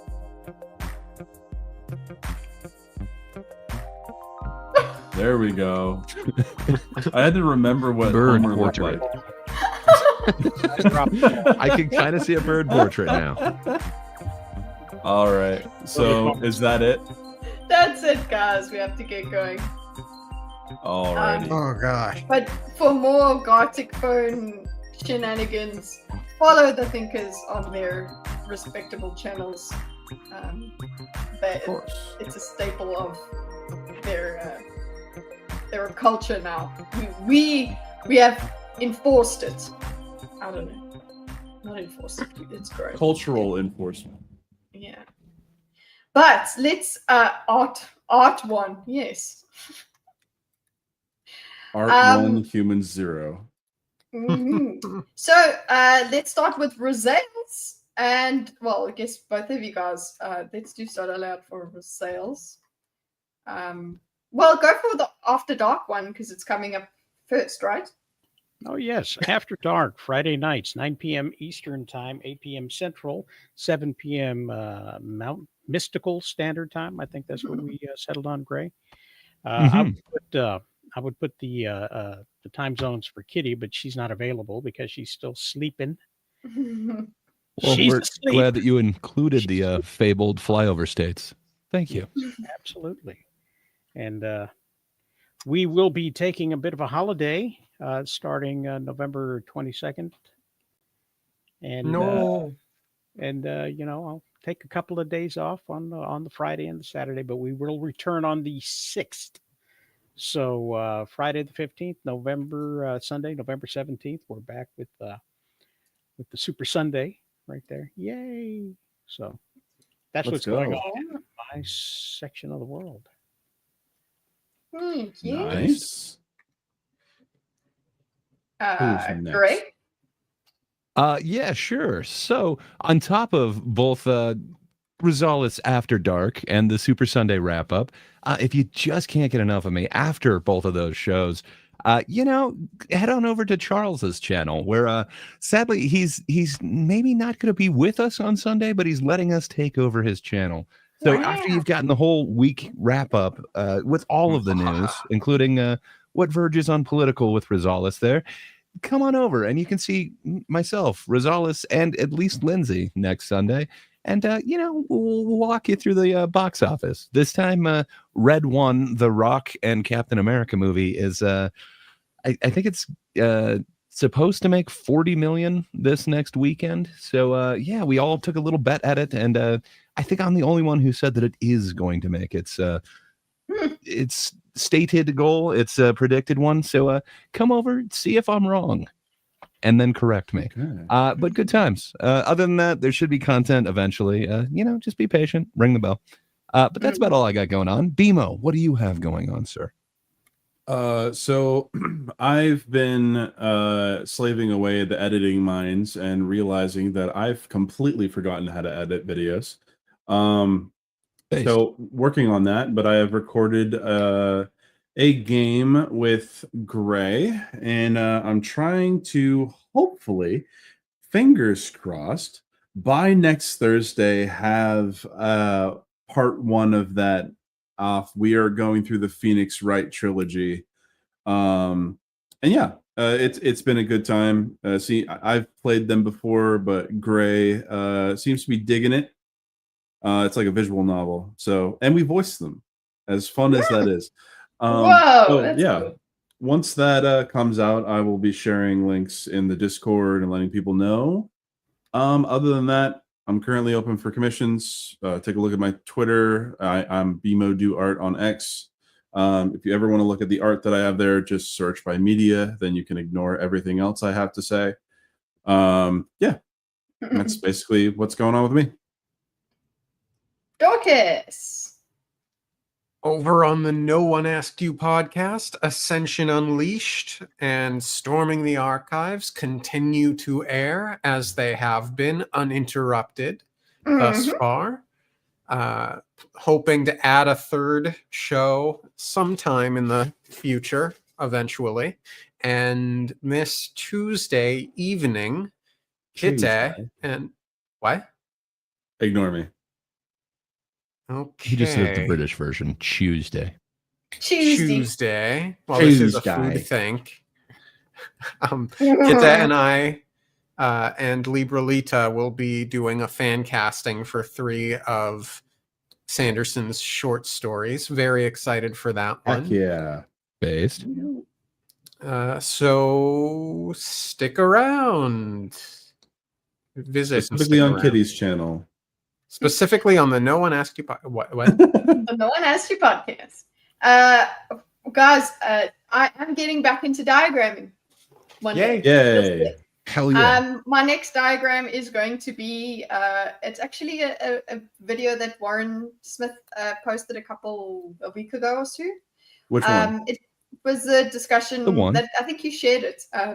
It was the discussion about, I think it was trans healthcare or something like that. Oh yeah, that one. Or basically the bathrooms, that sort of thing. Yeah, with the professor. Warren, okay. Warren's videos do lend themselves to diagramming because they are nice and short and sweet, but very juicy. So that's what I'll be doing there in terms of the diagramming. If you haven't subscribed to my gaming channel, go and do that, because that's also where I'll just be doing gaming stuff. I was initially I might, just to remind you guys, just dual stream on both channels for YouTube, just to remind you that there is a new channel. Go over to that one just to watch my gaming. But most of you are sleeping when I do that. So either way, that's where I'll be doing my gaming things. I'm platinuming Monster Hunter World finally. Yeah. And I moved by 2%. So I'm 62% there, whereas before it was 60%. So there you go. Yeah. What's this? What is this? Oh. Press any button. Are you sure? Yeah, that is for bangers like that one. Go to that Don Kitty Games. On Got flashbanged by the intro. yes. But that is the extent of my gaming. For great gaming takes, go there. But that being said, that is the end of the thing. Thank you everybody for coming around. Oh yes, one last thing. The winner of the puns in chat, I will say SoCal. But out of the thinkers, it was Rosales. Indeed. Are we in agreement? I agree with both of those. I think I had some bangers today, but okay. And not compared to Rosales or Sokov. I think I performed excellent. Oh, you see, he just had to end it off with that one. Exactly. Harder. Bye, everybody. Thank you. Bye-bye. Oh, it's my outro video. Hold on, I set the outro video. Hold on, everybody. Everybody act like that. I would love to thunk about Vegemite. Done thinking. I'm thinking about it. No, it's not letting me add it. Just hold on, guys. Technical difficulties. I'm a fan of yeast on toast. Let's do this. Vegemite. Let's go. Yeast on toast. It's called Bovril. We don't have no. Actually, it's called Marmite. So that's different, though, right? Because that's beef. That's beefy. Yeah. Marmite awesome. Is what we call. I don't know why they called it Marmite instead of Vegemite. We never got Vegemite there. Vegemite is more brewer's yeasty. It's more bitter than Marmite. Where is my okay? Well, anyway, guys. We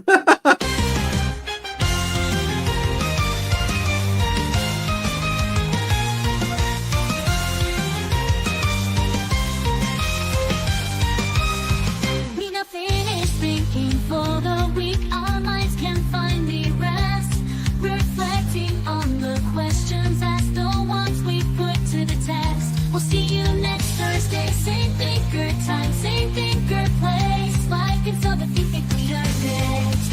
Now it's time to pause to let our thoughts marinate as we bid farewell to this week's debate. So thanks for joining thinkers, for sharing in this class. We've now finished.